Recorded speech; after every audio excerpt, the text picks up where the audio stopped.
सबसे पहले तो मैं धन्यवाद करना चाहूँगी भाई रबाबी मर्दाना फाउंडेशन का कि मुझे यहाँ पर खास मेहमान के तौर पर आमंत्रित किया और मुझे इस लायक समझा कि मैं गुरु नानक देव जी के पहले सिख भाई मर्दाना जी के बारे में कुछ बोल सकूं। देखिए, जैसा कि श्री गुरु तेग बहादुर जी के साथ भाई सतीदास जी, भाई मतीदास जी, भाई दयाला जी, जिनकी 13वीं पीढ़ी हमारे बीच में बैठी हुई है, भाई मनप्रीत सिंह जी, जैसा कि इन सभी महापुरुषों के साथ इनके सिखों का नाम आता है हमेशा। जैसा कि श्री कृष्ण जी के साथ राधा का नाम आता है, श्री राम जी के साथ हनुमान जी का नाम आता है, ऐसे ही गुरु नानक देव जी के साथ भाई मर्दाना जी का नाम हमेशा आता रहेगा। जैसा कि कहते हैं कि जब तक सूरज चांद रहेगा तब तक मर्दाना जी का नाम रहेगा। तो मैं कहना चाहती हूँ कि भाई मर्दाना जी, जिन्होंने गुरु नानक देव जी को कहा कि आप भगवान के मैसेंजर हैं और मैं आपका मैसेंजर हूँ, तो भाई मर्दाना जी ने हमेशा गुरु नानक देव जी से कुछ ना कुछ शिक्षा ली है। जब भी वो अकेले में बैठते थे तो वो उनसे तरह तरह के टॉपिक डिस्कशन करते थे ताकि उनको शिक्षा मिल सके। आज मैं अभी सभी माताओं से अपील करना चाहती हूँ कि अपने बच्चों को सिक्खे सिद्धांत सिखाएं। गुरु नानक देव जी ने जो सिक्खे सिद्धांत हमें दिया है, आज सनातन को भी उसके ऊपर चलने की जरूरत है, क्योंकि सनातन और सिख एक दूसरे के पूरक है। सनातन और सिख अलग नहीं है। श्री गुरु नानक देव जी हमारे परम पिता परमेश्वर हैं। आज अगर जरूरत है तो सिक्खे सिद्धांत की जरूरत है, क्योंकि गुरु नानक देव जी ने ब्राह्मण, वैश्य, क्षत्रिय, शूद्र इन सबको एक ही धागे में पिरो दिया, और वो धागा है मानवता का। क्योंकि आज हमारे देश में अगर कोई बिना भेदभाव के, बिना ऊंच नीच के चलता है तो वो गुरु नानक देव जी का सिख है। आपने देखा होगा, जब भी देश में त्रासदी आई है, चाहे वो कोरोना काल हो, चाहे वो बाढ़ आई हो, तब गुरु नानक देव जी के सिख बिना किसी जाति पाति भेदभाव के लोगों की सेवा करते हैं। आज हमारे देश को जरूरत है ऐसे सिख बनने की कि गुरु नानक देव जी के दिखाए हुए मार्ग पर चले। जरूरत नहीं है कि हम दस्तार पहन के ही सिख बने, पूरा भारतवर्ष ही सिख है, क्योंकि जब हमारा जन्म होता है तब हम सीखना शुरू करते हैं, और जब तक संसार में करते हैं तब तक कुछ ना कुछ सीखते रहते हैं। तो गुरु नानक देव जी का सिख कोई भी हो सकता है। अपने बच्चों को सिक्खे सिद्धांत सिखाएं, और जिन दस्तार के लिए, जिन सिक्खे सिद्धांतों के लिए हमारे श्री गुरु गोविंद सिंह जी ने अपने बच्चे नीहा में चिनवा दिए, उनके जैसे अपने बच्चों को सिद्धांत दें। बाबा अजीत सिंह जी, बाबा जोरावर सिंह जी, बाबा जुझार सिंह जी और बाबा फतेह सिंह जी, छोटी छोटी आयु में उन बच्चों को नीहा में चिनवा दिया गया। आज जरूरत है कि अपने बच्चों को वही सिद्धांत दें, क्योंकि आज हमारे देश में कहीं ना कहीं अगर देखा जाए तो बहुत भाईचारे को लेकर बहुत लड़ाइयाँ लड़ी जाती है। देश में अगर जरूरत है तो सिक्खे सिद्धांत की। आप सभी से श्री गुरु तेग बहादुर जी की बेटी एडवोकेट अनुराधा भार्गव हाथ जोड़कर प्रार्थना करती है, अपने बच्चों को महापुरुषों की कहानियां सुनाएं, श्री गुरु तेग बहादुर जी की शहादतों के बारे में बताएं, ताकि पता चले कि आज जिन धर्मों में बैठकर हम रामायण और गीता का पाठ करते हैं वो श्री गुरु तेग बहादुर जी के कारण है। जिन जीवन मूल्यों के लिए श्री गुरु तेग बहादुर जी ने शहादत दी है, उन जीवन मूल्यों को समझना होगा। श्री गुरु तेग बहादुर जी जो अपनी शहादत दे गए, आज जिस बिंदी सिंदूर की रक्षा की, तिलक और जनेऊ की रक्षा की, आज जरूरत है ऐसे महापुरुषों के दिखाए हुए मार्ग पर चलने की। पूरे भारतवर्ष की युवा पीढ़ियों को मैं कहना चाहती हूँ, हमारे देश के जगत पिता, राष्ट्रपिता, जगत गुरु श्री गुरु तेग बहादुर जी हैं। नमन है ऐसे गुरु को। और श्री गुरु नानक देव जी जिन्होंने मानवता का सिद्धांत दिया, आज पूरे देश को मानवता के सिद्धांत पर चलना चाहिए। इन्हीं शब्दों के साथ दोबारा भाई गुरविंदर पाल सिंह जी का धन्यवाद करते हुए, क्योंकि वो स्पेशल अमेरिका से भारत आए हैं सिर्फ भाई मर्दाना जी की याद में यहाँ कीर्तन सत्संग सुंदर सुंदर वाणियाँ सुनाने के लिए। तो मैं दोबारा से संत बाबा सीचेवाल जी के दर्शन पाकर बहुत खुश हुई, क्योंकि ऐसे ऐसे महापुरुषों के दर्शन बहुत कम मिलते हैं। और जब मुझे बताया गया कि इनका इतना बड़ा योगदान है, तो मैं नतमस्तक होकर उनसे आशीर्वाद लेना चाहूंगी कि हमारे जैसी युवा पीढ़ियों को भी आगे आने के लिए प्रेरित करें, ताकि हम अंतिम श्वास तक श्री गुरु तेग बहादुर जी, श्री गुरु गोविंद सिंह जी, श्री गुरु नानक देव जी के सिद्धांतों को प्रचार प्रसार कर सकें। इन्हीं शब्दों के साथ वाहेगुरु जी का खालसा, वाहेगुरु जी की फतेह। बोले सत श्री अकाल।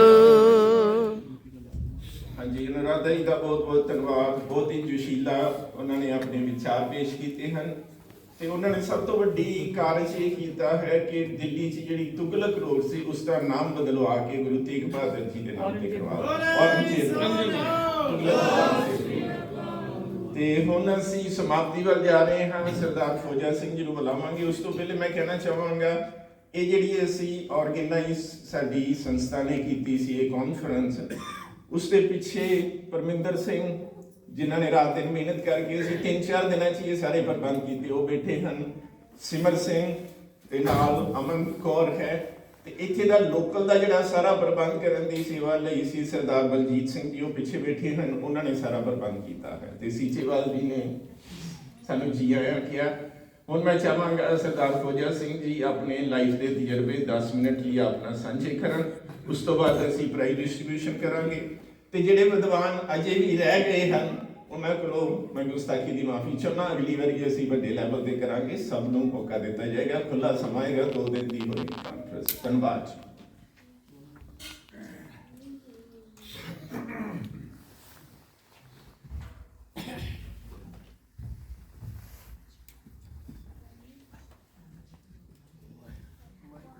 ਵਾਹਿਗੁਰੂ ਜੀ ਕਾ ਖਾਲਸਾ, ਵਾਹਿਗੁਰੂ ਜੀ ਕੀ ਫਤਿਹ। ਸਾਰੀ ਸੰਗਤ ਨੂੰ ਫਤਿਹ। ਮੈਂ ਇੱਕ ਤਾਂ ਬਿਮਾਰੀ ਦੇ ਗੇੜ 'ਚ ਆ ਗਿਆ, ਇੱਕ ਸਿਆਣਾ ਵੀ ਹੋ ਗਿਆ। ਬੜੀ ਦੁਨੀਆ ਦੇਖੀ, ਬਾਹਰ ਦੇ ਮੁਲਕ ਕੁਦਰਤੀ ਕਰਮਾਂ ਨਾਲ ਮੈਨੂੰ ਬਾਹਰਲੇ ਮੁਲਕਾਂ ਦੀ ਸਦਾਈ ਦਾ ਖਿਤਾਬ ਦਿੱਤਾ ਆ। ਮੈਂ ਇਕੱਲਾ ਇੱਕ ਟਿਕਟ ਨਹੀਂ ਮੈਨੂੰ ਦਿੰਦੇ, 2 ਟਿਕਟਾਂ ਦਿੰਦੇ ਆ ਫ੍ਰੀ, 2 ਹੀ ਕਮਰੇ ਫ੍ਰੀ ਮੇਰੇ ਨਾਲ ਦਾ ਵੀ ਜਿਹੜਾ ਹੁਣ, ਬਾਕੀ ਮੇਰੀ ਪਾਲਟੀ ਜਿਹੜੀ ਆ ਕਿਰਾਏ ਤੇ। ਵੀ ਇਹ ਸਿੱਧਾ ਸਦਾਈ ਬੰਦਾ ਇਕੱਲਾ ਨਾ ਜਾ ਸਕਦਾ, ਨਾ ਇਕੱਲਾ ਲੱਭ ਸਕਦਾ। ਇਹ ਵੀ ਨਾਲ ਹੀ ਗੱਲ। ਤੇ ਮੈਂ ਆਪਣਾ ਦੇਸ਼ ਮੈਂ 26-27 ਸਾਲ ਰਿਹਾ, ਇੱਕ ਵਾਰ ਤਾਂ ਜ਼ਰੂਰ ਆਇਆ 2 ਵਾਰ ਵੀ ਆਉਂਦਾ ਰਿਹਾ। ਇੱਥੇ ਮੈਨੂੰ ਹੁਣ ਚੇਤਾ ਆ, ਇੱਥੇ ਵੀ ਮੈਂ ਆ ਚੁੱਕਾ, ਇਸ ਗੁਰਦੁਆਰੇ ਵੀ ਆ ਚੁੱਕਾ। ਇੱਕ ਤਾਂ ਤੁਹਾਡਾ ਧੰਨਵਾਦ ਜਿਹੜਾ ਮੈਨੂੰ ਤੁਸੀਂ ਬੁਲਾਇਆ, ਦੁਬਾਰਾ ਮਨ ਲੱਗੇ ਨੂੰ ਤੁਸੀਂ ਮੇਰੇ ਬਜ਼ੁਰਗ ਨੂੰ ਦਿਖਾ ਦਿੱਤਾ, ਸਾਰਾ ਅਮਨ ਚੈਨ। ਪਰ ਇੱਕ ਚੀਜ਼ ਆ, ਸਾਡੇ ਮੁਲਕ ਵਰਗਾ ਮੁਲਕ ਕੋਈ ਨਹੀਂ, ਪੱਧਰਾ ਸਾਫ ਸੁਥਰਾ। ਸਾਡੇ ਮੁਲਕ ਵਰਗਾ ਝੂਠਾ ਵੀ ਮੁਲਕ ਕੋਈ ਨਹੀਂ।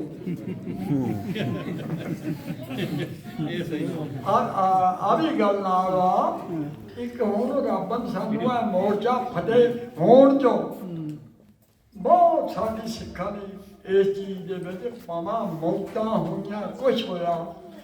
ਉਹ ਚਲੋ ਮੈਂ ਤਾਂ ਮੋਦੀ ਨੂੰ ਵੀ ਨਹੀਂ ਮਾੜਾ ਕਹਿੰਦਾ ਕਿ 6 ਮਹੀਨੇ ਸਹੁਰਾ ਅੜਿਆ ਰਹਿੰਦਾ, ਹੋਰ ਮਰ ਜਾਂਦੇ। ਮੈਂ ਤਾਂ ਉਹਦਾ ਪਾਣਾ ਸੀ ਸਾਡੇ ਨਾਲ। ਇੱਕ ਸਾਡੀ ਕੌਮ ਨੂੰ ਹੁਣ ਕੋਈ ਸਮਝਣੋਂ ਹਟ ਗਿਆ ਸੀ, ਇਸ ਪਾਣੇ ਅੰਦਰ ਕੌਮ ਫੇਰ ਸਮਝਣ ਲੱਗ ਪਈ ਦੁਨੀਆ ਵੀ ਹੈਗੇ ਆ, ਇਹ ਹੈਗੀ ਆ ਕੌਮ, ਅਜੇ ਖੜੀ ਆ ਕੌਮ। ਮੈਂ ਕਹਿੰਦਾ ਖਰੇ ਜਿਹੜੀਆਂ ਸਾਡੀਆਂ ਸਿੱਖਾਂ ਦੀਆਂ ਮੌਤਾਂ ਹੋਈਆਂ, ਦੁਨੀਆ ਨੂੰ ਪਤਾ ਲੱਗ ਗਿਆ ਵੀ ਇਹ ਕੌਮ ਹੈਗੀ ਆ, ਨਹੀਂ ਤਾਂ ਲੋਕ ਹੋਰ ਉਸ ਘੱਟ ਸਮਝਣ ਲੱਗ ਪਏ ਸੀ। ਇਹ ਵੀ ਜੋ ਕਰਦਾ ਉਹ ਮਹਾਰਾਜ ਭਲਾਈ ਕਰਦਾ ਆ।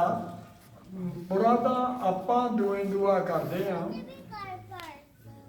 ਦੇਖੋ ਜੀ, ਮੈਂ ਕੋਈ ਮੁਲਕ ਰਹਿ ਗਿਆ ਹੋਊਗਾ ਲੁਕਿਆ ਛੁਪਿਆ, ਫਿਰ ਹਰ ਇੱਕ ਮੁਲਕ 'ਚ ਆਪਣਾ ਬੰਦਾ ਆ। ਅੱਜ ਤਾਂ ਮੈਂ ਨਹੀਂ ਤਾਂ ਕੋਈ ਕੰਮ ਕਰਦਾ ਹੈ ਨਾ, ਜਾਂ ਲੈਕਚਰ ਕਰਦਾ, ਆਹ ਕਰੋ ਜੀ, ਆਹ ਦੁਆ ਖਾਓ ਜੀ, ਆਹ ਕਰੋ ਜੀ, ਆਹ ਕਰੋ। ਅੱਜ ਤਾਂ ਮੈਂ ਸਟੇਜ 'ਤੇ ਕਿਸੇ ਨੂੰ ਨਹੀਂ ਕਿਹਾ ਤੁਸੀਂ ਦੌੜੋ। ਅੱਜ ਤਾਂ ਸਟੇਜ 'ਤੇ ਕਦੀ ਨਹੀਂ, 20-25 ਸਾਲ ਹੋ ਗਿਆ, ਇੱਥੇ ਕੋਈ ਮੈਰਾਥਨ ਦਾ ਨਾਂ ਨਹੀਂ ਲੈਂਦਾ ਸੀਗਾ, ਦੌੜਨ ਦਾ ਨਾਂ ਨਹੀਂ ਲੈਂਦਾ ਸੀ। ਥਾਂ ਥਾਂ ਮੈਰਾਥਨਾਂ ਹੋਣ ਲੱਗ ਪਈ। ਨਹੀਂ ਤਾਂ ਹਰ ਕੋਈ ਆਦਮੀ ਪਿੰਡ ਪਰ ਕੰਮ ਕਰਦਾ, ਉਹ ਲੋਕਾਂ ਨਾ ਮੈਂ ਕਹਿਣ ਜੋਗਾ ਇਹ ਵੀ ਨਾ ਦੀ ਗੱਲ, ਮੈਂ ਕਾਹਨੂੰ ਆਪਣੀ ਵਡਿਆਈ ਨਹੀਂ ਕਰੀ ਜਾ। ਮੈਂ ਕਿਸੇ ਨੂੰ ਦੁਨੀਆ 'ਤੇ ਅੱਜ ਕੱਲ੍ਹ ਨਹੀਂ ਕਿਹਾ ਵੀ ਦੌੜੋ ਜਾਂ ਆਹ ਗੱਲ ਹੋਊ ਜਾਂ ਆਹ ਗੱਲ ਹੋਊਗੀ। ਮੈਂ ਤਾਂ ਇੱਦਾਂ ਸ਼ੁਕਰਗੁਜ਼ਾਰਦਾ ਰਿਹਾ। ਹੁਣ ਆਣ ਕੇ ਅੜਕੇ ਆਇਆ, ਮੈਨੂੰ 3-4 ਸਾਲ ਹੋ ਗਏ ਮੈਂ ਨਿਆਣਿਆਂ ਦੇ ਪੈਸੇ ਪਾਉਣ ਨੂੰ, ਵੀ ਉੱਧਰ ਚੱਲ ਜਾ ਜਾਂ ਇੱਧਰ ਚੱਲ ਜਾ। ਆਰਾਮ ਕੇ ਉਹ ਜਿੱਥੇ ਮੈਂ ਨੰਗਰ ਰਹਿੰਦਾ ਸੀ, ਉਹ ਵੀ ਮੇਰੇ ਯਾਰ ਦੋਸਤ ਸਿਆਣੇ ਕਹਿ ਕੇ ਉੱਧਰਲੇ ਨਿਆਣੇ ਵੀ ਕਹਿੰਦੇ ਆ ਵੀ ਹੁਣ ਨਾ ਆਈ, ਤੂੰ ਘਰ ਬੈਠਾ ਆ।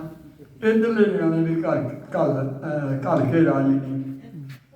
ਮੈਂ ਕਹਿੰਦਾ ਆਪਣੇ ਆਪ, ਮੈਂ ਤਾਂ ਸਾਡਾ ਮੁਲਕ ਅਰਗਾ ਦਾ ਮੁਲਕ ਕੋਈ ਵੀ ਨਹੀਂ। ਸਾਫ ਸੁਥਰਾ, ਰੁੱਤਾਂ ਚੀਜ਼ਾਂ ਸਾਰੀਆਂ ਪੈਦਾ ਹੁੰਦੀਆਂ। ਇਹ ਆਪਣੇ ਆਪ ਬੜਾ ਝੂਠ ਬੋਲ ਕੇ ਖਰਾਬ ਕਰਦੇ ਆ। ਥੋੜ੍ਹਾ ਜਿਹਾ ਸੱਚ ਦਾ ਪਸਾਰਾ ਹੋਵੇ ਨਾ ਇੱਥੇ, ਫਿਰ ਕਿਸੇ ਗੱਲ ਦੀ ਕਮੀ ਨਹੀਂ। ਚੀਜ਼ ਢਕੀ ਹੁੰਦੀ ਆ, ਦੱਸਦੇ ਮਨ ਪੱਕੀ ਆ, ਹੋਵੇ ਵੀ ਇੱਦਾਂ ਥੋੜ੍ਹਾ ਬਾਹਰਲੇ ਮੁਲਕਾਂ ਨੂੰ ਸਾਰਿਆਂ ਨੂੰ ਉੱਦਾਂ ਦਾ ਹਰ ਇੱਕ ਚੀਜ਼। ਇੱਕ ਮੋਦੀ ਨੇ ਸਾਡਾ ਬੜਾ ਤੰਗ ਕੀਤਾ, ਹੁਣ ਅਸੀਂ ਰੋਟੀ ਖਾਣ ਲੱਗ ਪਏ, ਸਾਰੇ ਜ਼ਿਮੀਂਦਾਰ, ਸਾਰੇ ਸੰਦ। ਪਰ ਇੱਕ ਚੀਜ਼ ਹੋਰ ਦੇਖੋ, ਜਿੱਥੇ ਜਾਓ ਹਰ ਇੱਕ ਨਿਆਣੇ ਬਸ ਸਕੂਟਰ, ਮੋਟਰਸਾਈਕਲ ਸਭ ਤੋਂ ਹਰ ਕੋਈ ਬੰਦਾ ਕਹਿੰਦਾ ਇੱਥੇ ਰਹੀਏ, ਹਰ ਕੋਈ ਨਿਆਣਾ ਕਹਿੰਦਾ ਇੱਥੇ ਰਹੀਏ ਨਾ। ਇੱਕ ਕਹਾਣਾ ਆ ਹੀਰ ਦਾ, ਰਾਂਝੇ ਦਾ ਸੱਥਰ ਚੰਗਾ ਪਸ ਲੇੜਿਆਂ ਦੇ ਰਹਿਣਾ। ਹਰ ਕੋਈ ਕਹਿੰਦਾ ਦਿਹਾੜੀਆਂ ਚੰਗੀਆਂ, ਉਹਨਾਂ ਮੁਲਕਾਂ ਦੀਆਂ ਦਿਹਾੜੀਆਂ ਚੰਗੀਆਂ। ਇੱਥੇ ਟੌਰ ਨਾਲ ਸਕੂਟਰ, ਇਕੱਲੇ ਬੱਚੇ ਬਾਹਰ, ਲੜਕੀਆਂ ਬਾਹਰ ਸਕੂਲਾਂ ਬਾਹਰ ਪੜ੍ਹਦੀਆਂ, ਕਿਸੇ ਗੱਲ ਦੀ ਇਹੋ ਜਿਹਾ ਬੀਜ ਨਿਕਲੇ ਹੋਇਆ, ਕਿਸੇ ਗੱਲ ਦੀ ਖੂਹਾਂ ਦੇ ਅੰਬ ਲੱਗੇ ਹੋਏ, ਸਭ ਕੁਛ ਵਾ। ਪਰ ਇਹ ਬੁੱਝੋ, ਆਹ ਚੀਜ਼ ਜਿਹੜੀ ਹੈ ਨਾ, ਹਰ ਇੱਕ ਬੰਦੇ ਭਾਵੇਂ ਮੈਂ ਇੱਥੇ ਰਹਿਣਾ ਨਹੀਂ, ਉੱਥੇ ਦਿਹਾੜੀਆਂ ਕਰਦੀਆਂ ਚੰਗੀਆਂ। ਜਾਂਦੇ ਆ ਦਿਹਾੜੀਆਂ ਕਰਨ, ਉਹ ਕੋਈ ਤਾਂ ਅੜ ਜਾਂਦਾ ਦਿਹਾੜੀ ਕਰਨ, ਕੋਈ ਆ ਜਾਂਦਾ 5-6 ਮਹੀਨੇ ਦਿਹਾੜੀਆਂ ਕਰਕੇ। ਆਹ ਸਮਝ ਦੀ ਗੱਲ ਆ। ਇਹ ਇਹਨਾਂ ਕੁ ਆਪੋ ਵਿੱਚ ਹੀ ਥੋੜ੍ਹਾ ਜਿਹਾ ਦੂਏ ਦੁਆ ਸੱਚ ਹੋ ਜਾਏ ਨਾ। ਹੋਰ ਆਪਣੇ ਮੁਲਕ ਦੇ ਵਿੱਚ ਕੋਈ ਕਿਸੇ ਗੱਲ ਦਾ ਘਾਟਾ ਨਹੀਂ, ਬਹੁਤ ਚੰਗਾ। ਕਿੱਦਾਂ ਦੇ ਘਰ ਬਣਾ ਲਏ, ਕਿੱਦਾਂ ਦੇ ਆਪਾਂ ਰਹਿੰਦੇ ਹਾਂ, ਕਿੱਦਾਂ ਦਾ ਬਰਤਨ। ਹੋਰ ਮੈਨੂੰ ਮੈਂ ਗੱਲਾਂ ਤਾਂ ਦੇਖ ਕੇ ਜਾਣਦਾ ਸੀ, ਹੁਣ ਮੈਨੂੰ ਭੁੱਲ ਗਈਆਂ। ਹੋਰ ਕੁਐਸਚਨ ਕੋਈ ਪੁੱਛਣਾ ਤਾਂ ਮੈਨੂੰ ਪਬਲਿਕ ਪੁੱਛ ਸਕਦੀ ਆ। ਹੋਰ ਕੋਈ ਕੁਐਸਚਨ ਮੈਨੂੰ ਪੁੱਛਣਾ, ਸਵਾਲ ਪੁੱਛਣਾ, ਬਾਬਾ ਜੀ ਸਵਾਲ ਪੁੱਛਣਾ। ਇੱਕ ਛੋਟਾ ਜਿਹਾ ਕੁਐਸਚਨ ਆ, ਥੋੜਾ ਆਪਣੀ ਡਾਈਟ ਬਾਰੇ ਜ਼ਰੂਰ ਦੱਸੋ, ਕਿਉਂਕਿ ਇੱਥੋਂ ਦੀ ਡਾਈਟ ਜਿਹੜੀ ਉਹ ਸਾਨੂੰ ਖਰਾਬ ਕਰ ਰਹੀ ਹੈ। ਇਹ ਕੁਐਸਚਨ ਬੜਾ ਵਧੀਆ, ਪਰ ਮੈਨੂੰ ਦੱਸ ਦਿਆ ਇਹ ਬਹੁਤ ਵਧੀਆ, ਕਿਉਂਕਿ ਫਾਸਟ ਫੂਡ ਨੇ ਅੱਜ ਸਾਡੇ ਕਿੰਨਾ ਘਟਾਤੀਆਂ। ਇਹ ਬਹੁਤ ਵਧੀਆ। ਇਹ ਮੈਂ ਤੈਨੂੰ ਕੱਲੇ ਨੂੰ ਅੱਛਾ ਲੱਗਾ, ਸਾਰੀ ਸੰਗਤ ਨੂੰ ਪਤਾ ਲੱਗ ਗਿਆ। ਇਹ ਹਰ ਇੱਕ ਘਰ ਦੇ ਵਿੱਚ ਟੱਬਰ ਨੂੰ ਇੱਕ ਚੀਜ਼ ਨਹੀਂ ਹਾਜ਼ਰ ਹੁੰਦੀ। ਜਿੱਲੇ ਬੰਦਾ ਕਿਸੇ ਕੰਮ ਮਗਰ ਲੱਗ ਜਾਏ ਨਾ, ਆਪਣੇ ਸਰੀਰ ਮਗਰ ਲੱਗ ਜਾਏ, ਕੰਮ ਮਗਰ ਲੱਗ ਜਾਏ, ਉਹ ਆਪਣੇ ਆਪ ਹੀ ਉਹਨੂੰ ਪਤਾ ਲੱਗ ਜਾਂਦਾ ਮੈਂ ਇੰਨੀ ਰੋਟੀ ਖਾਵਾਂ, ਇਹਦੇ ਨਾ ਖਾਵਾਂ, ਆਹ ਨਾ ਖਾਵਾਂ, ਤਾਂ ਮੈਂ ਕੰਮ ਕਰਦਾ, ਪਰ ਉਹ ਸਰੀਰ ਦੀ ਹਿਫਾਜ਼ਤ ਕਰਦਾ ਹੋਵੇ। ਲੰਮੇ ਪੈ ਨੂੰ ਬੈਠੇ ਨਹੀਂ ਪਤਾ ਲੱਗਦਾ, ਉਹ ਜਿਹੜੇ ਹਿਫਾਜ਼ਤ ਕਰਦਾ ਵਾ ਸਰੀਰ ਦੀ, ਉਹਨੂੰ ਰੋਜ਼ ਪਤਾ ਲੱਗ ਜਾਂਦਾ। ਜਿੱਦਾਂ ਪੈਰ ਨਾ ਪੱਟ ਹੋਣਾ, ਮੈਨੂੰ ਪਤਾ ਸੀਗਾ ਉੱਧਰ 6 ਵਜੇ ਪਾਰਕਾਂ ਖੋਲ੍ਹਦੀਆਂ। ਮੈਨੂੰ ਬੰਦੇ ਕਹਿੰਦੇ ਬਾਬਾ ਤੂੰ ਪਤਲਾ ਜਿਹਾ ਤੈਨੂੰ ਢੰਗ ਦੱਸਾਂ, ਇੱਥੋਂ ਦੀ ਬਿਜਲੀ ਬੰਦ ਹੋ ਜਾਂਦਾ 6 ਵਜੇ ਦੇ ਪਿਓ। ਉਹ ਕਿਉਂ 8 ਵਜੇ ਗੋਲੀਆਂ ਕੁੱਤੇ ਲੈ ਕੇ ਆ ਜਾਂਦੀਆਂ, ਉਹ 2 ਘੰਟੇ ਨਹੀਂ ਲੱਗਦੇ ਤੇ ਉਹ 6 ਵਜੇ ਪਾਰਕਾਂ ਖੋਲ੍ਹਦੀਆਂ। ਉਹ ਮੈਂ ਫਿਰ ਥੱਲਿਓਂ ਦੀ 5:30 ਵਜੇ ਵਿੱਚ ਪਾਰਕ ਦੇ ਬਣਨਾ, ਡਾਕਟਰ ਤਾਂ ਹੁੰਦਾ ਹੀ ਨਹੀਂ ਉੱਥੇ ਕੋਈ। ਤੇ ਇਹ ਬੰਦੇ ਨੂੰ ਖੁਰਾਕ ਦੱਸਣ ਦੀ ਲੋੜ ਨਹੀਂ। ਜਿਵੇਂ ਬੰਦਾ ਆਪਣੇ ਸਰੀਰ ਦੀ ਹਿਫਾਜ਼ਤ ਕਰਨ ਲੱਗ ਪਵੇ ਨਾ, ਉਹਲੇ ਪਤਾ ਲੱਗ ਜਾਂਦਾ ਵੀ ਅੱਜ ਮੇਰਾ ਪੈਰ ਯਾਰ ਪੱਟ ਹੀ ਨਹੀਂ ਹੋਇਆ, ਅੱਜ ਮੇਰੇ ਤੋਂ ਰਾਤ ਕੀ ਖਾ ਹੋ ਗਿਆ। ਜਿੱਦਣ ਪੈਰ ਚੱਕ ਦੋ ਕਰੂ ਉਹ ਗੱਲ ਹੈ ਵੀ ਅੱਜ ਰਾਤ ਚੰਗੀ ਨੀਂਦ ਵੀ ਆ ਗਈ ਆ, ਚੰਗਾ ਖਾ ਵੀ ਹੋ ਗਿਆ। ਜਿੰਨੀ ਡਾਕਟਰੀ ਬੰਦੇ ਪਾ ਆਪਣੀ ਹੈ ਨਾ, ਉਨੀ ਡਾਕਟਰ ਭਾਵੇਂ ਨਹੀਂ, ਉਹ ਵੀ ਦੱਸਿਓ, ਉਹਨੇ ਤਾਂ ਪੈਸੇ ਲੈਣੇ ਆ। ਦੁਆ ਖੈਰ ਉਹ ਵੀ ਆਪਣੇ ਵਾਸਤੇ ਚੰਗੇ ਆ। ਜੇ ਮੇਰੇ ਵਰਗੇ ਸਿੱਧੇ ਆਦਮੀ ਨਹੀਂ ਪਤਾ, ਉਹ ਵੀ ਦੱਸ ਦੇਵੇ ਤਾਂ ਕੋਈ ਬੁਰਾ ਨਹੀਂ। ਜਿੰਨੀ ਸਰੀਰ ਦੀ ਹਿਫਾਜ਼ਤ ਦੀ ਡਾਕਟਰੀ ਆਪਣੇ ਪਾ, ਉਹ ਉਹਨਾਂ ਡਾਕਟਰ ਨਹੀਂ ਕਰ ਸਕਦਾ। ਪਰ ਉਹ ਸਰੀਰ ਤੋਂ ਕੰਮ ਲੈਂਦਾ ਹੋਵੇ ਬਿਮਾਰੀ ਦਾ, ਉਹਨੂੰ ਪਤਾ ਲੱਗਦਾ। ਜਿਹੜਾ ਆਰਾਮ ਨਾਲ ਬੈਠਾ ਸ਼ਖਸ਼ਕਾਈਆ ਹੀ ਕਰਦਾ ਹੋਵੇ ਬਈ ਉਹਨੂੰ ਬਿਮਾਰੀ ਦਾ ਘੱਟ ਪਤਾ ਲੱਗਦਾ। ਉਹ ਫਿਰ ਡਾਕਟਰ ਬੰਦੇ ਵਿਚਾਰੇ ਇੰਨੇ ਪੜ੍ਹੇ ਹੋਏ ਆ, ਉਹਨੇ ਵੀ ਦੱਸ ਵੀ ਕੌਣ ਆ, ਉਹ ਨਾ ਬਦਲੇ ਵੀ ਥੋੜ੍ਹਾ ਜਿਹਾ ਇੱਦਾਂ ਦਾ ਬੰਦਾ ਚਾਹੀਦੇ ਆ। ਤੇ ਇੱਦਾਂ ਗੱਲ ਹੈ। ਮੈਂ ਤਾਂ ਉੱਥੇ 27 ਸਾਲ ਰਿਹਾ। ਇੱਕ ਗੱਲ ਹੈ, ਅੱਗੇ ਮੈਂ ਤਾਂ ਮੇਰੇ ਘਰ ਵਾਲੀ 2 ਵਾਰ ਫਿਰਿਆ, ਸਾਰੇ ਕੁੜੀਆਂ ਮੇਰੇ 3 ਲੜਕੇ, ਛੋਟੇ ਲੜਕੀਆਂ ਬੜੀਆਂ ਸੀ। ਫਿਰ ਮੈਂ ਉੱਥੇ ਰਹਿ ਕੇ ਨਹੀਂ ਰਾਜੀ ਸਾਹਿਬ ਟੱਬਰ ਸੀਗਾ। ਇੱਦਾਂ ਸੀ ਜਿਹੜਾ ਸਿਪਾਹੀ ਤੋਂ ਲੈਫਟੀਨੈਂਟ ਕਪਤਾਨ ਹੋਇਆ ਹੋਵੇ ਨਾ, ਉਹਨੂੰ ਪਤਾ ਹੁੰਦਾ ਥੱਲੇ ਦਾ ਰੈਂਕ ਦਾ। ਜਿਹਨੂੰ ਪਹਿਲਾਂ ਉੱਪਰਲਾ ਰੈਂਕ ਫੜਿਆ ਹੋਵੇ ਉਹਨੂੰ ਥੱਲੇ ਦਾ ਨਹੀਂ ਪਤਾ। ਅਸੀਂ ਖੂਬ ਆਏ ਸੀ, ਚਲੋ ਬਹੁਤ ਜਾਏ ਸੰਡੇ ਕੁੱਟ ਲੈ। ਇੱਥੋਂ ਲਾ ਕੇ ਬੜੀਆਂ ਲੜਕੀਆਂ ਸੀ, ਲੜਕਾ ਬੜਾ ਨਿਕਲ ਗਿਆ ਪੜ੍ਹ ਕੇ, MA ਕਰਕੇ, ਕੁੜੀਆਂ ਵੀ ਪੜ੍ਹ ਕੇ ਨਿਕਲ ਗਈਆਂ। ਅਸੀਂ ਝੋਟੇ ਕੁੜਦਿਆਂ ਨੂੰ ਟਰੈਕਟਰ ਲਾਇਆ, ਬੜਾ ਮਕਾਨ ਛੱਡੇ ਖੂਹ ਤੇ, ਬੜਾ ਟੌਰ ਬਣਾਇਆ ਕੰਮ ਕਰਕੇ। ਉਹ ਸਿਪਾਹੀ ਭਰਤੀ ਹੋ ਕੇ ਅਸੀਂ ਤਰੱਕੀ ਕੀਤੀ। ਜਿਹੜਾ ਡਾਇਰੈਕਟਰ ਭਰਤੀ ਹੁੰਦਾ, ਕਈ ਬਾਹਰੋਂ ਪੈਸਾ ਆਉਂਦਾ, ਬਾਹਰੋਂ ਕਮਾਈ ਕੋਈਗਾ, ਉਹਨੂੰ ਉਹਨਾਂ ਗਿਆਨ ਨਹੀਂ ਹੁੰਦਾ ਜਿਹਨਾਂ ਹੱਥੀਂ ਪੈਸਾ ਕਮਾ ਕੇ ਲਾ ਕੇ ਜਿਹੜਾ ਤਰੱਕੀ ਕੀਤੀ ਹੋਵੇ। ਤੇ ਇੱਦਾਂ ਹੈ ਆਪਣਾ ਮੁਲਕ। ਹੁਣ ਮੈਂ ਦੇਖਿਆ ਇੱਕ ਹੁਣੇ ਰਿਹਾ ਮੈਂ 25-27 ਸਾਲਾਂ ਚੋਂ, ਮੇਰਾ ਬੈਕਸ ਪਾਸ ਵਾ, ਲੈਟ ਦਾ ਵੀਜ਼ਾ, ਜਿੱਧਰ ਨੂੰ ਮਰਜ਼ੀ ਮੈਂ ਚੱਲ ਜਾਵਾਂ, ਮੈਨੂੰ ਕੋਈ ਰੋਕ ਨਹੀਂ ਸਕਦਾ। ਕੋਈ ਮੈਨੂੰ ਕਹਿੰਦਾ ਕਹਾਉਂਦਾ ਰਾਣੀ ਨਾ 40 ਸਾਲ ਦੇ ਲੋਕ ਗਏ, ਕਿਨੇ ਰਾਣੀ ਦਾ ਮੂੰਹ ਨਹੀਂ ਦੇਖਿਆ ਹੋਣਾ। ਹੁਣ ਘਰ ਸੱਦਿਆ, ਸੱਦ ਕੇ ਮੈਨੂੰ ਪੈਰਾਜਨ ਦਿੱਤੇ ਆ, ਮੇਰੇ ਕੋਲ ਫੋਟੋ ਆ ਜਿੱਥੇ ਕਮਰੇ ਸਾਡੇ ਘਰ ਹੱਥ ਨਾਲ ਹਰ ਸਾਲ ਚਿੱਠੀ ਬੂਹੇ ਦੇ ਮੂਹਰੇ ਰਾਣੀ ਦੀ ਪਈ ਹੁੰਦੀ ਆ ਸਾਡੇ ਉੱਧਰ ਜਿੱਥੇ ਮੈਂ ਘਰ ਰਹਿਣਾ ਹੈ। ਮੈਂ ਤਾਂ ਕਹਿੰਦਾ ਮੈਂ ਕਿਹੜੇ ਕਰਮਾਂ ਦੇ ਚੰਗੇ ਕਰਮ ਕੀਤੇ ਹੋਏ ਸੀਗੇ। ਐਸ ਜਨਮ ਤਾਂ ਮੈਂ ਕੰਮ ਹੀ ਕੀਤਾ, ਨਿਆਣੇ ਪਾਲੇ, 3 ਲੜਕੀਆਂ ਬੜੀਆਂ, ਜੇ ਦਾ ਲੜਕਾ ਇੱਕ ਵੱਡਾ ਹੋਵੇ ਆਸਰਾ ਹੋ ਜਾਂਦਾ। ਤੇ ਵੀ ਰੱਬ ਨੂੰ ਮੇਰੇ ਵਾਸਤੇ ਬਹੁਤ ਚੰਗਾ ਕੀਤਾ। ਕੋਈ ਜਗ੍ਹਾ ਨਹੀਂ ਰਹਿ ਗਈ ਜਿੱਥੇ ਨਹੀਂ ਦੇਖਿਆ ਮੈਂ। ਇੱਕ ਹੋਰ ਤੁਹਾਨੂੰ ਦੱਸਾਂ, ਹਰ ਇੱਕ ਥਾਂ ਆਪਣਾ ਸਿੱਖ ਬੰਦਾ ਤੁਹਾਨੂੰ ਟੱਕਰ ਜਾਊ। ਜਿੱਥੇ ਕੋਈ ਨਾ ਬੰਦਾ ਦੇਖਦੇ ਹੈ ਨਾ ਨਹੀਂ ਹੈ, ਨਹੀਂ ਆਪਣੇ ਬੰਦੇ ਕੰਮ ਕਰ ਰਹੇ ਹੋ ਹਰ ਮੌਕੇ। ਹਾਂਜੀ ਕੋਈ ਬਾਬੂ ਜੀ ਰੋਜ਼ ਦੀ ਦਿਨਚਰਿਆ ਇੱਕ ਵਾਰੀ ਦੱਸ ਦਿਓ, ਰੋਜ਼ ਦੀ ਤੁਹਾਡੀ ਦਿਨਚਰਿਆ, ਰੋਜ਼ ਕਿਦਾਂ ਟਾਈਮ ਟੇਬਲ ਤੁਹਾਡਾ ਡੇਲੀ ਦਾ ਕਿਦਾਂ ਸਵੇਰ ਤੋਂ ਸ਼ਾਮ ਤੱਕ ਕੀ ਹਾਂ ਕਰਦੇ? ਅਜੇ ਵੀ ਮੈਂ ਤਾਂ ਤੁਰ ਨਹੀਂ ਹੁੰਦਾ। ਮੇਰੇ ਨਾਲ ਦੇ ਬਿਆਸ ਪਿੰਡ ਆ ਨਾ, ਵੱਡਾ ਪਿੰਡ ਆ, ਇੱਕ ਕਨੇਡਿਓਂ ਆ, ਉਹ ਵੀ ਮੈਨੂੰ 300-400 ਰੋਡ ਦਾ, ਇੱਕ ਬੁੜੀ ਆ ਜੀ ਆ, ਉਹਨਾਂ ਦੀਆਂ ਵੀ ਲੱਤਾਂ ਹੈ ਨਹੀਂ, ਰੇੜੀ ਨਾਲ ਤੁਰਦੇ ਆ। ਮੈਨੂੰ ਜ਼ੋਰ ਲਾਉਣਗੇ। ਅਜੇ ਵੀ ਮੈਂ ਸਵੇਰੇ ਉੱਠ ਕੇ 2 ਮੀਲ 1.5 ਮੀਲ ਘੁੰਮਣਾ ਸਵੇਰੇ ਉੱਠ ਕੇ ਟਿਕਾਣਾ ਨੂੰ ਫਿਰ ਦਿਲ ਵਿੱਚ ਇਹ ਹੋਣੀਆਂ ਲੱਤਾਂ ਚੱਲਦੀਆਂ ਵੀ ਮੈਂ ਨਾਲੇ ਫਿਰਦਾ ਤੁਰਦਾ ਨਾਲੇ ਦੇਖਦਾ ਆ, ਸਿਰਫ ਲੱਤਾਂ ਮਤਲਬ ਨਹੀਂ ਤਾਂ ਮੇਰੇ ਨਾਲ ਦੇ ਹੁਣ ਆਏ ਹੋਏ ਆ 2-3 ਐਦਾਂ ਦੀਆਂ ਰੇੜੀਆਂ ਜਿਹੜੀਆਂ ਐਦਾਂ ਤੁਰਦੇ ਥੋੜਾ ਜਿਹਾ ਆਪਣੇ ਸਰੀਰ ਦੀ ਕਰਨਾ ਤਾਂ ਜੋ ਵਾਹਿਗੁਰੂ ਕਰਨਾ ਉਹ ਤਾਂ ਨਹੀਂ ਕਹਿੰਦਾ। ਮੈਂ ਥੋੜ੍ਹਾ ਜਿਹਾ ਕੁਐਸਚਨ ਪੁੱਛਿਆ ਤਾਂ ਦੱਸਦਾ। ਮੈਂ ਆਪਣਾ ਇਹ ਤਾਂ ਨਹੀਂ ਮੈਂ ਤੁਹਾਨੂੰ ਇਲਾਜ ਦੱਸਦਾ ਵੀ ਮੈਂ ਡਾਕਟਰ ਹਾਂ ਜਾਂ ਮੈਨੂੰ ਪੈਸੇ ਦਿਓ। ਹੋਰ ਕੋਈ ਅੱਜ ਮਰਦਾਨੇ ਸਾਹਿਬ ਦੀਆਂ ਇਹ ਬਾਬਾ ਬੁੱਢਾ ਜੀ ਦੀ ਪੀੜੀ ਚੋਂ ਆ, ਬਾਬਾ ਬੁੱਢਾ ਸਾਹਿਬ ਦੀ ਪੀੜੀ ਚੋਂ ਆ, ਇਹ ਸਵਾਲ ਪੁੱਛਦੇ ਆ। ਮੈਡਮ ਬਾਬਾ ਮਰਦਾਨਾ ਸਾਹਿਬ ਦੀ ਕੋਈ ਗੱਲ ਸੁਣਾ ਦਿਓ। ਮਰਦਾਨੇ ਦੀ ਭਾਈ ਮਰਦਾਨੇ ਦੀ ਕੋਈ ਗੱਲ ਸੁਣਾ।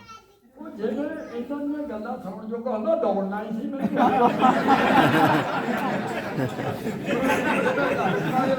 ਦੌੜਨਾ ਨਾ ਗੱਲ ਕਰਦਾ ਤੇ ਮੈਂ ਪਛੜ ਬਣਾਉਂਦੇ ਸੀਗੇ।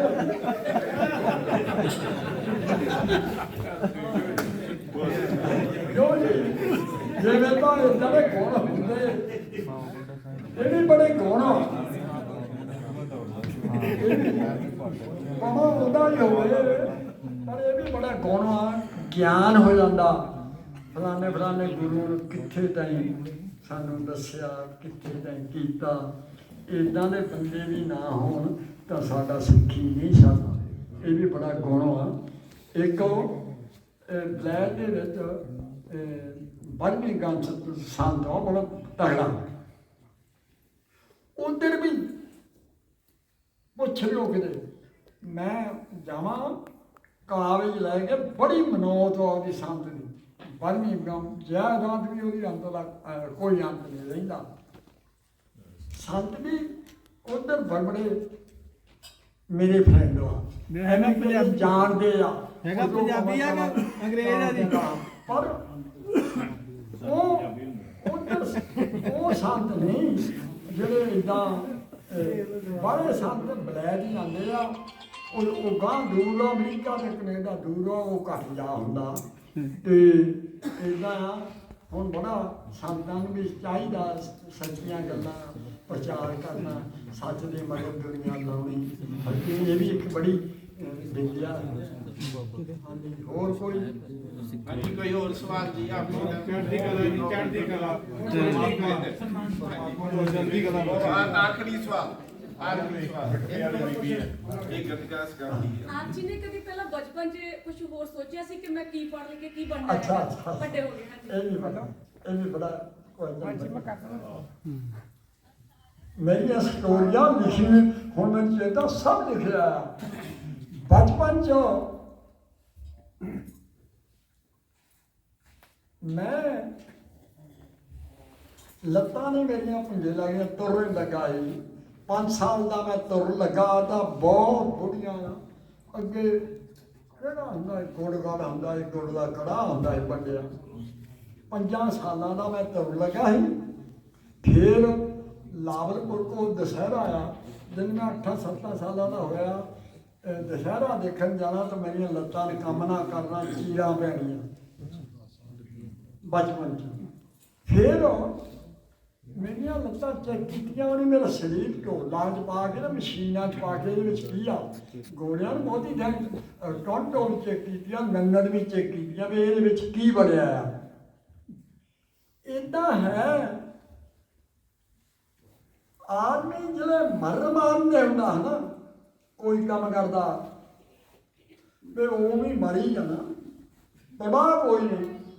ਰੱਬ ਉਸਲੇ ਮਦਦ ਉਹਲੇ ਕਰਦਾ ਜਿਹੜੇ ਆਦਮੀ ਮਰਨ ਮਾਨ ਤੇ ਹੋ ਜਾ, ਜਿਹੜੇ ਆਦਮੀ ਪ੍ਰਖੰਡਾ ਨਹੀਂ ਹੋ ਜਾ, ਉਹਦੇ ਰੱਬ ਕੋਈ ਮਦਦ ਨਹੀਂ ਕਰਦਾ। ਫਿਰ ਰੱਬ ਕਹਿੰਦਾ ਉਹ ਇਹਦਾ ਮੇਰਾ ਭਗਤੋ ਮਰਨ ਮਾਨ ਤੇ ਹੋਇਆ ਆਦਮੀ ਸੋਚੇ ਵੀ ਉਦਾਂ ਵੀ ਮਰ ਜਾਂਦਾ, ਚੜ ਜਾ ਪਹਾੜੀਆਂ ਤੇ ਲੱਤਾਂ ਨੂੰ ਕੀ ਹੋ ਜਾਂਦਾ, ਰੱਬ ਉਹਦੇ ਮਦਦ ਕਰ ਦਿੰਦਾ। ਇਹ ਤਾਂ ਮਰਨ ਮਾਨ ਤੇ ਹੋ ਗਿਆ, ਉਹ ਆਦਮੀ ਸੋਚ ਲੈਂਦਾ ਉਹ ਨਹੀਂ ਮਰ ਜਾਂਦਾ। ਇਹ ਵੀ ਆਪ ਨਹੀਂ ਬੰਦਾ ਕਰ ਸਕਦਾ, ਹਾਂ ਉਹਦਾ ਹੁਕਮ ਹੋਵੇ, ਉਹਦਾ ਗੁਰੂ ਦਾ ਹੁਕਮ ਹੋਵੇ। ਜੇ ਆਪ ਆਦਮੀ ਉੱਠੀ ਕਰੇ ਉਹ ਨਹੀਂ ਕਰ ਸਕਦਾ। ਕਹਿੰਦਾ ਹੁੰਦਾ ਮੇਰੇ ਟੌਰ ਨਾ ਦੇਣੀ ਜੇ ਤਾਂ ਕਰ ਲੂਗਾ ਹੁਣ ਆਖਰੀ ਇਹਨਾਂ ਨੂੰ ਸੁਨੇਹਾ ਦੇ ਦਿਓ ਵੀ ਸਾਰੇ ਕੀ ਕਰਨ। ਸਾਰੇ ਆਪਣੇ ਸਰੀਰ ਦੀ ਹਾਲਤ ਜਿਹੜੀ ਕਰਨੀ ਹੈ ਨਾ, ਸਾਰਿਆਂ ਨੂੰ ਚੰਗੀ ਇਹ ਗੱਲ ਆ। ਇੱਕ ਸਰੀਰ ਦੀ ਬੜੀ ਆਵਾਜ਼ ਤੋਂ ਥੋੜਾ ਜਿਹਾ ਸੱਚ ਬੋਲੋ, ਉਹ ਵੀ ਸਰੀਰ ਦੀ ਆਵਾਜ਼। ਬਾਪੂ ਜੀ ਕਹਿੰਦੇ ਪਹਿਲਾਂ ਸੱਚ ਬੋਲੋ, ਭਾਈ ਸਾਹਿਬ ਜੀ ਪਹਿਲਾਂ ਸੱਚ ਬੋਲੋ, ਹਮੇਸ਼ਾ ਝੂਠ ਕਦੀ ਨਾ ਬੋਲੋ, ਤੇ ਕਸਰਤ ਕਰੋ ਸਰੀਰ ਉਹ ਤੰਦਰੁਸਤ। ਚਲੋ ਝੂਠ ਵੀ ਥੋੜਾ ਜਿਹਾ ਲਾਉਣਾ ਸੁਲਾ ਦੇਖੋ ਪੰਜਾਬ ਤੇ ਸੁਲਾ ਮੈਂ ਜਾਣਾ ਹੁੰਦਾ, ਲੁਧਿਆਣੇ ਸਾਦੇ ਆ। ਹੁਣ ਮੈਂ ਨਾਂ ਤਾਂ ਕਿਸੇ ਦਾ ਲੈਂਦਾ ਨਹੀਂ, ਕੋਈ ਕਦਮ ਵੀ ਨਹੀਂ ਜੋ ਦੌੜਾ ਹੈ ਨਾ, ਕਦਮ ਵੀ ਨਹੀਂ ਹਿੱਲਿਆ। ਉਹ ਵੀ ਅਖਬਾਰਾਂ ਦੇ ਸਾਰਿਆਂ ਦੇ ਵੀ ਮੈਂ ਬਹਿਸ ਵੀ ਕਰਦਾ ਹੁੰਦਾ, ਮੈਂ ਨਾਂ ਨਹੀਂ ਕਿਸੇ ਦਾ ਲਿਆ। ਮੈਂ ਦੱਸੋ ਕਿ ਸਿਆਣੇ ਬੰਦੇ ਨੇ ਆਹ ਬੰਦਾ ਦੇਖਿਆ ਦੌੜਦਾ। ਜਿਹੜਾ ਨਾ ਜਿੰਨਾ ਪੰਜਾਬ 'ਚ ਇੱਦਾਂ ਦੀਆਂ ਗੱਲਾਂ ਦਾ ਝੂਠ ਦਾ ਵਸਾਰਾ, ਉਹਨਾਂ ਮੁਲਕਾਂ ਦੇ ਵਿੱਚ ਇੱਦਾਂ ਦੀਆਂ ਗੱਲਾਂ ਦਾ ਝੂਠ ਦਾ ਵਸਾਰਾ ਨਹੀਂ। ਇਹਨਾਂ ਮੁਲਕਾਂ ਦੀ ਕਾਮਯਾਬੀ ਉਹਨਾਂ ਮੁਲਕਾਂ 'ਚ ਇਹ ਨਹੀਂ ਗੱਲ ਬਰਮਿੰਘਮ ਜਿਹੜੇ ਸੰਤ ਆ ਉਹਨਾਂ ਦਾ ਵੀ ਬੜਾ, ਹੋਰ ਵੀ ਸੰਤ ਸਾਧੂ ਵੀ ਉਹਨਾਂ ਮੁਲਕਾਂ 'ਚ ਸਾਡੇ ਬਹੁਤ ਵਾ, ਕੈਨੇਡਾ ਦੇ ਵੀ, ਅਮਰੀਕਾ ਦੇ ਉਹ ਵੀ ਇਹ ਸਿੱਖਿਆ ਲੋਕਾਂ ਨੂੰ ਦਿੰਦੇ। ਉਹ ਵੀ ਚਾਹੀਦਾ ਆਪਣੇ ਲੋਕਾਂ ਨੂੰ ਪ੍ਰਚਾਰ ਕਰਦੇ ਆ।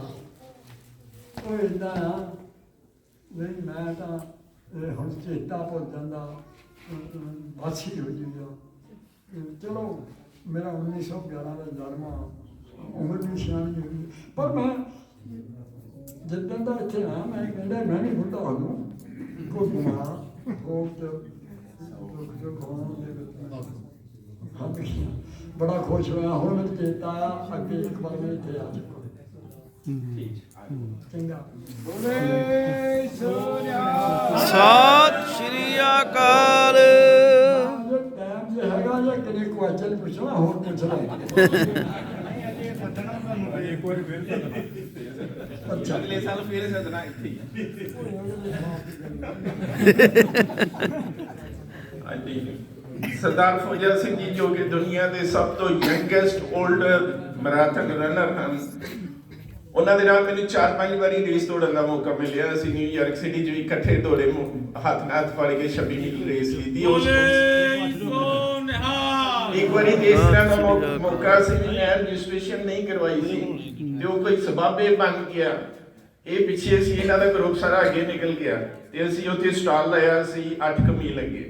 ਉਸ ਤੋਂ ਬਾਅਦ ਮੈਂ ਕੋਟ ਪੈਂਟ ਪਾ ਕੇ, ਡਰੈਸ ਸ਼ੂਜ਼ ਪਾ ਕੇ ਇਹਨਾਂ ਨਾਲ 16 ਮੀਲ ਦੌੜਿਆ ਸੀ ਇਹਨਾਂ ਦੇ ਨਾਲ, ਹੱਥ ਦੇ ਨਾਲ ਫੜ ਕੇ।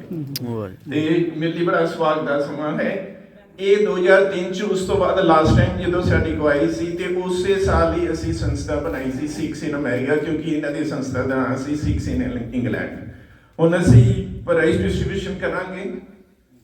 ਸਰਦਾਰ ਫੌਜਾ ਸਿੰਘ ਜੀ ਤੇ ਸੀਚੇਵਾਲ ਜੀ ਸਭ ਨੂੰ ਸਨਮਾਨਿਤ ਕਰਨਗੇ ਤੇ ਮੈਂ ਚਾਹਾਂਗਾ ਮਨਜੀਤ ਸਿੰਘ ਜੀ ਉੱਪਰ ਆ ਜਾਣ, ਪਰਮਿੰਦਰ ਸਿੰਘ ਜੀ।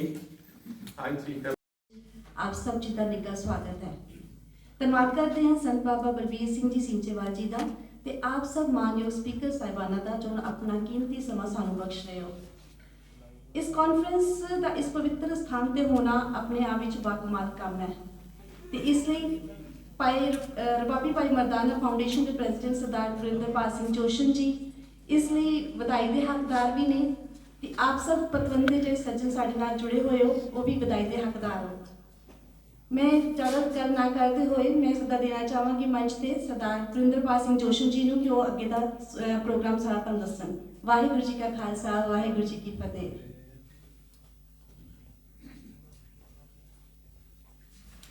ਵਾਹਿਗੁਰੂ ਜੀ ਕਾ ਖਾਲਸਾ ਵਾਹਿਗੁਰੂ ਜੀ ਕੀ ਫਤਿਹ। ਸਭ ਤੋਂ ਪਹਿਲੇ ਆਪ ਸਭ ਦਾ ਬਹੁਤ ਬਹੁਤ ਧੰਨਵਾਦ ਜੋ ਆਪ ਆਪਣਾ ਕੀਮਤੀ ਸਮਾਂ ਕਰਕੇ ਮੇਰੀ ਇਹ ਕਾਲ ਤੇ ਇੱਥੇ ਹਾਜ਼ਰ ਹੋਏ ਹੋ। ਤੇ ਦੂਸਰੇ ਸੰਤ ਸੀਚੇਵਾਲ ਜੀ ਜਿਨ੍ਹਾਂ ਨੇ ਕਿ ਸਾਡੀ ਰਿਕੁਐਸਟ ਨੂੰ ਕਬੂਲ ਕੀਤਾ ਤੇ ਪਵਿੱਤਰ ਨਦੀ ਦੇ ਕਿਨਾਰੇ ਅਸੀਂ ਕੀਰਤਨ ਦਾ ਆਨੰਦ ਮਾਣਿਆ ਤੇ ਅੱਜ ਅਸੀਂ ਆਪਣੇ ਵਿਚਾਰ ਸਾਂਝੇ ਕਰਨ ਲਈ ਇੱਥੇ ਇਕੱਠੇ ਹੋਏ ਹਾਂ। ਅੱਜ ਦੀ ਜਿਹੜੀ ਕਾਨਫਰੰਸ ਦਾ ਸਾਡਾ ਮਕਸਦ ਇਹ ਹੈਗਾ ਕਿ ਅਸੀਂ ਇਸ ਦੀ ਕੋਈ ਆਊਟਪੁੱਟ ਕੱਢਣੀ ਹੈ, ਨਾ ਕਿ ਆਪਸ 'ਚ ਕਿਸੇ ਬਹਿਸਬਾਜ਼ੀ ਦੇ ਵਿੱਚ ਪੈਣਾ। ਕਿਉਂਕਿ ਮੈਂ ਜਿੰਨੇ ਵੀ ਪ੍ਰੋਜੈਕਟ ਲੈ ਕੇ ਸ਼ੁਰੂ ਤੋਂ ਚੱਲਿਆ ਸੀ ਬਚਪਨ ਤੋਂ, ਮੈਂ ਤੁਹਾਨੂੰ ਥੋੜੀ ਜਿਹੀ ਬੈਕਗ੍ਰਾਉਂਡ ਦੱਸ ਦੇਣਾ ਜੇ ਆਪ ਇਜਾਜ਼ਤ ਦਿਓ ਤੇ। ਅੰਮ੍ਰਿਤਸਰ ਦੇ ਜੰਪ ਵੱਲ ਹੋਣ ਕਰਕੇ 97 ਤੱਕ ਮੈਂ ਅੰਮ੍ਰਿਤਸਰ ਸੀ, 97 ਚ ਅਮਰੀਕਾ ਚਲਾ ਗਿਆ ਸੀ, ਪਿਛਲੇ 22 ਸਾਲ ਤੋਂ ਉੱਥੇ ਹਾਂ। ਤੇ ਅੰਮ੍ਰਿਤਸਰ ਦੇ ਵਿੱਚ ਗੁਰਦੁਆਰਾ ਸਾਰਾਗੜੀ ਸਾਹਿਬ ਜਦੋਂ ਮੈਂ ਨਿਕਲਦਾ ਹੁੰਦਾ ਸੀ ਤੇ ਉਸ ਸਮੇਂ ਗੁਰਦੁਆਰਾ ਸਾਹਿਬ ਬੰਦ ਹੁੰਦਾ ਸੀ। ਸਵੇਰੇ ਗ੍ਰੰਥੀ ਸਿੰਘ ਪ੍ਰਕਾਸ਼ ਕਰਕੇ ਸ਼ੀਸ਼ੇ ਦਾ ਡੋਰ ਲਾ ਕੇ ਚੱਲ ਜਾਂਦਾ ਸੀ, ਸ਼ਾਮੀ ਆ ਕੇ ਸੁਖਮਨ ਕਰਦਾ ਸੀ। ਤੇ 7ਵੀਂ 8ਵੀਂ ਕਲਾਸ ਦੀ ਗੱਲ ਮੈਂ ਸੁਣਾ ਰਿਹਾ ਤੁਹਾਨੂੰ, ਜਦੋਂ ਛੋਟੀ ਉਮਰ ਦਾ ਬੱਚਾ ਹੈ ਕਿ ਮੈਂ ਉੱਥੋਂ ਕ੍ਰੋਸ ਕਰਦਾ ਹੁੰਦਾ ਸੀ ਸੜਕ। ਤੇ ਇੱਕ ਦਿਨ ਗ੍ਰੰਥੀ ਸਿੰਘ ਨੂੰ ਪੁੱਛਿਆ ਵੀ ਅੰਮ੍ਰਿਤਸਰ ਦੇ ਸਾਰੇ ਗੁਰਦੁਆਰਿਆਂ 'ਚ ਰੌਣਕ ਹੁੰਦੀ, ਇਹ ਗੁਰਦੁਆਰਾ ਕਿਉਂ ਬੰਦ ਕਰਦੇ? ਉਹ ਕਹਿੰਦੇ ਜੀ ਇੱਥੇ ਰੌਣਕ ਨਹੀਂ ਹੁੰਦੀ। ਫਿਰ ਮੈਂ ਉੱਥੋਂ ਦੇ ਮੈਨੇਜਰ ਨੂੰ ਮਿਲਿਆ ਦਰਬਾਰ ਸਾਹਿਬ ਤੇ ਉਹਨਾਂ ਨਾਲ ਗੱਲਬਾਤ ਕੀਤੀ। ਉਹ ਕਹਿੰਦੇ ਜੇ ਸੰਗਤਾਂ ਲਿਆ ਸਕਦੇ ਹੋ ਤੇ ਅਸੀਂ ਗੁਰਦੁਆਰਾ ਲਈ ਤੁਹਾਨੂੰ ਗ੍ਰੰਥੀ 2 ਦੇ ਦਾਂਗੇ ਇੱਕ ਦੀ ਜਗ੍ਹਾ। ਅਗਲੇ ਦਿਨ ਹੀ ਮੈਂ 150 ਸਟੂਡੈਂਟਸ ਆਪਣੇ ਉੱਥੇ ਲਿਜਾ ਕੇ ਕਰਾਟੇ ਦੀ ਕਲਾਸ ਸ਼ੁਰੂ ਕੀਤੀ। ਸਾਲ 'ਚ ਅਸੀਂ 3 ਕੀਰਤਨ ਦਰਬਾਰ ਸ਼ੁਰੂ ਕੀਤੇ ਤੇ ਹੌਲੀ ਹੌਲੀ ਪੂਰੀ ਦੁਨੀਆ 'ਚ ਸਾਰਾਗੜੀ ਦਾ ਨਾਮ ਚੱਲ ਗਿਆ। ਕੇਸਰੀ ਫਿਲਮ ਉਸ ਦੀ ਉਦਾਹਰਣ ਹੈ। ਤੇ ਇਹ ਜੋ ਵੀ ਕੰਮ ਕਰਨਾ ਚਾਹੀਦਾ ਉਹਦੀ ਕੋਈ ਆਊਟਪੁੱਟ ਪ੍ਰੈਕਟੀਕਲੀ ਬਾਹਰ ਨਿਕਲਣੀ ਚਾਹੀਦੀ ਹੈ। ਜਿੰਨੇ ਵੀ ਕਾਰਜ ਕੀਤੇ ਇਹਨਾਂ ਦੀ ਸ਼ੁਰੂਆਤ ਕਰਵਾਉਣ ਵਾਲੇ ਸੀ ਮੈਨੂੰ ਭਗਤ ਪੂਰਨ ਸਿੰਘ ਜੀ ਪਿੰਗਲਵਾੜੇ ਵਾਲੇ। ਉਹ ਰੋਜ਼ਾਨਾ ਉੱਥੋਂ ਰਕਸ਼ਾ ਗੱਡੀ ਚਲਾ ਕੇ ਉਹਨਾਂ ਦੇ ਪਿੱਛੇ ਪਿਆਰਾ ਬੈਠਾ ਹੁੰਦਾ ਸੀ, ਰਕਸ਼ੇ ਤੇ ਨਿਕਲਦੇ ਸੀ, ਮੈਨੂੰ ਵੇਖ ਕੇ ਰੁਕ ਜਾਂਦੇ ਸੀ, ਰੋਜ਼ 15 ਮਿੰਟ ਰੁਕ ਕੇ ਕਹਿੰਦੇ ਸੀ ਬੜਾ ਵਧੀਆ ਕਾਰਜ ਕੀਤਾ ਹੈ। ਪਰ ਉਸ ਤੋਂ ਬਾਅਦ ਮੈਨੂੰ ਪਿੰਗਲਵਾੜੇ ਸੱਦਦੇ ਸੀ, ਸਾਰੇ ਦਿਨ ਦੇ ਕਾਰ ਵਿਹਾਰ ਦਿਖਾਉਂਦੇ ਹੁੰਦੇ ਸੀ ਛੋਟੀ ਉਮਰ ਤੋਂ।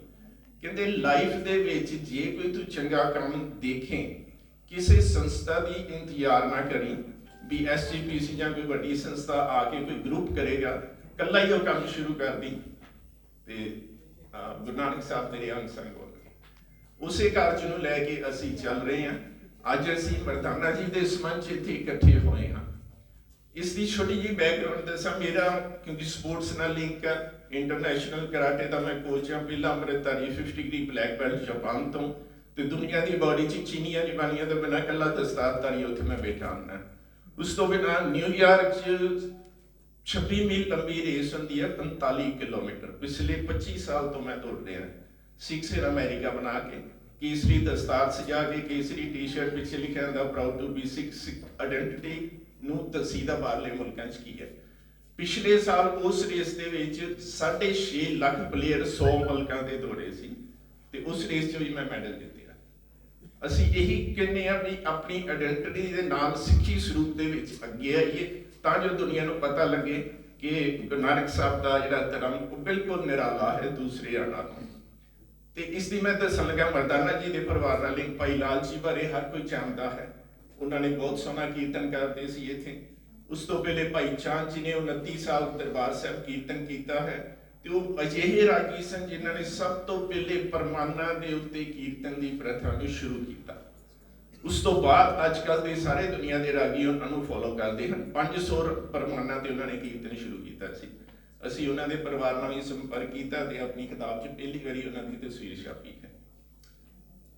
2017 ਦੇ ਐਂਡ ਤੇ ਭਾਈ ਲਾਲ ਜੀ ਦੀ 18ਵੀਂ ਪੀੜ੍ਹੀ ਨੇ ਫੇਸਬੁੱਕ ਤੇ ਇੱਕ ਮੈਸੇਜ ਵੀਡੀਓ ਪਾਇਆ ਸੀ ਵੀ ਗੁਰੂ ਨਾਨਕ ਸਾਹਿਬ ਨੇ ਸਾਨੂੰ 21 ਕੁਲਾਂ ਦਾ ਵਰਦਾਨ ਦਿੱਤਾ ਸੀ ਤੇ ਅੱਜ ਅਸੀਂ 18ਵੀਂ ਪੀੜ੍ਹੀ ਤੇ ਆਏ ਹਾਂ ਤੇ ਸਾਡੀ ਕੋਈ ਕੁਛ ਪ੍ਰਤੀਤ ਨਹੀਂ ਆਉਂਦੀ। ਉਸੇ ਸਾਲ ਉਹਨਾਂ ਨੂੰ ਨਨਕਾਣਾ ਸਾਹਿਬ ਕੀਰਤਨ ਕਰਦੇ ਹੋਏ ਉੱਥੋਂ ਦੇ ਗ੍ਰੰਥੀ ਨੇ ਗੁੱਟ ਤੋਂ ਫੜ ਕੇ ਬਾਹਰ ਕੀਤਾ ਸੀ।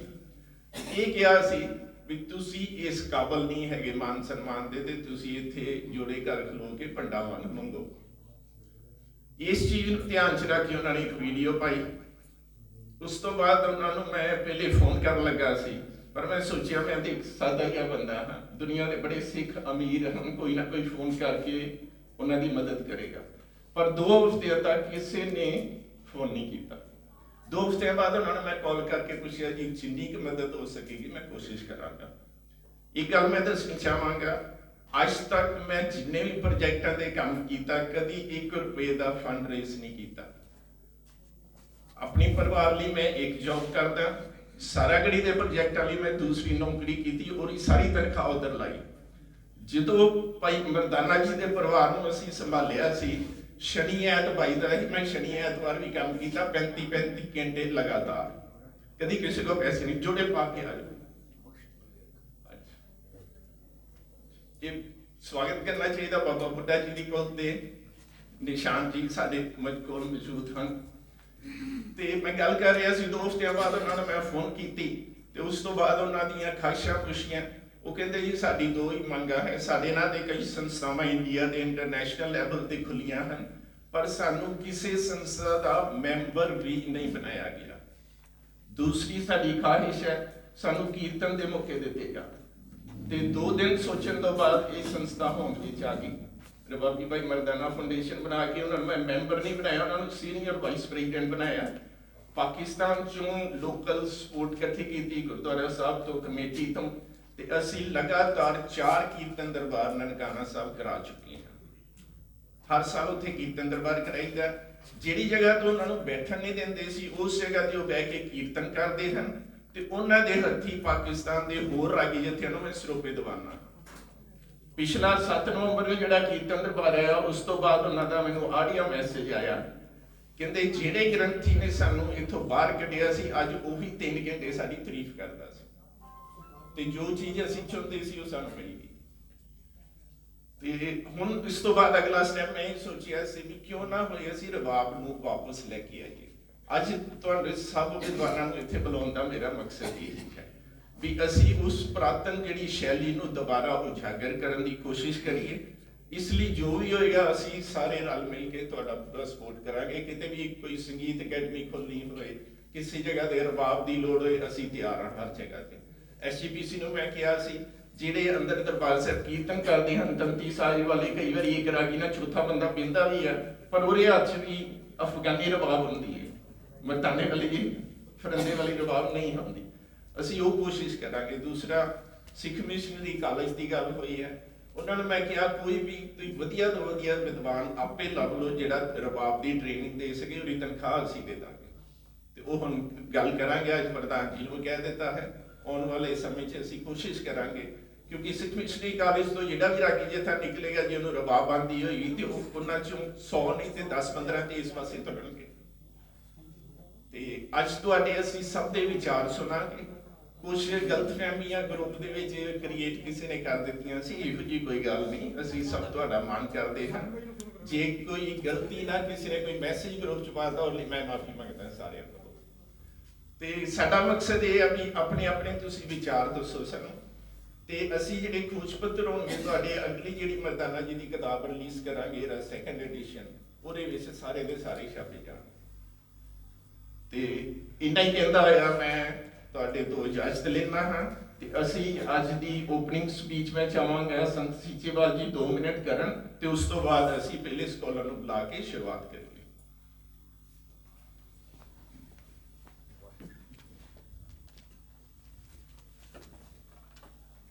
ਬਹੁਤ ਹੀ ਸਤਿਕਾਰਯੋਗ ਸਾਰੀਆਂ ਹੀ ਮੰਚ ਦੇ ਵਿਰਾਜਮਾਨ ਸਨਮਾਨਯੋਗ ਸਤਿਕਾਰਯੋਗ ਸ਼ਖਸੀਅਤਾਂ ਗੁਰਵਿੰਦਰ ਸਿੰਘ ਜੋਸ਼ਨ ਜੀ ਤੇ ਅੱਜ ਜੋ ਬੜੇ ਹੀ ਸਾਰੇ ਅੰਤਰਰਾਸ਼ਟਰੀ ਭਾਈ ਮਰਦਾਨਾ ਕਾਨਫਰੰਸ ਵਿੱਚ ਸ਼ਾਮਿਲ ਹੋਏ ਸਾਰੇ ਵਿਦਵਾਨ ਕੀਰਤਨੀ ਜਥੇ ਜਿਨ੍ਹਾਂ ਨੇ ਇਹ ਰਬਾਬ ਵਾਲੇ ਜਿਹੜੇ ਸਕਾਲਰ ਆ ਸਿੱਖਣ ਵਾਲੇ ਤੇ ਜਿਹੜੇ ਇਸ ਸਮਾਗਮ ਨੂੰ ਦੇਸ਼ ਵਿਦੇਸ਼ ਦੇ ਵਿੱਚ ਨੈਟ ਦੇ ਰਾਹੀਂ ਦੇਖ ਰਹੇ ਸਾਰਿਆਂ ਨੂੰ ਪਿਆਰ ਭਰੀ ਸਤਿ ਸ੍ਰੀ ਅਕਾਲ। ਸਾਡੀ ਖੁਸ਼ੀ ਦੀ ਗੱਲ ਆ ਕਿ ਗੁਰੂ ਨਾਨਕ ਪਾਤਸ਼ਾਹ ਦੇ ਸਾਥੀ ਭਾਈ ਮਰਦਾਨਾ ਜੀ ਦੀ ਉਹ ਯਾਦ, ਉਹ ਰਬਾਬ ਜੋ ਕਿਸੇ ਵੇਲੇ ਫਰਜ਼ੰਦਾਂ ਨੇ ਉਹਨਾਂ ਨੂੰ ਭੇਟ ਕੀਤੀ ਸੀ, ਸੋ ਉਹ ਰਬਾਬ ਦੁਆਰਾ ਸਾਡੇ ਸੰਗੀਤ ਦਾ ਹਿੱਸਾ ਬਣ ਸਕੇ। ਉਹ ਰਬਾਬ ਸਾਡੇ ਦਿਲਾਂ ਦੇ ਵਿੱਚ ਉਹ ਵੱਜ ਸਕੇ। ਉਹ ਤਾਰ, ਉਹ ਸਾਡਾ ਸੁਰ ਤਾਲ, ਫਿਰ ਅਸੀਂ ਉਸ ਰੱਬੀ ਬਾਣੀ ਨੂੰ ਉਸੇ ਤਾਰ ਰਾਹੀਂ ਸੁਣੀਏ। ਸੋ ਇਹ ਬਹੁਤ ਵਧੀਆ ਉਪਰਾਲਾ ਅੱਜ ਬਹੁਤ ਵਧੀਆ ਕੀਰਤਨ ਸਰਵਣ ਕਰਨ ਨੂੰ ਮਿਲਿਆ ਰਬਾਬ ਦੇ ਨਾਲ। ਪਹਿਲਾਂ ਵੀ ਇਹ ਰਬਾਬੀ ਇੱਥੇ ਤਕਰੀਬਨ 550 ਮਿੰਟ ਇਹਨਾਂ ਨੇ ਲਗਾਤਾਰ ਕੀਰਤਨ ਕੀਤਾ ਸੀ। ਸੋ ਅਸੀਂ ਉਸ ਵੇਲੇ ਵੀ ਇਹਨਾਂ ਨੇ ਬੇਨਤੀ ਕੀਤੀ ਸੀ ਕਿ ਬਾਬਾ ਜੀ ਇੱਥੇ ਅੱਜ ਲੋੜ ਆ ਕੇ ਅਸੀਂ ਬੱਚਿਆਂ ਨੂੰ ਰਬਾਬ ਨਾਲ ਜੋੜੀਏ। ਅਸੀਂ ਕਿ ਅਸੀਂ ਤਿਆਰ ਹਾਂ। ਅਸੀਂ ਉਹਨਾਂ ਬੱਚਿਆਂ ਨੂੰ ਰਬਾਬਾਂ ਵੀ ਲਿਆ ਕੇ ਦਿੱਤੀਆਂ। ਫਿਰ ਆ ਕੋਵਿਡ ਆ ਗਿਆ, ਇਸ ਕਰਕੇ ਰੁਕਿਆ।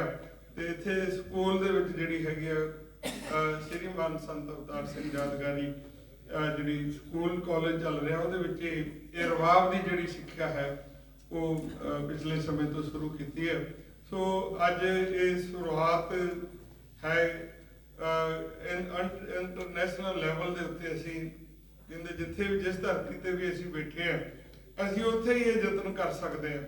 ਸੋ ਇਹ ਜ਼ਰੂਰੀ ਨਹੀਂ ਕਿ ਇਹ ਇੱਥੇ ਹੀ ਅਸੀਂ ਕਰਦੇ ਹਾਂ। ਦੁਨੀਆ ਭਰ ਦੇ ਵਿੱਚ ਜਿਸ ਤਰ੍ਹਾਂ ਇਹ ਅਮਰੀਕਾ ਦੇ ਵਿੱਚ ਰਹਿ ਕੇ ਇਹ ਸਾਰਾ ਕੁਝ ਧਿਆਨ ਇਹਨਾਂ ਦਾ ਸਾਡੇ ਉਹ ਪੁਰਾਤਨ ਜਿਹੜੀ ਹੈ ਸਾਡਾ ਵਿਰਸਾ ਇਤਿਹਾਸ ਉਹਨੂੰ ਸੰਭਾਲਣ ਦੇ ਵਿੱਚ ਹੈ। ਸੋ ਇਸੇ ਤਰ੍ਹਾਂ ਦੇ ਪਤਾ ਨਹੀਂ ਕਿੰਨੇ ਕੁ ਵਾਹਿਗੁਰੂ ਦੇ ਪਿਆਰੇ ਜਿਹੜੇ ਦੁਨੀਆ ਭਰ ਦੇ ਵਿੱਚ ਸੰਗੀਤ ਨਾਲ ਪਿਆਰ ਕਰਨ ਵਾਲੇ ਹੋਣਗੇ। ਸੋ ਜ਼ਰੂਰ ਇਸ ਕਾਰਜ ਨੂੰ ਉਤਸ਼ਾਹਿਤ ਵੀ ਕਰਨਗੇ, ਇਹਦੇ ਨਾਲ ਜੁੜਨਗੇ ਵੀ। ਸੋ ਅਸੀਂ ਧੰਨਵਾਦ ਕਰਦੇ ਹਾਂ ਕਿ ਸਾਨੂੰ ਉਹਨਾਂ ਮਹਾਂਪੁਰਸ਼ਾਂ ਦੇ, ਉਹਨਾਂ ਜਿਨ੍ਹਾਂ ਨੇ ਪੁਰਾਤਨ ਵਿਰਸਾ ਇਹ ਸਾਰਾ ਕੁਝ ਸੰਭਾਲਿਆ, ਉਹਨਾਂ ਮਹਾਂਪੁਰਸ਼ਾਂ ਦੇ ਦਰਸ਼ਨ ਕਰਨ ਦਾ ਸਾਨੂੰ ਸੁਭਾਗ ਪ੍ਰਾਪਤ ਹੋਇਆ। ਅਸੀਂ ਸਾਰਿਆਂ ਨੂੰ ਜਿਹਾ ਕਿ ਜਿੰਨੇ ਕਦਮ ਚੱਲ ਕੇ ਆਏ ਉਹਨਾਂ ਕਦਮਾਂ ਦਾ, ਜਿਨ੍ਹਾਂ ਰਸਤਿਆਂ ਰਾਹੀਂ ਚੱਲ ਕੇ ਆਏ ਉਹਨਾਂ ਰਸਤਿਆਂ ਦਾ, ਜਿਨ੍ਹਾਂ ਸਥਾਨਾਂ ਤੋਂ ਚੱਲ ਕੇ ਆਏ ਉਹਨਾਂ ਸਥਾਨਾਂ ਦਾ, ਤੇ ਜਿਹੜੇ ਸਵਾਸ ਤੁਸੀਂ ਗੁਰੂ ਪਾਤਸ਼ਾਹ ਦੀ ਪਾਵਨ ਬਾਣੀ ਦੇ ਨਾਲ ਜੋੜ ਕੇ ਲਾਏ ਉਹਨਾਂ ਸਵਾਸਾਂ ਦਾ ਵੀ ਅਸੀਂ ਧੰਨਵਾਦ ਕਰਦੇ ਹਾਂ। ਸਭ ਨੂੰ ਜੀ ਆਇਆਂ। ਵਾਹਿਗੁਰੂ ਜੀ ਕਾ ਖਾਲਸਾ, ਵਾਹਿਗੁਰੂ ਜੀ ਕੀ ਫਤਿਹ।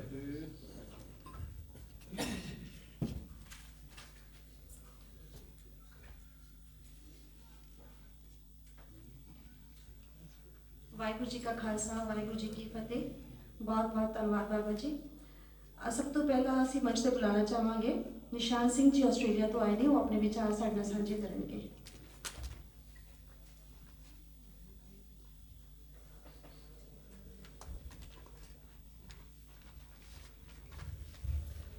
ਵਾਹਿਗੁਰੂ ਜੀ ਕਾ ਖਾਲਸਾ, ਵਾਹਿਗੁਰੂ ਜੀ ਕੀ ਫਤਿਹ।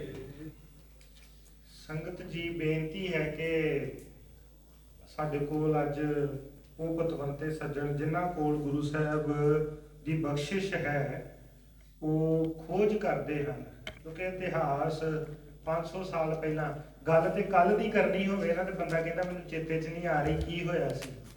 400-500 ਸਾਲ ਪਹਿਲਾਂ ਗੁਰੂ ਸਾਹਿਬ ਜੀ ਦੇ ਚੋਜਾਂ ਨੂੰ ਪ੍ਰਗਟ ਕਰਨਾ, ਇਹ ਇਤਿਹਾਸਕਾਰਾਂ ਦੇ ਉੱਤੇ ਬਖਸ਼ਿਸ਼ ਗੁਰੂ ਸਾਹਿਬ ਜੀ ਦੀ ਹੁੰਦੀ ਹੈ। ਦਾਸ ਤੇ ਰਿਸਰਚ 'ਚ ਇਦਾਂ ਕੋਈ ਰੋਲ ਨਹੀਂ। ਅਸੀਂ ਤੇ ਜੋ ਆਪ ਜੀ ਸਾਰੇ ਲਿਖਦੇ ਹੋ ਉਸ ਨੂੰ ਪੜ੍ਹ ਕੇ ਅੱਗੇ ਸੰਗਤ ਤੱਕ ਪਹੁੰਚਾਉਣ ਦੀ ਸੇਵਾ ਸਾਡੇ ਕੋਲ ਗੁਰੂ ਸਾਹਿਬ ਲੈਂਦੇ ਹਨ। ਨਾ ਹੀ ਅਸੀਂ ਕੋਈ ਸੋਚ ਕੇ ਆਏ, ਨਾ ਹੀ ਅਸੀਂ ਅਜੇ ਕੋਈ ਪੇਪਰ ਲਿਖਿਆ ਹੈ। ਪਰ ਇੱਕ ਗੱਲ ਆਪ ਜੀ ਦੇ ਨਾਲ ਜੋ ਆਪਣੇ ਬਚਪਨ ਤੋਂ ਐਕਸਪੀਰੀਅੰਸ ਕਰਦੇ ਸੀ, ਗੁਰੂ ਸਾਹਿਬ ਨੇ ਕਿਰਪਾ ਕੀਤੀ, ਇੱਕ ਗੁਰਸਿੱਖ ਪਰਿਵਾਰ ਵਿੱਚ ਜਨਮ ਹੋਇਆ। ਜਦੋਂ ਵੀ ਕਿਤੇ ਕਥਾ ਦੇ ਸਮਾਗਮ 'ਚ ਜਾਣਾ, ਕਿਤੇ ਵੀ ਗੁਰੂ ਸਾਹਿਬ ਜੀ ਦੀ ਗੱਲ ਹੋਣੀ, ਕਿਉਂਕਿ ਆਪਾਂ ਨੂੰ ਇਹ ਪਤਾ ਕਿ ਜੇ ਸਿੱਖ ਕੌਮ ਦੇ ਵਿੱਚ ਧੰਨ ਧੰਨ ਸ੍ਰੀ ਗੁਰੂ ਨਾਨਕ ਦੇਵ ਸਾਹਿਬ ਜੀ ਮਹਾਰਾਜ ਦਾ ਪ੍ਰਕਾਸ਼ ਪੁਰਬ ਜਿਹੜਾ ਨਾ ਇਹ ਸ਼ਾਇਦ ਸਭ ਤੋਂ ਵੱਡੇ ਸਕੇਲ ਦੇ ਉੱਤੇ ਮਨਾਇਆ ਜਾਂਦਾ। ਅਸੀਂ ਵਿਦੇਸ਼ਾਂ 'ਚ ਵੀ ਦੇਖਦੇ ਹਾਂ ਕਿ ਉਦੋਂ ਹਰ ਸਿੱਖ ਜਿਹੜਾ ਵਾ ਉਹਦੀ ਕੋਸ਼ਿਸ਼ ਹੁੰਦੀ ਕਿ ਅਸੀਂ ਗੁਰੂ ਸਾਹਿਬ ਕੋਲ ਨਮਸਕਾਰ ਕਰਨ ਜ਼ਰੂਰ ਆਈਏ। ਸੁਣਨ ਵੇਖਣ ਦੇ ਵਿੱਚ ਇਹ ਆਉਣਾ ਕਿ ਜਦੋਂ ਗੁਰੂ ਨਾਨਕ ਦੇਵ ਸਾਹਿਬ ਜੀ ਮਹਾਰਾਜ ਦੀ ਉਸਤਤ ਕਰਨੀ ਹੈ, ਕਿਉਂਕਿ ਸਿੱਖ ਨੂੰ ਹੁਕਮ ਹੈ, ਸਿੱਖ ਕਰਦਾ ਹੈ ਉਸਤਤ ਕਰ ਕਰ ਜੀਵਾਂ, ਤੇ ਉਸਤਤ ਕਰਦਿਆਂ ਹੋਇਆ ਨਾ ਭਾਈ ਮਰਦਾਨਾ ਜੀ ਨੂੰ ਇੱਕ ਬੜਾ ਫਨੀ ਜਿਹਾ ਕਰੈਕਟਰ ਦਿਖਾ ਲੈਣਾ, ਬੜੀ ਸਿੰਪਲ ਜੀ ਗੱਲ ਕਰਨੀ ਉਹਨਾਂ ਦੇ ਬਾਰੇ। ਹੁਣ ਅਸੀਂ ਬਚਪਨ 'ਚ ਸਾਡੀ ਇੱਕ ਆਪਣੇ ਲੈਵਲ ਦੀ ਸਮਝ ਹੈ, ਉਹ ਐਂ ਦਿਖਾਉਣਾ ਜਿਵੇਂ ਇੱਕ ਬਹੁਤ ਹੀ ਆਮ ਜਿਹਾ ਇਨਸਾਨ ਸੀਗਾ ਜਿਹਦਾ ਕੋਈ ਇੰਪੋਰਟੈਂਟ ਰੋਲ ਨਹੀਂ ਸੀ ਤੇ ਗੁਰੂ ਜੀ ਦੇ ਨਾਲ ਸੀਗਾ। ਕਦੀ ਉਹ ਕਹਿਣ ਲੱਗ ਪੈਂਦਾ ਸੀ ਜੀ ਮੈਨੂੰ ਭੁੱਖ ਲੱਗ ਗਈ ਹੈ, ਕਦੀ ਉਹ ਪਾਣੀ ਮੰਗ ਰਿਹਾ ਸੀਗਾ। ਜਿਉਂ-ਜਿਉਂ ਜ਼ਿੰਦਗੀ ਨਿਕਲਦੀ ਗਈ, ਜਿਉਂ-ਜਿਉਂ ਇਤਿਹਾਸ ਗੁਰਬਾਣੀ ਦੇ ਨਾਲ ਸਾਂਝ ਪਈ, ਉਦੋਂ ਪਤਾ ਲੱਗਾ ਕਿ ਦੇਖੋ ਇੱਕ ਪੰਕਤੀ ਦੇ ਵਿੱਚ ਜੇ ਥਾਂ ਮਿਲਿਆ ਹੈ, ਇੱਕ ਬਾਬਾ ਅਕਾਲ ਰੂਪ, ਦੂਜਾ ਰਬਾਬੀ ਮਰਦਾਨਾ, ਉੱਥੇ ਹੋਰ ਕਿਸੇ ਦਾ ਨਾਂ ਕਿਉਂ ਨਹੀਂ ਆ ਗਿਆ?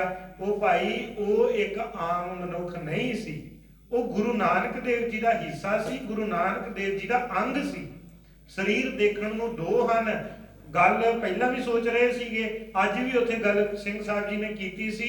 ਜਦੋਂ ਗੁਰੂ ਨਾਨਕ ਦੇਵ ਸਾਹਿਬ ਜੀ ਮਹਾਰਾਜ ਧਿਆਨ ਧਰ ਕੇ ਬੈਠੇ ਹੁੰਦੇ ਸਨ, ਜਦੋਂ ਕਹਿੰਦੇ ਸੀ ਮਰਦਾਨਿਆਂ ਛੇੜ ਰਬਾਬ ਬਾਣੀ ਆਈ ਹੈ, ਉਦੋਂ ਰਾਗ ਨਹੀਂ ਸੀ ਦੱਸਦੇ ਹੁੰਦੇ ਕਿਹੜਾ ਵਜਾਉਣਾ ਹੈ, ਉਦੋਂ ਨਹੀਂ ਸੀ ਦੱਸਦੇ ਕਿੱਥੇ ਤੁਸੀਂ ਆਪਣੇ ਸਾਜ਼ ਸੁਰ ਕਰਨੇ ਹਨ। ਉਹ ਅੰਦਰ ਇੱਕ ਸੀਗਾ, ਸੌਫਟਵੇਅਰ ਇੱਕ ਸੀਗਾ, ਅੰਦਰੋਂ ਜੋਤੀ ਜੋਤ ਰਲੀ ਵਾਲੀ ਗੱਲ ਸੀਗੀ। ਦੇਖੋ ਉਹਨਾਂ ਨੇ ਕਹਿਣਾ ਬਾਣੀ ਆਈ ਹੈ, ਇਹਨਾਂ ਨੇ ਸਾਜ਼ ਉੱਥੇ ਵਜਾਉਣਾ ਜਿੱਥੇ ਗੁਰੂ ਨਾਨਕ ਦੇਵ ਜੀ ਅੰਦਰੋਂ ਸੁਰ ਹਨ ਉਸ ਵੇਲੇ ਪਰਮੇਸ਼ਰ ਦੇ ਨਾਲ, ਉੱਥੋਂ ਗੱਲ ਨਿਕਲਣੀ। ਹੁਣ ਅੱਜ ਤੁਸੀਂ ਪਤਵੰਤੇ ਇਕੱਠੇ ਹੋਏ ਹੋ, ਬੜੀ ਹੀ ਖੁਸ਼ੀ ਇਸ ਗੱਲ ਦੀ ਹੋਈ ਕਿ ਜਿਹੜੇ ਸਾਡੇ ਪਹਿਲੇ ਰਾਗੀ ਹਨ, ਜਿਹੜੇ ਸਾਡੇ ਮੁੱਢ ਹਨ, ਕਿਉਂਕਿ ਸਾਡਾ ਮੁੱਢ ਆਦਿ ਗੁਰੂ ਨਾਨਕ ਦੇਵ ਜੀ ਹਨ, ਉਹਨਾਂ ਦੇ ਨਾਲ ਜਿਹੜੇ ਸਭ ਤੋਂ ਪਹਿਲੇ, ਸਭ ਤੋਂ ਇੰਪੋਰਟੈਂਟ ਤੇ ਸਭ ਤੋਂ ਕਲੋਜ਼ ਜਿਹੜੇ ਸਾਥੀ ਹਨ ਉਹ ਭਾਈ ਮਰਦਾਨਾ ਜੀ ਹਨ। ਅੱਜ ਜੇ ਤੁਸੀਂ ਇਕੱਠੇ ਹੋਏ ਹੋ ਤੇ ਇਹਨਾਂ ਇਤਿਹਾਸ ਨੂੰ ਉਜਾਗਰ ਕਰੋ, ਇਹਨਾਂ ਉਜਾਗਰ ਕਰੋ ਕਿ ਭਾਈ ਮਰਦਾਨਾ ਜੀ ਜਦੋਂ ਗੁਰੂ ਨਾਨਕ ਦੇਵ ਜੀ ਦਾ ਨਾਮ ਲਵੇ ਕੋਈ, ਜਦੋਂ ਕਿਸੇ ਦੇ ਜ਼ਿਹਨ 'ਚ ਗੁਰੂ ਨਾਨਕ ਦੇਵ ਜੀ ਆਉਣ ਤਾਂ ਪਰਛਾਵੇਂ ਵਿੱਚ ਭਾਈ ਮਰਦਾਨਾ ਜੀ ਜ਼ਰੂਰ ਦਿਖਣ। ਕਿਉਂਕਿ ਅਸੀਂ ਨਹੀਂ ਚਾਹੁੰਦੇ ਕਿ ਉਹ ਜੇ ਭੁੱਖ ਲੱਗੀ ਸੀ, ਉਹ ਭੁੱਖ ਵੀ ਕਾਰਨ ਸੀਗਾ, ਜੇ ਕਿਤੇ ਪਿਆਸ ਲੱਗੀ ਸੀ ਉਹਦੇ ਪਿੱਛੇ ਕਾਰਨ ਸੀਗਾ। ਅਸੀਂ ਲੰਬ ਵਾਲੀ ਪਿੰਡ ਕੱਲ ਪਰਸੋਂ ਵੀ ਗਏ ਸੀਗੇ, ਉੱਥੇ ਭਾਈ ਮਰਦਾਨਾ ਜੀ ਨੂੰ ਪਿਆਸ ਲੱਗਦੀ ਹੈ, ਗੁਰੂ ਜੀ ਕਹਿੰਦੇ ਜਾਂ ਸਾਧੂ ਲਾਗੇ ਹੈ ਪਹਾੜੀ ਦੇ ਉੱਤੇ, ਉਹਦੇ ਕੋਲੋਂ ਜਾ ਕੇ ਪਾਣੀ ਪੀਆ। ਸਾਧੂ ਪਾਣੀ ਨਹੀਂ ਪਿਆਉਂਦਾ, ਮਰਦਾਨਾ ਜੀ ਵਾਪਸ ਆ ਜਾਂਦੇ ਹਨ। ਗੁਰੂ ਜੀ ਕਹਿੰਦੇ ਛਕ ਆਇਆ ਹੈ, ਕਹਿੰਦੇ ਜੀ ਨਹੀਂ, ਉਹਨੇ ਪਾਣੀ ਨਹੀਂ ਪਿਆਇਆ। ਗੁਰੂ ਸਾਹਿਬ ਕਹਿੰਦੇ ਕਿੱਦਾਂ ਸਰਾਲ ਵਾਂਗ ਲੇਟਿਆ ਪਿਆ ਸੀ, ਔਰ ਉਸ ਸਾਧੂ ਨੂੰ ਸਰਾਲ ਦੀ ਜੂਨ ਪਈ, 6ਵੇਂ ਪਾਤਸ਼ਾਹ ਜੀ ਨੇ ਮੁਕਤ ਕੀਤਾ। ਜਿਹੜੇ ਭਾਈ ਮਰਦਾਨਾ ਜੀ, ਜਦੋਂ ਦਾਸ ਨੇ ਮਨ 'ਚ ਬੈਠ ਕੇ ਸੋਚਦਾ ਹੈ, ਗੁਰੂ ਨਾਨਕ ਦੇਵ ਸਾਹਿਬ ਜੀ ਜਦੋਂ ਸੰਗਤ 'ਚ ਬੈਠਦੇ ਹੋਣਗੇ ਉਦੋਂ ਤਾਂ ਇਦਾਂ ਹੀ ਹੋਏਗੀ ਜਦੋਂ ਕਰਤਾਰਪੁਰ ਦੀ ਸੰਗਤ ਹੈ। ਦੇਖੋ ਗੁਰੂ ਨਾਨਕ ਦੇਵ ਜੀ ਦੇ ਅੰਗ ਨਾਲ ਲੱਗ ਕੇ ਭਾਈ ਲਹਿਣਾ ਜੀ ਅੰਗਦ ਬਣੇ ਹਨ। ਜੇ ਅਸੀਂ ਸਭ ਤੋਂ ਸਰਵੋਤਮ ਸਿੱਖ ਲੱਭਣਾ ਹੋਵੇ ਤੇ ਸ਼ਾਇਦ ਭਾਈ ਲਹਿਣਾ ਜੀ ਸੀ ਜਿਹੜੇ ਗੁਰੂ ਅੰਗਦ ਦੇਵ ਜੀ ਬਣ ਗਏ, ਔਰ ਸਾਡੇ ਲਈ ਸਭ ਤੋਂ ਜ਼ਿਆਦਾ ਸਤਿਕਾਰਯੋਗ ਹਨ। ਜੇ ਹੋਰ ਬਹੁਤ ਵੇਖਣਾ ਹੋਵੇ, ਬਾਬਾ ਬੁੱਢਾ ਜੀ ਵਰਗਿਆਂ ਜੀ ਦੇ ਨਾਂ ਆਉਂਦੇ ਹਨ, ਜਿਨ੍ਹਾਂ ਨੂੰ ਅਸੀਂ ਉਸੇ ਕੈਟਾਗਰੀ 'ਚ ਰੱਖ ਕੇ ਉਹਨਾਂ ਨੂੰ ਨਮਸਕਾਰ ਕਰਦੇ ਹਾਂ। ਤੁਸੀਂ ਖਡੂਰ ਸਾਹਿਬ ਨਮਸਕਾਰ ਕਰਦੇ ਹੋ ਜਦੋਂ ਗੁਰੂ ਅੰਗਦ ਦੇਵ ਜੀ ਨੂੰ, ਤੇ ਜਾਂ ਜਦੋਂ ਕਿਤੇ ਬਾਬਾ ਬੁੱਢਾ ਜੀ ਦੀ ਬੀੜ ਜਾਂ ਰਮਦਾਸ ਜਾ ਕੇ ਬਾਬਾ ਬੁੱਢਾ ਜੀ ਨੂੰ ਨਮਸਕਾਰ ਕਰਦੇ ਹੋ, ਤੁਹਾਡੇ ਅੰਦਰੋਂ ਕੋਈ ਫਰਕ ਨਹੀਂ ਪੈਂਦਾ, ਤੁਹਾਨੂੰ ਓਨਾ ਹੀ ਪਿਆਰ ਦੇ ਨਾਲ ਕਰਦੇ ਹਾਂ। ਪਰ ਇੱਕ ਗੱਲ ਮਨ 'ਚ ਆਈ ਕਿ ਸਾਰੀ ਸੰਗਤ ਦੇ ਵਿੱਚ ਹੀ ਬਾਬਾ ਬੁੱਢਾ ਜੀ ਜਾਂ ਇਹ ਭਾਈ ਲਹਿਣਾ ਜੀ ਸੰਗਤ ਕਰਦੇ ਸੀ। ਪਰ ਬਹੁਤ ਲੰਮਾ ਸਮਾਂ ਸੀ ਜਦੋਂ ਗੁਰੂ ਸਾਹਿਬ ਜੀ ਨਾ ਕਿਤੇ ਰੇਤਲੇ ਇਲਾਕਿਆਂ 'ਚ ਬੈਠੇ ਹੁੰਦੇ ਹੋਣਗੇ, ਕੁਛ ਛਕਣ ਲਈ ਨਹੀਂ ਆ, ਉਦੋਂ ਆਪਣੇ ਦਿਲ ਦਾ ਬਲਬਲਾ ਭਾਈ ਮਰਦਾਨੇ ਦੇ ਨਾਲ ਸਾਂਝਾ ਕਰਦੇ। ਕਿਉਂਕਿ ਭੁੱਖ ਤੇ ਦੇਖੋ, ਭਾਵੇਂ ਗੁਰੂ ਸਾਹਿਬ ਆਪਾਂ ਸਾਰਾ ਕੁਝ ਜਾਣਦੇ ਹਾਂ ਕਿ ਮਹਾਰਾਜ ਆਪ ਨਾਰਾਇਣ ਕਲਾ ਧਾਰ ਜਗ ਮੈਂ ਪਰਵਰਿਓ, ਜਦੋਂ ਜੰਗਲ 'ਚ ਬੈਠੇ ਹੁੰਦੇ ਹੋਣਗੇ, ਕਿਤੇ ਹਨੇਰੀ ਆਉਂਦੀ ਹੋਏਗੀ, ਜਦੋਂ ਜਿਹੜੇ ਆਪਣੀ ਲਾਈਫ ਦੇ ਇਮੋਸ਼ਨਲ ਪੱਖ ਹੁੰਦੇ ਆ, ਜਦੋਂ ਅਸੀਂ ਕਹਿੰਦੇ ਆ ਮੈਂ ਸਟਰਗਲ ਕਰ ਰਹੇ ਹਾਂ, ਉਹ ਗੁਰੂ ਸਾਹਿਬ ਜੀ ਹੁਣੇ ਵਿਖਮ ਪੈਂਡਿਆਂ ਦੇ ਉੱਤੇ ਚੱਲਦੇ ਆ ਜਾਂ ਪਹਾੜਾਂ ਦੀਆਂ, ਜਦੋਂ ਦੇਖੋ ਅਸੀਂ ਥੋੜੇ ਦਿਨ ਪਹਿਲਾਂ ਵੀ ਮਨੀਕਰਨ ਸਾਹਿਬ ਗਏ ਸੀ, ਜਦੋਂ ਉਧਰ ਪਹਾੜਾਂ ਤੇ ਜਾਂਦੇ, ਜਦੋਂ ਗੁਰੂ ਸਾਹਿਬ ਜੀ ਹੁਣਾ ਚਮੜੇ ਦੇ ਕੱਪੜੇ ਪਹਿਨੇ ਹੋਏ ਹਨ, ਰੱਸੇ ਲੱਕ ਨੂੰ ਬੰਨੇ ਹੋਏ ਹਨ, ਹੱਥ 'ਚ ਕੁਹਾੜੀਆਂ ਫੜੀਆਂ ਹੋਈਆਂ ਹਨ, ਪਹਾੜਾਂ ਤੇ ਚੜ੍ਹਨਾ ਹੈ, ਉਦੋਂ ਭਾਈ ਮਰਦਾਨਾ ਜੀ ਕੋਈ ਫਨੀ ਕਰੈਕਟਰ ਸੀਗੇ? ਉਦੋਂ ਤੇ ਅਸੀਂ ਤੇ 1 ਮਿੰਟ ਦੇ ਵਿੱਚ ਵਾਪਸ ਆ ਜਾਣਾ ਸੀ, ਨਹੀਂ ਗੁਰੂ ਸਾਹਿਬ ਜੀ ਹੁਣ ਇਹ ਤੋਂ ਗਾਂ ਸਾਡੇ ਕੋਲੋਂ ਨਹੀਂ ਜਾਇਆ ਜਾਣਾ। ਪਰ ਨਹੀਂ, ਜਿੱਥੇ ਬਾਬਾ ਪੈਰ ਧਰੇ ਉੱਥੇ ਉੱਥੇ ਭਾਈ ਮਰਦਾਨਾ ਜੀ ਗਏ ਆ। ਪਹਿਲੇ ਸਵਾਸ ਤੋਂ ਜਿਸ ਦਿਨ ਵਾਅਦਾ ਕਰ ਦਿੱਤਾ ਸੀ ਤੇ ਅਖੀਰਲੇ ਸਵਾਸ ਤੱਕ ਆਪਣਾ ਸਰੀਰ ਛੱਡਣ ਤੱਕ ਭਾਈ ਮਰਦਾਨਾ ਜੀ ਨੇ ਗੁਰੂ ਨਾਨਕ ਦੇਵ ਜੀ ਦਾ ਸਾਥ ਨਹੀਂ ਛੱਡਿਆ। ਸਾਡੇ ਵਿੱਚ ਰਾਗੀ ਸਿੰਘਾਂ ਦੇ ਬਹੁਤ ਵੱਡੇ ਰੋਲ ਮਾਡਲ ਹਨ, ਗੁਰਸਿੱਖਾਂ ਲਈ ਰੋਲ ਮਾਡਲ ਹਨ। ਸਾਡੀ ਤੁਹਾਡੇ ਅੱਗੇ ਬੇਨਤੀ ਹੈ, ਜਿਹੜੇ ਰਿਸਰਚਰ ਬੈਠੇ ਹਨ, ਜਿਨ੍ਹਾਂ ਨੂੰ ਸਿੱਖ ਕੌਮ ਸਕਾਲਰ ਕਰਦੀ ਹੈ, ਤੁਹਾਡੇ ਤੇ ਮਾਣ ਕਰਦੀ ਹੈ ਕਿ ਤੁਸੀਂ ਕੁਝ ਪੱਖ ਹੋਰ ਉਜਾਗਰ ਕਰੋ, ਜਿਹੜੇ ਅਸੀਂ ਵੀ ਪੜ੍ਹੀਏ, ਹੋਰ ਸੰਗਤਾਂ ਤੱਕ ਉਜਾਗਰ ਕਰ ਸਕੀਏ। ਗੁਰੂ ਸਾਹਿਬ ਕਿਰਪਾ ਕਰਨ, ਜੋ ਵੀ ਸੇਵਾ ਸਾਡੇ ਕੋਲ ਲੈਣ, ਅਸੀਂ ਆਪਣੀ ਹਉਮੈ ਹੰਕਾਰ ਨੂੰ ਤਿਆਗ ਕੇ ਗੁਰੂ ਸਾਹਿਬ ਨੂੰ ਤੇ ਗੁਰੂ ਸਾਹਿਬ ਜੀ ਦੇ ਇਸ ਪਿਆਰੇ ਸਿੱਖ ਭਾਈ ਮਰਦਾਨਾ ਜੀ ਨੂੰ ਨਿਮ ਕੇ ਕਰੀਏ। ਹੋਈਆਂ ਭੁੱਲਾਂ ਦੀ ਮੁਆਫੀ ਜੀ। ਵਾਹਿਗੁਰੂ ਜੀ ਕਾ ਖਾਲਸਾ, ਵਾਹਿਗੁਰੂ ਜੀ ਕੀ ਫਤਿਹ। ਸਰਦਾਰ ਨਿਸ਼ਾਨ ਸਿੰਘ ਜੀ ਦਾ ਬਹੁਤ ਬਹੁਤ ਧੰਨਵਾਦ। ਉਹਨਾਂ ਨੇ ਬਹੁਤ ਹੀ ਸੁਲਝੇ ਹੋਏ ਢੰਗ ਨਾਲ ਸੰਖੇਪ ਵਿੱਚ ਇਹ ਜਾਣਕਾਰੀ ਦਿੱਤੀ ਕਿ ਮਰਦਾਨਾ ਜੀ ਦੇ ਕਰੈਕਟਰ ਨੂੰ, ਉਹਨਾਂ ਦੇ ਕਿਰਦਾਰ ਨੂੰ ਜ਼ਿਆਦਾਤਰ ਵਿਦਵਾਨਾਂ ਨੇ ਇੱਕ ਮੁਖੋਲੀਆ ਪਾਤਰ ਬਣਾ ਕੇ ਪੇਸ਼ ਕੀਤਾ। ਪਰ ਗੁਰੂ ਨਾਨਕ ਸਾਹਿਬ ਜੀ, ਜੇ ਅਸੀਂ ਕਹੀਏ ਵੀ ਉਹਨਾਂ ਨੂੰ ਅੱਗ ਲੈਣ ਵਾਸਤੇ ਭੇਜਿਆ, ਜਦੋਂ ਪੰਡਿਤ ਕੋਲ ਲੈਣ ਜਾਂਦਾ ਹੈ ਜਾਂ ਬੰਗਲਾਦੇਸ਼ ਵਿੱਚ ਭੇਜਦੇ ਹਨ, ਤੇ ਉਹ ਸਾਰਾ ਕੁਝ ਇਹ ਸਾਨੂੰ ਕਈ ਵਾਰੀ ਸਾਧਨ ਬਣਾਇਆ ਗਿਆ ਸੀ ਸਮਝਾਉਣ ਵਾਸਤੇ ਸੰਗਤਾਂ ਨੂੰ। ਮਰਦਾਨਾ ਜੀ ਨੂੰ ਭੇਜ ਕੇ ਕਰਦੇ ਸੀ ਸਾਰੇ ਕਾਰਜ, ਤੇ ਉਹਨਾਂ ਦਾ ਬਹੁਤ ਬਹੁਤ ਧੰਨਵਾਦ। ਹੁਣ ਮੈਂ ਡਾਕਟਰ ਆਸਾ ਸਿੰਘ ਕੁੰਬੰਚੀ ਨੂੰ ਰਿਕੁਐਸਟ ਕਰਾਂਗਾ ਕਿ ਉਹ ਆਪਣੇ ਕੀਮਤੀ ਵਿਚਾਰ ਸਾਡੇ ਨਾਲ ਸਾਂਝੇ ਕਰਨ।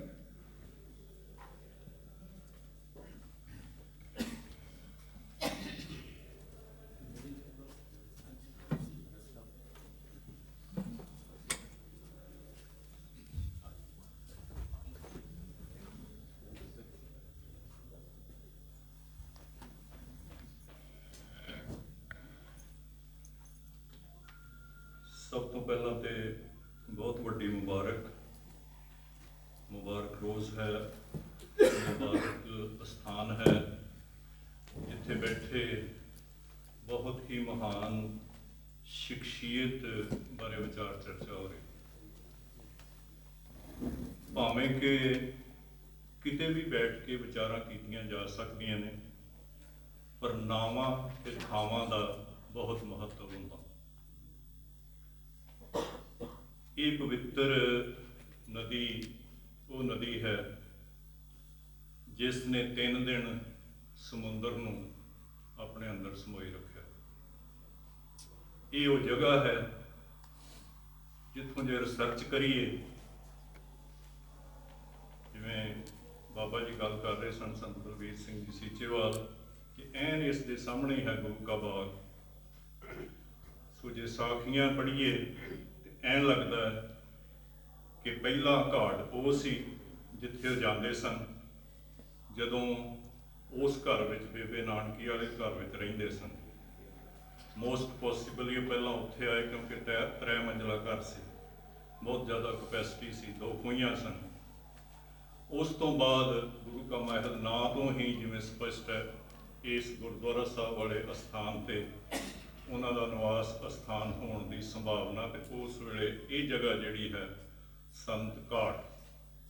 ਸੰਤ ਲਫ਼ਜ਼ ਪਾਲੀ ਭਾਸ਼ਾ ਦਾ ਲਫ਼ਜ਼ ਹੈ ਤੇ ਇਹ ਸੁਲਤਾਨਪੁਰ ਲੋਧੀ 738 ਵਿੱਚ ਜਦੋਂ ਹਿਊਨ ਸਾਂਗ ਆਇਆ, ਉਸ ਨੇ ਲਿਖਿਆ ਕਿ ਜਲੰਧਰ ਤੋਂ ਤਕਰੀਬਨ 28 ਮੀਲ ਇਸ ਪਾਸੇ ਇੱਕ ਭਿਕਸ਼ੂ ਕੇਂਦਰ ਸੀ ਜਿਸ ਦਾ ਨਾਂ ਤਾ ਮਾ ਸੋ ਫਾ ਨਾ, ਚਾਈਨੀਜ਼ ਵਿੱਚ ਜਿਸ ਦਾ ਮਤਲਬ ਹੈ ਤਾਮਸ ਵਨ। ਇੱਥੇ ਕਾਲੇ ਜੰਗਲ ਸਨ, ਇਹ ਕਾਲੀ ਵਹੀਂ ਵਹਿੰਦੀ ਸੀ। ਸੋ ਮੋਸਟ ਪੋਸੀਬਲੀ ਉਹ ਭਿਕਸ਼ੂ ਕੇਂਦਰ ਜਿਹੜਾ ਹੈ ਉਹ ਇਹ ਸੁਲਤਾਨਪੁਰ ਲੋਧੀ ਹੀ ਸੀ। ਸੋ ਹੋ ਸਕਦਾ ਹੈ ਇਸ ਘਾਟ ਦਾ ਨਾਂ, ਕਿਉਂਕਿ ਉਸ ਵੇਲੇ ਤੋਂ ਭਿਕਸ਼ੂ ਸਨ ਇੱਥੇ, ਔਰ ਅਸ਼ੋਕਾ ਨੇ 300 ਫੁੱਟ ਉੱਚਾ ਸਤੂਪਾ ਵੀ ਬਣਾਇਆ ਸੀ, ਤੇ ਇਹ ਜਗ੍ਹਾ ਜਿਹੜੀ ਹੈ ਇਹ ਪੁਰਾਤਨ ਸਮੇਂ ਤੋਂ ਪਵਿੱਤਰ ਹੋਵੇ। ਸੋ ਇਸ ਜਗ੍ਹਾ ਤੇ ਹੀ ਉਹ ਸੰਭਾਵਨਾ ਹੈ ਕਿ ਗੁਰੂ ਜੀ, ਅਸੀਂ ਇਤਿਹਾਸ ਨਾਲ ਕੰਪਰੋਮਾਈਜ਼ ਵੀ ਕਰਨੇ ਆ, ਹਿਸਟਰੀਓਗ੍ਰਾਫੀ ਵਿੱਚ ਕੰਪਰੋਮਾਈਜ਼ ਵੀ ਕਰਨੇ ਆ।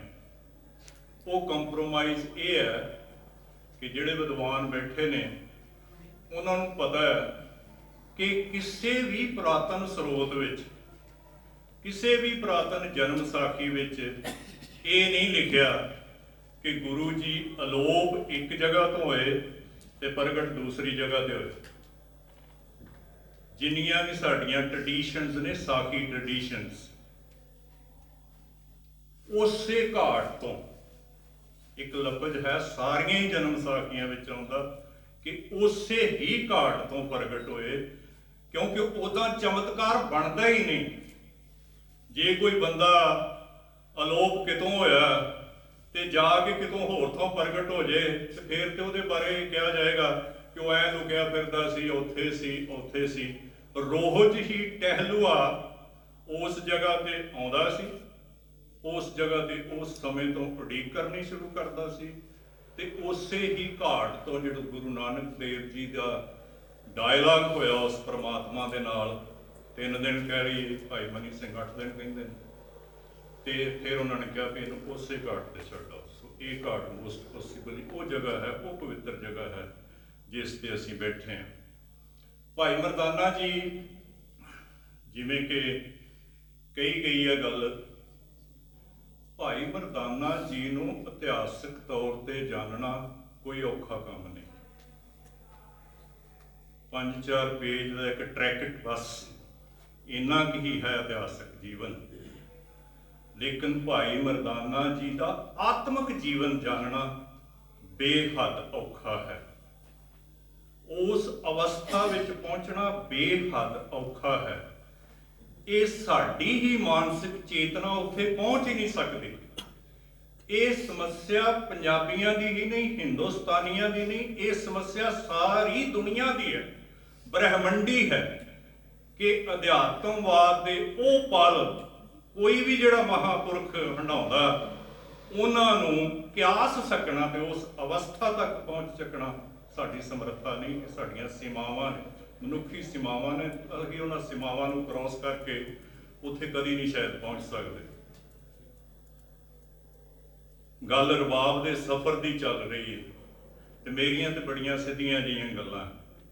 ਤਾਰ 1 ਹੋਵੇ, ਤਾਰਾਂ 3 ਹੋਣ, ਤਾਰਾਂ 5 ਹੋਣ, ਤਾਰਾਂ 10 ਹੋਣ, ਜੇ ਰੂਹ ਨੂੰ ਖੜਕਾਉਂਦੀਆਂ ਨਹੀਂ, ਰੂਹ ਨੂੰ ਸ਼ਾਂਤੀ ਨਹੀਂ ਬਖਸ਼ਦੀਆਂ, ਰੂਹ ਨੂੰ ਕਿਸੇ ਅਵਸਥਾ ਵਿੱਚ ਨਹੀਂ ਪਹੁੰਚਾਉਂਦੀਆਂ ਤੇ ਕੋਈ ਫਾਇਦਾ ਨਹੀਂ।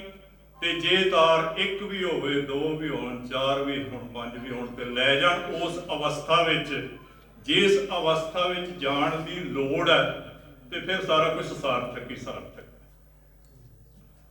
ਸੋ ਰਬਾਬ ਦੇ ਸਫ਼ਰ ਦੀ ਗੱਲ ਤਾਂ, ਕਿਉਂਕਿ ਮੇਰਾ ਸਬਜੈਕਟ ਸੰਗੀਤ ਨਹੀਂ, ਮੈਂ ਨਹੀਂ ਬਹੁਤੀ ਕਰ ਸਕਦਾ, ਲੇਕਿਨ ਮੈਂ ਬਾਬਾ ਜੀ ਨੂੰ ਪੁੱਛ ਰਿਹਾ ਸਾਂ, ਮੈਂ ਇਸ ਸੁਲਤਾਨਪੁਰ ਲੋਧੀ ਦੇ ਸ਼ਹਿਰ ਵਾਸੀਆਂ ਨੂੰ ਵੀ ਪੁੱਛ ਰਿਹਾ ਸਾਂ, ਤੇ ਮੈਂ ਵੀ 30 ਸਾਲ ਇੱਥੇ ਗੁਰੂ ਨਾਨਕ ਖਾਲਸਾ ਕਾਲਜ ਸੁਲਤਾਨਪੁਰ ਲੋਧੀ ਵਿੱਚ ਇੰਗਲਿਸ਼ ਦਾ ਪ੍ਰੋਫੈਸਰ ਰਿਹਾ ਤੇ PhD ਕਰਕੇ ਫਿਰ GTB ਨੈਸ਼ਨਲ ਕਾਲਜ ਮੁੱਲਾਂਪੁਰ ਦਾਖਾ ਬਤੌਰ ਪ੍ਰਿੰਸੀਪਲ ਰਿਹਾ। ਰਿਟਾਇਰਮੈਂਟ ਤੋਂ ਬਾਅਦ ਸੋਚਿਆ ਮਨਾ, ਕਿਹਨਾਂ ਦੀ ਭਾਸ਼ਾ ਤੇ ਕਿਹੜੇ ਸ਼ਾਇਰ ਤੇ ਕਿਹੜੀਆਂ PhDਆਂ, ਜਿਸ ਕਾਲਜ ਚੋਂ ਗੁਰੂ ਨਾਨਕ ਦੇਵ ਜੀ ਦੇ ਨਾਂ ਤੋਂ ਕਾਲਜ ਵਿਦਿਆ ਪ੍ਰਾਪਤ ਕੀਤੀ ਤੇ ਸਾਰੀ ਉਮਰ ਗੁਰੂ ਨਾਨਕ ਦੇਵ ਜੀ ਦੇ ਨਾਂ ਤੇ ਜਿਹੜਾ ਕਾਲਜ ਚੱਲਦਾ ਉੱਥੇ ਵਿਦਿਆ ਦਿੱਤੀ, ਉਹਨਾਂ ਬਾਰੇ ਜਾਣਿਆ ਹੀ ਨਹੀਂ।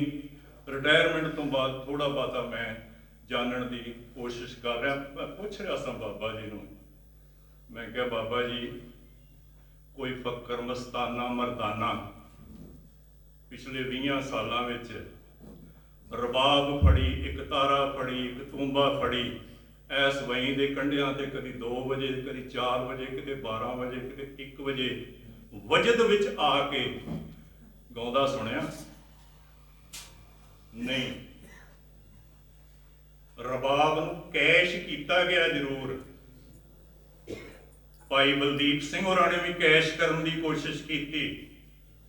ਕਿਲੇ ਦੇ ਵਿੱਚ ਬਹੁਤ ਵੱਡਾ ਪ੍ਰੋਜੈਕਟ, ਜੀ ਲੱਖਾਂ ਦਾ ਪ੍ਰੋਜੈਕਟ ਹੋਏਗਾ, ਇੰਜ ਹੋਏਗਾ, ਉਂਝ ਹੋਏਗਾ, ਤਾਂਤੀ ਸਾਜ਼ਾਂ ਨੂੰ ਕੈਸ਼ ਕਰਨ ਦੀ ਕੋਸ਼ਿਸ਼ ਕੀਤੀ ਗਈ।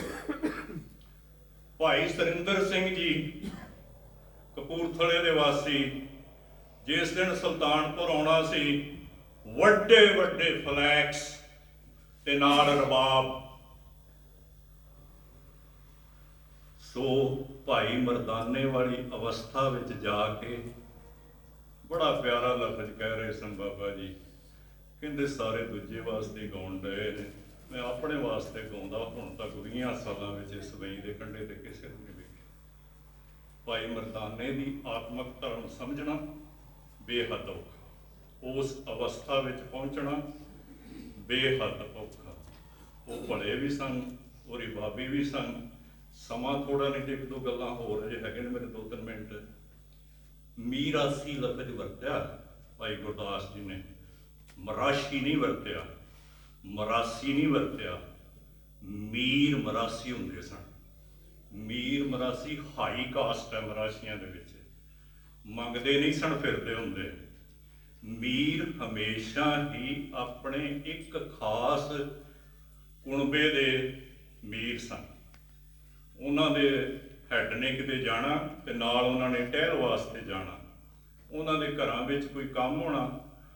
ਮੈਂ ਹੱਸ ਰਿਹਾ ਸਾਂ ਜਗਜੀਤ ਨਾਲ ਵੀ ਸਾਡੇ ਸਿੱਖ ਵਿਦਵਾਨ 4 ਘੱਟੋ ਘੱਟ, ਮੈਂ ਪੜ੍ਹੇ 5, ਪੜ੍ਹੇ ਤਾਂ 7-8 ਬੱਚੋਂ ਵਿੱਚੋਂ ਇਹ ਜੀ ਸਭ ਤੋਂ 550 ਸਾਲਾਂ ਤੇ ਇੱਕ ਸਵਾਲ ਆਇਆ, ਇਹ ਗੁਰੂ ਨਾਨਕ ਦੇਵ ਜੀ ਦੀ ਪਹਿਲੀ ਮੁਲਾਕਾਤ ਭਾਈ ਮਰਦਾਨੇ ਨਾਲ ਕਦੋਂ ਹੋਈ?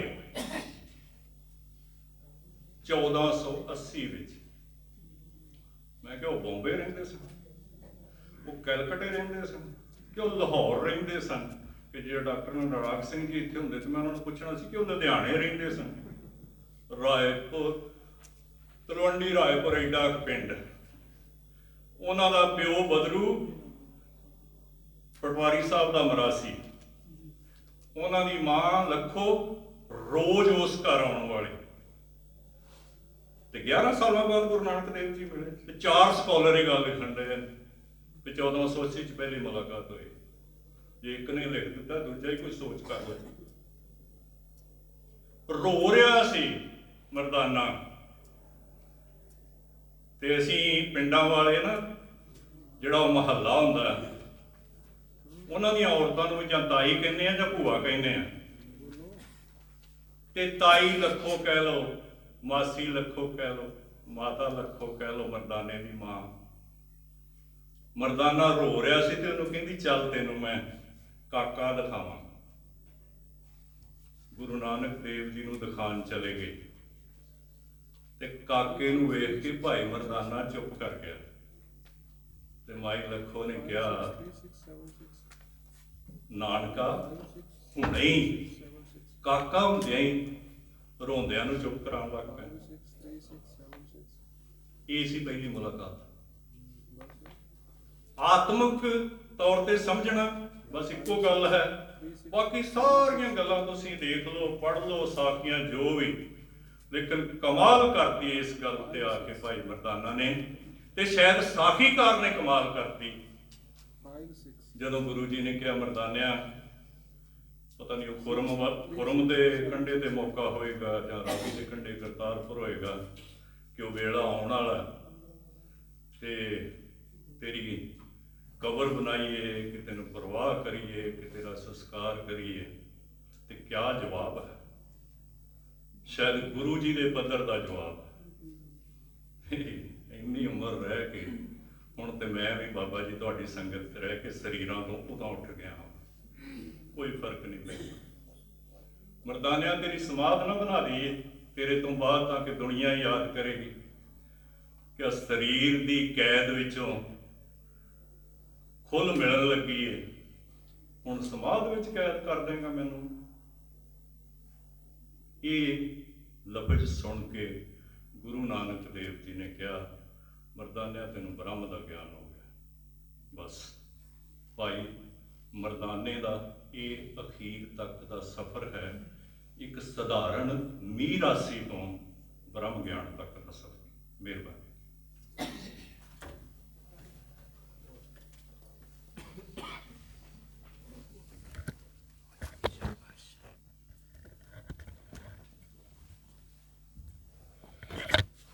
ਇਸ ਸਮੇਂ ਸਾਡੇ ਨਾਲ ਡਾਕਟਰ ਸਰਦਾਰ ਆਸਾ ਸਿੰਘ ਜੀ ਘੁੰਮਣ, ਜਿਨ੍ਹਾਂ ਨੇ ਆਪਣੇ ਵਿਚਾਰ ਸਾਂਝੇ ਕੀਤੇ ਸਾਡੇ ਨਾਲ।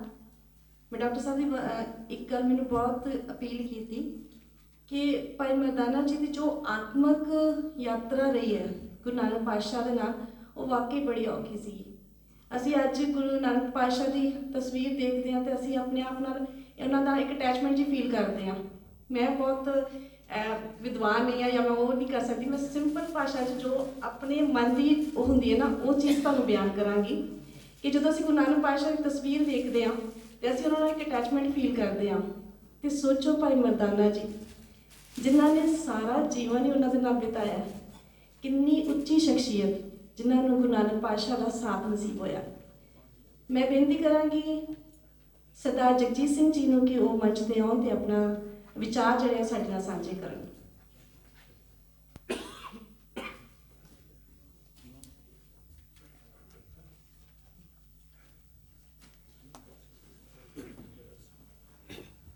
ਪਰਮ ਸਤਿਕਾਰਯੋਗ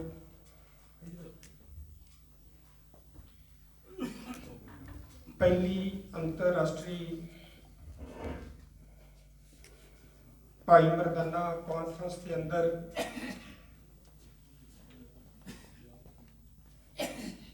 ਹਿੱਸਾ ਲੈਣ ਵਾਸਤੇ ਪਹੁੰਚੇ ਹੋਏ ਵੱਖ-ਵੱਖ ਵਿਦਵਾਨ ਸਰੋਤੇਜਨੋਂ, ਆਓ ਸਭ ਤੋਂ ਪਹਿਲਾਂ ਗੁਰਫਤਿਹ ਦੀ ਸਾਂਝ ਪਾਈਏ। ਗੱਜ ਕੇ ਆਖੋ ਵਾਹਿਗੁਰੂ ਜੀ ਕਾ ਖਾਲਸਾ ਵਾਹਿਗੁਰੂ ਜੀ ਕੀ ਫਤਿਹ। ਜਦੋਂ ਅਸੀਂ ਭਾਈ ਮਰਦਾਨਾ ਜੀ ਦੇ ਜੀਵਨ ਨੂੰ ਪੜ੍ਹਦੇ ਹਾਂ, ਸਮਝਣ ਦਾ ਯਤਨ ਕਰਦੇ ਹਾਂ, ਤੇ ਮੈਨੂੰ ਇਉਂ ਲੱਗਦਾ ਹੈ ਕਿ ਗੁਰੂ ਨਾਨਕ ਸਾਹਿਬ ਮਹਾਰਾਜ ਜੀ ਤੋਂ ਬਗੈਰ ਭਾਈ ਮਰਦਾਨਾ ਜੀ ਦਾ ਜੀਵਨ ਅਧੂਰਾ ਹੈ। ਭਾਵੇਂ ਕਿ ਭਾਈ ਮਰਦਾਨਾ ਜੀ ਦਾ ਤੇ ਗੁਰੂ ਨਾਨਕ ਸਾਹਿਬ ਮਹਾਰਾਜ ਜੀ ਦੇ ਪਰਿਵਾਰ ਦਾ ਸੰਬੰਧ ਤਲਵੰਡੀ ਆਉਣ ਤੋਂ ਪਹਿਲਾਂ ਸੀ, ਕਿਉਂਕਿ ਜਦੋਂ ਇਤਿਹਾਸ ਦੀਆਂ ਪਰਤਾਂ ਨੂੰ ਖੋਲ੍ਹਿਆ ਜਾਂਦਾ ਹੈ ਤੇ ਪਤਾ ਲੱਗਦਾ ਹੈ ਕਿ ਜਿਹੜਾ ਦੌਲਤ ਖਾਨ ਲੋਧੀ ਹੈ, ਉਹਦੇ ਨਾਲ ਗੁਰੂ ਨਾਨਕ ਸਾਹਿਬ ਮਹਾਰਾਜ ਜੀ ਦਾ ਜੋ ਦਾਦਾ ਜੀ ਸਨ, ਜਿਹਨੂੰ ਸ਼ਿਵ ਨਾਰਾਇਣ ਕਿਹਾ ਜਾਂਦਾ ਹੈ, ਉਹਨਾਂ ਦੇ ਕਿਤੇ ਨਾ ਕਿਤੇ ਦੋਸਤਾਨਾ ਸੰਬੰਧ ਸਨ। ਉਹ ਇੱਕ ਦੂਜੇ ਨੂੰ ਜਾਣਦੇ ਸਨ। ਤੇ ਜਦੋਂ ਰਾਏ ਬੁਲਾਰ ਤੇ ਦੌਲਤ ਖਾਨ ਲੋਧੀ, ਇਹਨਾਂ ਦੋਵਾਂ ਦੀ ਆਪਸ ਵਿੱਚ ਰਿਸ਼ਤੇਦਾਰੀ ਹੈ। ਹੁਣ ਰਾਏ ਬੁਲਾਰ, ਇਹਨਾਂ ਦਾ ਪਰਿਵਾਰ ਪਹਿਲਾਂ ਰਾਜਪੂਤ ਸੀ, ਪਰ ਨਾਦਰ ਸ਼ਾਹ ਦੇ ਪ੍ਰਭਾਵ ਦੇ ਕਾਰਨ, ਦਬਾਅ ਦੇ ਕਾਰਨ ਇਹਨਾਂ ਨੂੰ ਇਸਲਾਮ ਧਰਮ ਧਾਰਨ ਕਰਨਾ ਪਿਆ। ਤੇ ਇਸੇ ਕਰਕੇ ਹੀ 1500 ਮਰਬੇ ਜਿਹੜੀ ਜ਼ਮੀਨ ਹੈ, ਇਹ ਉਸ ਸਮੇਂ ਦੇ ਨਾਦਰ ਸ਼ਾਹ ਦੇ ਵੱਲੋਂ ਇਹਨਾਂ ਨੂੰ ਜਗੀਰ ਦੇ ਵਿੱਚ ਦਿੱਤੀ ਗਈ। ਜਿਹੜਾ ਰਾਏ ਬੁਲਾਰ ਭੱਟੀਆਂ ਪਿੰਡ ਦਾ ਸਰਦਾਰ ਹੈ, ਇਹਨੂੰ ਇਹ ਜਿਹੜੀ ਜ਼ਮੀਨ ਹੈ, ਇਹ ਉਸ ਸਮੇਂ ਦੇ ਹਾਕਮ ਦੇ ਵੱਲੋਂ ਜਗੀਰ ਦੇ ਵਿੱਚ ਦਿੱਤੀ ਹੋਈ ਜ਼ਮੀਨ ਹੈ, ਜਿਹੜੀ 1500 ਮਰਬੇ ਦਾ ਜ਼ਿਕਰ ਇਤਿਹਾਸ ਦੇ ਵਿੱਚ ਆਉਂਦਾ ਹੈ। ਹੁਣ ਦੌਲਤ ਖਾਨ ਲੋਧੀ ਤੇ ਰਾਏ ਬੁਲਾਰ, ਇਹਨਾਂ ਦੋਵਾਂ ਦੀ ਸਾਂਝ ਹੈ, ਰਿਸ਼ਤੇਦਾਰੀ ਹੈ। ਤੇ ਦੌਲਤ ਖਾਨ ਲੋਧੀ ਸ਼ਿਵ ਨਾਰਾਇਣ ਨੂੰ ਰਾਏ ਬੁਲਾਰ ਦੇ ਪਾਸ ਭੇਜ ਦਿੰਦਾ ਹੈ। ਉੱਥੇ ਜਾ ਕੇ ਹੀ ਸ਼ਿਵ ਨਾਰਾਇਣ ਤੋਂ ਬਾਅਦ ਮਹਿਤਾ ਕਾਲੂ ਜੀ ਪਟਵਾਰੀ ਦਾ ਕੰਮ ਕਰਦੇ ਹਨ। ਇਤਿਹਾਸ ਇਹ ਗੱਲ ਕਹਿੰਦਾ ਹੈ ਕਿ ਜਿਹੜਾ ਭਾਈ ਮਰਦਾਨੇ ਜੀ ਦਾ ਪਰਿਵਾਰ ਹੈ, ਉਹਨਾਂ ਦੇ ਪਿਤਾ ਜੀ ਨੇ, ਉਹਨਾਂ ਜੀ ਦੇ ਪਿਤਾ ਮਹਿਤਾ ਕਾਲੂ ਦੇ ਘਰ ਦੇ ਖਾਨਦਾਨੀ ਮਰਾਸੀ ਸਨ, ਖਾਨਦਾਨੀ, ਉਹਨਾਂ ਦੇ ਨਾਲ ਪੁਰਾਣੀ ਸਾਂਝ ਹੈ।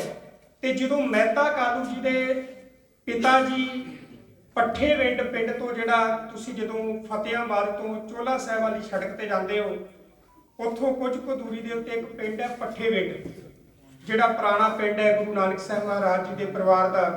ਉੱਥੋਂ ਜਦੋਂ ਉਹਨਾਂ ਦਾ ਪਰਿਵਾਰ ਭੱਟੀਆਂ ਰਾਏ ਭੋਏ ਆਉਂਦਾ ਹੈ, ਤੇ ਨਾਲ ਭਾਈ ਮਰਦਾਨਾ ਜੀ ਦਾ ਪਰਿਵਾਰ ਵੀ ਉਹਨਾਂ ਦੇ ਰਾਏ ਭੋਏ ਦੀ ਤਲਵੰਡੀ ਆ ਜਾਂਦਾ ਹੈ। ਹੁਣ ਜਿਹੜੀ ਗੱਲ ਮੇਰੇ ਅਤੀ ਸਤਿਕਾਰਯੋਗ ਸਰਦਾਰ ਆਸਾ ਸਿੰਘ ਜੀ ਘੁੰਮਣ ਜੀ ਕਰ ਰਹੇ ਸਨ, ਇਹ ਇਤਿਹਾਸਕਾਰ ਬਹੁਤਿਆਂ ਨੇ ਲਿਖਿਆ ਕਿ ਗੁਰੂ ਨਾਨਕ ਸਾਹਿਬ ਮਹਾਰਾਜ ਜੀ ਦੀ ਭਾਈ ਮਰਦਾਨੇ ਨਾਲ ਜਿਹੜੀ ਸਾਂਝ ਹੈ, ਉਹ ਬਹੁਤ ਸਮਾਂ ਬਾਅਦ ਵਿੱਚ ਹੁੰਦੀ ਹੈ।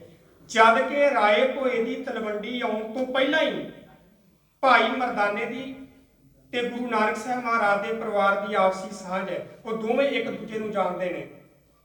ਭਾਈ ਮਰਦਾਨਾ ਜੀ ਦਾ ਪਿਤਾ ਜਿਹੜਾ ਮੀਰ ਬਾਦਰਾ ਹੈ, ਜਾਂ ਮੀਰ ਬਦਰੂ ਵੀ ਉਹਨੂੰ ਕਿਹਾ ਜਾਂਦਾ ਹੈ, ਉਹਨਾਂ ਦੀ ਮਾਤਾ ਲੱਖੋ, ਇਤਿਹਾਸ ਵਿੱਚ ਉਹਦਾ ਨਾਮ ਆਉਂਦਾ ਹੈ। ਉਹ ਦੋਵੇਂ ਇੱਕ ਦੂਜੇ ਦੇ ਪਰਿਵਾਰ ਦੇ ਨਾਲ ਉਹਨਾਂ ਦੀ ਸਾਂਝ ਹੈ, ਉਹਨਾਂ ਦਾ ਪਿਆਰ ਹੈ, ਦੋਵੇਂ ਇੱਕ ਦੂਜੇ ਨੂੰ ਜਾਣਦੇ ਹਨ। ਉਹ ਰਾਏ ਭੋਏ ਦੀ ਤਲਵੰਡੀ ਆਉਂਦੇ ਹਨ, ਤੇ ਉੱਥੇ ਇੱਕ ਦਿਨ ਕਹਿੰਦੇ ਘਟਨਾ ਵਾਪਰਦੀ ਹੈ, ਜਦੋਂ ਗੁਰੂ ਨਾਨਕ ਸਾਹਿਬ ਮਹਾਰਾਜ ਥੋੜਾ ਜਿਹਾ ਵੱਡੇ ਹੁੰਦੇ ਨੇ। ਤੇ ਇੱਕ ਵਾਰ ਉਹਨਾਂ ਦੇ ਪਿਤਾ ਜੀ ਕਹਿੰਦੇ ਨੇ, ਹੁਣ ਨਾਨਕ ਜਿਹੜਾ ਉਹ ਬਾਹਰ ਜਾਣ ਲੱਗ ਪਿਆ, ਇਹ ਭੋਲਾ ਹੈ। ਇਹ ਜਨਮ ਸਾਖੀਆਂ ਵਿੱਚ ਲਿਖਿਆ ਹੋਇਆ ਹੈ, ਨਾਨਕ ਭੋਲਾ ਹੈ, ਇਹਨੂੰ ਦੁਨੀਆ ਦੀ ਸਮਝ ਨਹੀਂ ਹੈ, ਤੇ ਆਪਾਂ ਇਹਦੇ ਨਾਲ ਕਿਸੇ ਨੂੰ ਭੇਜ ਦਿਆ ਕਰੀਏ। ਤੇ ਗੁਰੂ ਨਾਨਕ ਸਾਹਿਬ ਮਹਾਰਾਜ ਦੀ ਮਾਤਾ ਕਹਿੰਦੀ ਹੈ, ਇਸ ਕੰਮ ਵਾਸਤੇ ਆਪਾਂ ਮਰਦਾਨੇ ਦੀ ਡਿਊਟੀ ਲਾ ਦਿੰਦੇ ਹਾਂ। ਹੁਣ ਤੁਸੀਂ ਵੇਖੋ, 5 ਸਾਲ ਦਾ ਗੁਰੂ ਨਾਨਕ ਸਾਹਿਬ ਮਹਾਰਾਜ ਬਾਲਕ ਰੂਪ ਵਿੱਚ ਨੇ, ਤੇ 5 ਸਾਲ ਤੋਂ ਭਾਈ ਮਰਦਾਨਾ ਜਿਹੜਾ ਹੈ ਉਸ ਸਮੇਂ ਜੇ 10 ਸਾਲ ਵੱਡੇ ਨੇ ਭਾਈ ਮਰਦਾਨਾ ਜੀ, ਤੇ ਇਹਦਾ ਮਤਲਬ ਗੁਰੂ ਨਾਨਕ ਸਾਹਿਬ ਮਹਾਰਾਜ ਦੀ ਉਮਰ 5 ਸਾਲ ਹੈ ਤੇ ਭਾਈ ਮਰਦਾਨੇ ਦੀ ਉਮਰ 15 ਸਾਲ ਹੈ। ਹੁਣ 15 ਸਾਲਾਂ ਦਾ ਬੱਚਾ 5 ਸਾਲ ਦੇ ਬਾਬੇ ਨਾਨਕ ਦੀ ਰਖਵਾਲੀ ਕਰ ਰਿਹਾ ਹੈ, ਤੇ ਭਾਈ ਮਰਦਾਨਾ ਉਸ ਸਮੇਂ ਰਬਾਬ ਵਜਾਉਂਦੇ ਹੋਣਗੇ, ਗਾਉਂਦੇ ਹੋਣਗੇ, ਕਿਉਂਕਿ ਜੋ ਉਹਨਾਂ ਦਾ ਗਾਉਣ ਦਾ ਕੰਮ ਹੈ, ਉਹਨਾਂ ਦੇ ਪਿਤਾ ਜੀ ਦਾ ਜੋ ਕੰਮ ਹੈ, ਉਹੀ ਕੰਮ ਭਾਈ ਮਰਦਾਨਾ ਜੀ ਕਰਦੇ ਸਨ। ਖਾਨਦਾਨੀ ਕੰਮ ਤੇ ਬੰਦਾ ਆਪਣੀ ਵਿਰਾਸਤ ਵਿੱਚੋਂ ਸਿੱਖ ਜਾਂਦਾ ਹੈ। ਕਿਤੇ ਅੱਜ ਕਈ ਵਾਰ ਬਾਬੇ ਨਾਨਕ ਨੇ ਭਾਈ ਮਰਦਾਨੇ ਨੂੰ ਰਬਾਬ ਵਜਾਉਂਦੇ ਹੋਏ ਸੁਣਿਆ ਹੋਏਗਾ ਵੀ ਇਹ ਬੜੀ ਸੋਹਣੀ ਰਬਾਬ ਵਜਾ ਲੈਂਦਾ ਹੈ। ਤੇ ਜਿਹੜੀ ਚੋਣ ਕਿਸੇ ਦੀ ਕੀਤੀ ਜਾਂਦੀ ਹੈ ਨਾ, ਉਹ ਇੱਕੇਦਮ ਕਿਸੇ ਉੱਤੇ ਵਿਸ਼ਵਾਸ ਨਹੀਂ ਕੀਤਾ ਜਾਂਦਾ ਵੀ ਬੰਦਾ ਅੱਜ ਮੇਰੇ ਕੋਲ ਆਇਆ ਹੈ, ਅੱਜ ਮੇਰੇ ਨਾਲ ਉਹਦਾ ਮਿਲਾਪ ਹੋਇਆ ਹੈ, ਤੇ ਅੱਜ ਹੀ ਮੈਂ ਉਹਨੂੰ ਕਹਾਂ ਕਿ ਚੱਲ ਮੇਰੇ ਨਾਲ ਤੂੰ ਜੀਵਨ ਦਾ ਪੰਧ ਮੇਰੇ ਨਾਲ ਰਲ ਜਾ। ਉਹਦੇ ਵਾਸਤੇ ਬਾਬੇ ਨਾਨਕ ਨੇ ਆਪਣੀਆਂ ਡੂੰਘੀਆਂ ਰਮਜ਼ਾਂ ਦੇ ਨਾਲ ਉਹਨੂੰ ਕਿਤੇ ਪਹਿਚਾਨਿਆ ਹੋਏਗਾ, ਕਈ ਵਾਰ ਉਹਨੂੰ ਸੁਣਿਆ ਹੋਏਗਾ। ਬਾਬੇ ਨਾਨਕ ਨੇ ਸੋਚਿਆ ਹੋਏਗਾ ਕਿ ਜਿਹੜੇ ਮਕਸਦ ਵਾਸਤੇ ਮੈਂ ਦੁਨੀਆ ਉੱਤੇ ਆਇਆ, ਜਿਹੜਾ ਕੰਮ ਮੈਂ ਦੁਨੀਆ ਵਿੱਚ ਕਰਨਾ ਚਾਹੁੰਦਾ, ਉਹਦੇ ਵਾਸਤੇ ਮਰਦਾਨਾ ਮੇਰਾ ਸਾਥੀ ਬਣੇਗਾ। ਤੇ ਸੱਚੀ ਗੱਲ ਹੈ ਕਿ ਗੁਰੂ ਨਾਨਕ ਸਾਹਿਬ ਮਹਾਰਾਜ ਦੇ ਨਾਲ 47 ਸਾਲ ਭਾਈ ਮਰਦਾਨਾ ਜੀ ਨੇ ਗੁਜ਼ਾਰੇ। ਤੇ ਹੁਣ 47 ਸਾਲ ਜਿਹੜੀ ਸ਼ਖਸੀਅਤ ਗੁਰੂ ਨਾਨਕ ਸਾਹਿਬ ਮਹਾਰਾਜ ਦੇ ਨਾਲ ਰਹੀ, ਅੱਜ ਦੁਨੀਆ ਦੇ ਅੰਦਰ ਜਿੱਥੇ ਗੁਰੂ ਨਾਨਕ ਹੈ ਉੱਥੇ ਭਾਈ ਮਰਦਾਨਾ ਜੀ ਨੇ। ਤੇ ਜੇ ਗੁਰੂ ਨਾਨਕ ਦੇ ਸੰਪਰਕ ਵਿੱਚ ਭਾਈ ਮਰਦਾਨਾ ਜੀ ਨਾ ਆਉਂਦੇ ਤੇ ਸ਼ਾਇਦ ਭਾਈ ਮਰਦਾਨਾ ਜੀ ਨੂੰ ਜੋ ਰੁਤਬਾ ਦੁਨੀਆ ਵਿੱਚ ਅੱਜ ਮਿਲ ਰਿਹਾ ਹੈ ਉਹ ਨਾ ਮਿਲਦਾ। ਕਿਉਂਕਿ ਬਾਬਾ ਨਾਨਕ ਜੀ ਦੇ ਸਮੇਂ ਜੋ ਦੁਨੀਆ ਦੇ ਵਿੱਚ ਜਾਤ ਪਾਤ ਫੈਲੀ ਹੋਈ ਸੀ, ਜਿੱਦਾਂ ਨੀਵੀਆਂ ਜਾਤਾਂ ਦੇ ਲੋਕਾਂ ਨੂੰ ਦੁਰਕਾਰਿਆ ਜਾਂਦਾ ਸੀ, ਇਸਲਾਮ ਦੇ ਅੰਦਰ ਮਰਾਸੀ ਨੂੰ ਡੂਮ ਕਿਹਾ ਜਾਂਦਾ ਹੈ। ਤੇ ਕਈ ਵਾਰ ਜਨਮ ਸਾਖੀਆਂ ਵਿੱਚ ਵੀ ਇਹ ਸ਼ਬਦ ਆਉਂਦੇ ਨੇ ਕਿ ਨਾਨਕ ਦਾ ਡੂਮ ਹੈ। ਤੇ ਜੇ ਭਾਈ ਮਰਦਾਨੇ ਨੂੰ ਕੋਈ ਗੁਰੂ ਨਾਨਕ ਦਾ ਡੂਮ ਕਹਿੰਦਾ ਹੈ ਨਾ, ਤੇ ਮਰਦਾਨਾ ਗੁੱਸਾ ਨਹੀਂ ਕਰਦਾ। ਤੇ ਮਰਦਾਨਾ ਜਦੋਂ ਬਾਬੇ ਨਾਨਕ ਨੂੰ ਆ ਕੇ ਕਹਿੰਦਾ ਹੈ ਨਾ, ਇਤਿਹਾਸ ਵਿੱਚ ਕਹਿੰਦੇ ਨੇ ਵੀ ਜਦੋਂ ਫਰੰਦੇ ਕੋਲੋਂ ਰਵਾਬ ਲੈਣ ਵਾਸਤੇ ਬਾਬੇ ਨਾਨਕ ਜੀ ਨੇ ਭੇਜਿਆ ਤੇ ਲੋਕ ਮਖੌਲ ਕਰਨ ਵੀ ਕੁਰਾਈਏ ਦਾ ਡੂਮ ਆ ਗਿਆ, ਤੇ ਭਾਈ ਮਰਦਾਨਾ ਜੀ ਨਾਰਾਜ਼ ਹੋ ਕੇ ਵਾਪਸ ਆਏ ਤੇ ਆ ਕੇ ਬਾਬਾ ਨਾਨਕ ਜੀ ਨੂੰ ਕਹਿੰਦੇ ਨਾਨਕ ਜੀ ਕਹਿੰਦੇ ਕੀ ਹੋਇਆ ਮਰਦਾਨਿਆ, ਬੜਾ ਮੂੰਹ ਸੁੱਟਿਆ ਹੋਇਆ ਹੈ। ਕਹਿੰਦਾ ਬਾਬਾ ਲੋਕ ਡੂਮ ਕਹਿ ਕਹਿ ਕੇ ਮਖੌਲ ਕਰਦੇ ਨੇ। ਤੇ ਬਾਬਾ ਨਾਨਕ ਕਹਿੰਦਾ ਤੂੰ ਮੇਰਾ ਡੂਮ, ਮੈਂ ਖੁਦਾਏ ਦਾ ਡੂਮ।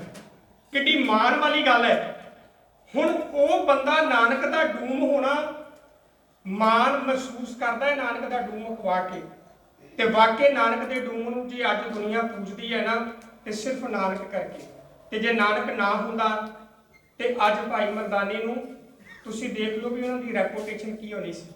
ਜਦ ਕਿ ਗੁਰੂ ਨਾਨਕ ਦੇ ਨਾਲ ਹੁੰਦਿਆਂ ਵੀ ਭਾਈ ਮਰਦਾਨਾ ਅਣਗੌਲਿਆ ਕਰਤਾ ਦੁਨੀਆ ਨੇ। ਤੇ ਜੇ ਗੁਰੂ ਨਾਨਕ ਦੇ ਨਾਲ ਭਾਈ ਮਰਦਾਨਾ ਨਾ ਹੁੰਦਾ ਤੇ ਫਿਰ ਉਹਦਾ ਦੁਨੀਆ ਦੇ ਲੋਕ ਕੀ ਅਸਰ ਕਰਦੇ। ਜਦੋਂ ਧਾਰਮਿਕ ਅਸਥਾਨਾਂ ਵਿੱਚ ਕੋਈ ਬੰਦਾ ਜਾਂਦਾ ਸੀ ਨੀਵੀਂ ਜਾਤ ਦਾ, ਤੇ ਉਹ ਆਪਣੀਆਂ ਅੱਖਾਂ ਦੇ ਨਾਲ ਧਾਰਮਿਕ ਸਥਾਨ ਦੇ ਦਰਸ਼ਨ ਕਰ ਲੈਂਦਾ ਸੀ, ਤੇ ਉਹਦੀਆਂ ਅੱਖਾਂ ਵਿੱਚ ਸ਼ੀਸ਼ਾ ਸਰੀਆ ਗਰਮ ਕਰਕੇ ਪਾ ਦਿੱਤਾ ਜਾਂਦਾ ਸੀ। ਜੇ ਕੋਈ ਬੰਦਾ ਧਾਰਮਿਕ ਮੰਤਰ ਆਪਣੇ ਕੰਨਾਂ ਨਾਲ ਸੁਣ ਲੈਂਦਾ ਸੀ ਤੇ ਸ਼ੀਸ਼ਾ ਪਿਘਲਾ ਕੇ ਉਹਦੇ ਕੰਨਾਂ ਵਿੱਚ ਪਾ ਦਿੱਤਾ ਜਾਂਦਾ ਸੀ।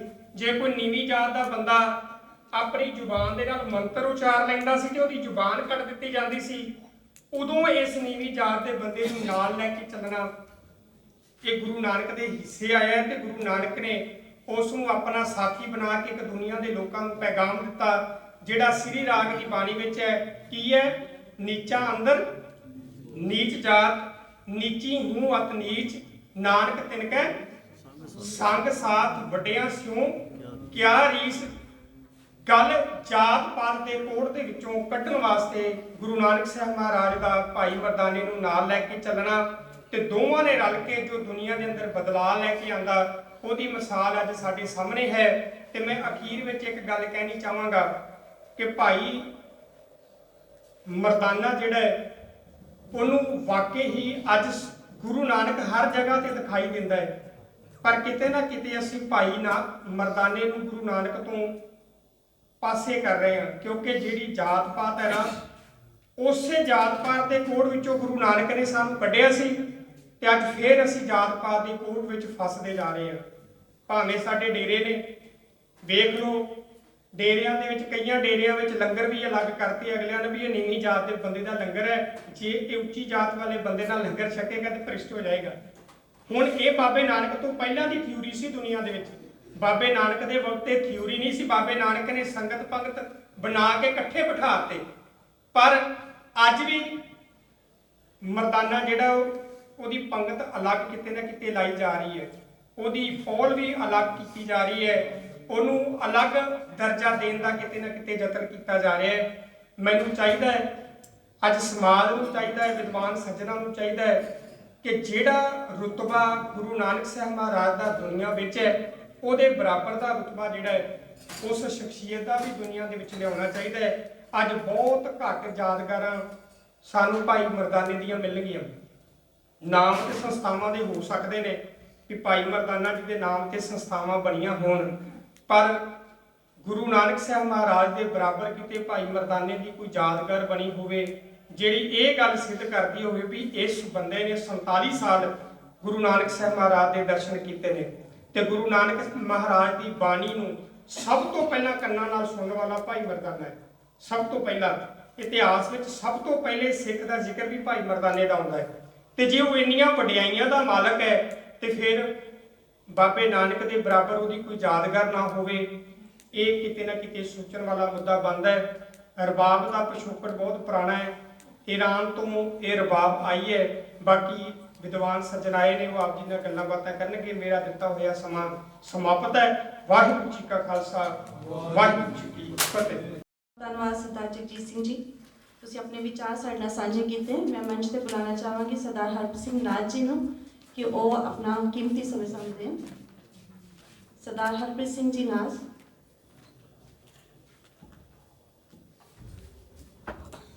मैं बुलाना चाहूँगी सरदार डॉक्टर तेजिंदरपाल सिंह जी।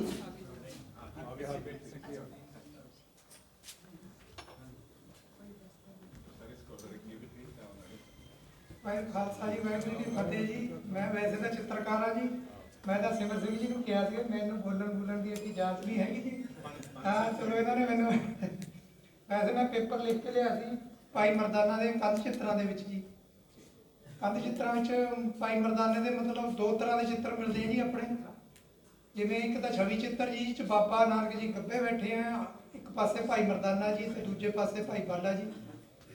ਤੇ ਇਹ 18ਵੀਂ ਸਦੀ ਤੋਂ ਆਪਣੇ ਬਣਨ ਲੱਗੇ ਆ ਜੀ ਇਹੋ ਜਿਹੇ ਚਿੱਤਰ ਜੀ, ਤੇ ਬਹੁਤ ਜਗ੍ਹਾ ਬਣੇ ਹੋਏ ਆ ਜੀ। ਉਸ ਤੋਂ ਬਾਅਦ ਦੂਸਰੇ ਹੈਗੇ ਜੀ ਸਾਖੀ ਚਿੱਤਰ ਜੀ, ਜਿਹੜੇ ਬਾਬਾ ਅਟਲ ਗੁਰਦੁਆਰਾ ਸਾਹਿਬ ਹੈ ਜੀ ਆਪਣੇ, ਉਹਦੇ ਵਿੱਚ ਬਹੁਤ ਬਣੇ ਹੋਏ ਆ ਚਿੱਤਰ ਜੀ 'ਚ ਗੁਰੂ ਨਾਨਕ ਦੇਵ ਜੀ ਦੀਆਂ ਸਾਖੀਆਂ ਬਣਾਈਆਂ ਹੋਈਆਂ, ਜਿਹਦੇ ਵਿੱਚ ਨਾਲ ਭਾਈ ਮਰਦਾਨਾ ਜੀ ਨੂੰ ਵੀ ਬਣਾਇਆ ਗਿਆ ਜੀ। ਬਹੁਤ ਸਾਖੀਆਂ ਇਹੋ ਜਿਹੀਆਂ ਹੈਗੀਆਂ ਜੀ। ਹੁਣ ਜੇ ਤਾਂ ਉਰੇ ਆਪਣੇ ਲਾਇਆ ਹੁੰਦਾ ਫਿਰ ਤਾਂ ਮੈਂ ਉਹ ਦਿਖਾ ਦਿੰਦਾ ਜੀ ਕਿਹੜੇ ਕਿਹੜੇ ਚਿੱਤਰ ਬਣੇ ਹੋਏ ਆ ਜੀ। ਤੇ ਦੂਜਾ ਮੈਂ ਤਾਂ ਇਹੀ ਚਾਹੂੰਗਾ ਜੀ ਵੀ ਮੈਂ ਇੱਕ ਪ੍ਰੋਜੈਕਟ ਹੈ ਜੀ, ਇਕੱਲੇ ਆਪਾਂ ਮਰਦਾਨਾ ਜੀ ਦੀ ਗੱਲ ਕਰ ਰਹੇ ਹਾਂ, ਰਬਾਬ ਦੀ ਗੱਲ ਕਰ ਰਹੇ ਹਾਂ ਜੀ, ਪਰ ਮੈਂ ਇੱਕ ਪ੍ਰੋਜੈਕਟ ਇਹ ਬਣਾਇਆ ਜੀ ਜਿਹਦੇ ਵਿੱਚ ਸਾਰੇ ਤੰਤੀ ਸਾਜ਼ਾਂ ਨੂੰ ਆਪਾਂ ਲਈਏ ਜੀ। ਜਿਹਦੇ ਵਿੱਚ ਸਾਰੇ ਤੰਤੀ ਸਾਜ਼ ਕਿਹੜੇ ਗੁਰੂ ਸਾਹਿਬ ਨੇ ਕਿਹੜਾ ਤੰਤੀ ਸਾਜ਼ ਬਣਾਏ ਜੀ, ਉਹ ਮੈਂ ਤੁਹਾਨੂੰ ਮਾੜੀ ਜੀ ਉਹਦੀ ਝਲਕ ਦਿਖਾ ਦਿੰਦਾ ਜੀ। ਜੇ ਇਹਨਾਂ ਨੂੰ ਪਸੰਦ ਆਵੇ ਤਾਂ ਇਹ ਪ੍ਰੋਜੈਕਟ ਮੈਂ ਇਹਨਾਂ ਨੂੰ ਦੇ ਸਕਦਾ ਜੀ। ਜਿਵੇਂ ਜੀ ਪਹਿਲਾਂ ਗੁਰੂ ਨਾਨਕ ਦੇਵ ਜੀ ਕਰਤਾਰਪੁਰ ਸੀਗੇ ਜੀ, ਉਹਨਾਂ ਨਾਲ ਭਾਈ ਮਰਦਾਨਾ ਜੀ ਹੁੰਦੇ ਸੀ। ਉਦੋਂ ਬਾਅਦ ਸੱਤਾ ਬਲਵੰਡ ਆਏ ਜੀ, ਭਾਈ ਸੱਤਾ ਜੀ ਹੁੰਦੇ ਸੀ ਜੀ। ਉਦੋਂ ਬਾਅਦ ਭਾਈ ਗੁਰੂ ਅੰਗਦ ਦੇਵ ਜੀ ਸੀਗੇ, ਉਦੋਂ ਵੀ ਭਾਈ ਸੱਤਾ ਜੀ ਹੁੰਦੇ ਸੀਗੇ ਜੀ।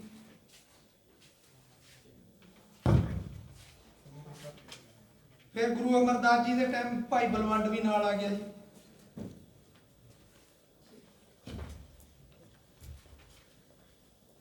ਤੇ ਫਿਰ ਗੁਰੂ ਰਾਮਦਾਸ ਜੀ ਨੇ ਪੜਤਾਲ ਗਾਇਕੀ ਨੂੰ ਸ਼ੁਰੂ ਕੀਤਾ ਸੀਗਾ ਜੀ। ਆ ਪੜਤਾਲ ਗਾਇਕੀ ਕਰਦੇ ਹੋਏ ਮਹਾਰਾਜ ਆਪ ਦਰਸਾਏ ਗਏ ਜੀ। ਮਤਲਬ ਤੇ ਉਸ ਤੋਂ ਬਾਅਦ ਗੁਰੂ ਅਰਜਨ ਦੇਵ ਜੀ ਨੇ ਸਰੰਦੇ ਦੀ ਇਜਾਦ ਕੀਤਾ ਸੀਗਾ ਜੀ। ਆ ਮੈਂ ਸਰੰਦੇ ਦਾ ਬਣਾਇਆ ਜੀ, ਆਪ ਗੁਰੂ ਸਾਹਿਬ ਦੱਸ ਕੇ ਸਰੰਦਾ ਬਣਵਾ ਰਹੇ ਆ ਜੀ।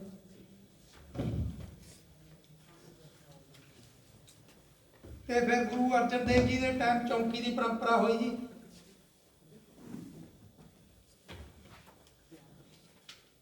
ਤੇ ਫਿਰ ਗੁਰੂ ਹਰਗੋਬਿੰਦ ਸਾਹਿਬ ਨੇ ਢਾਡੀਆਂ ਨੂੰ ਉਹ ਕੀਤਾ ਜੀ, ਕੋਈ ਅਕਾਲ ਤਖਤ ਸਾਹਿਬ ਤੇ ਆ ਢਾਡੀਆਂ ਦਾ ਬਣਾਇਆ ਜੀ ਮੈਂ ਚਿੱਤਰ।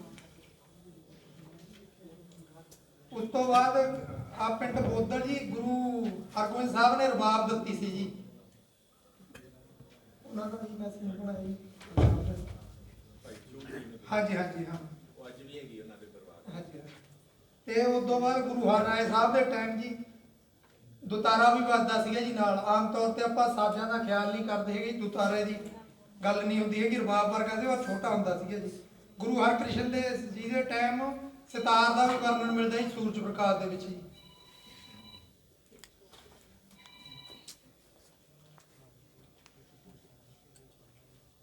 ਤੇ ਆ ਗੁਰੂ ਗੋਬਿੰਦ ਸਿੰਘ ਜੀ ਦੇ ਟਾਈਮ ਤਾਊਸ ਦਾ ਵਰਣਨ ਮਿਲਦਾ ਜੀ ਗ੍ਰੰਥਾਂ ਦੇ ਵਿੱਚ, ਗਿਆਨੀ ਗਿਆਨ ਸਿੰਘ ਜੀ ਨੇ ਕੀਤਾ ਜੀ।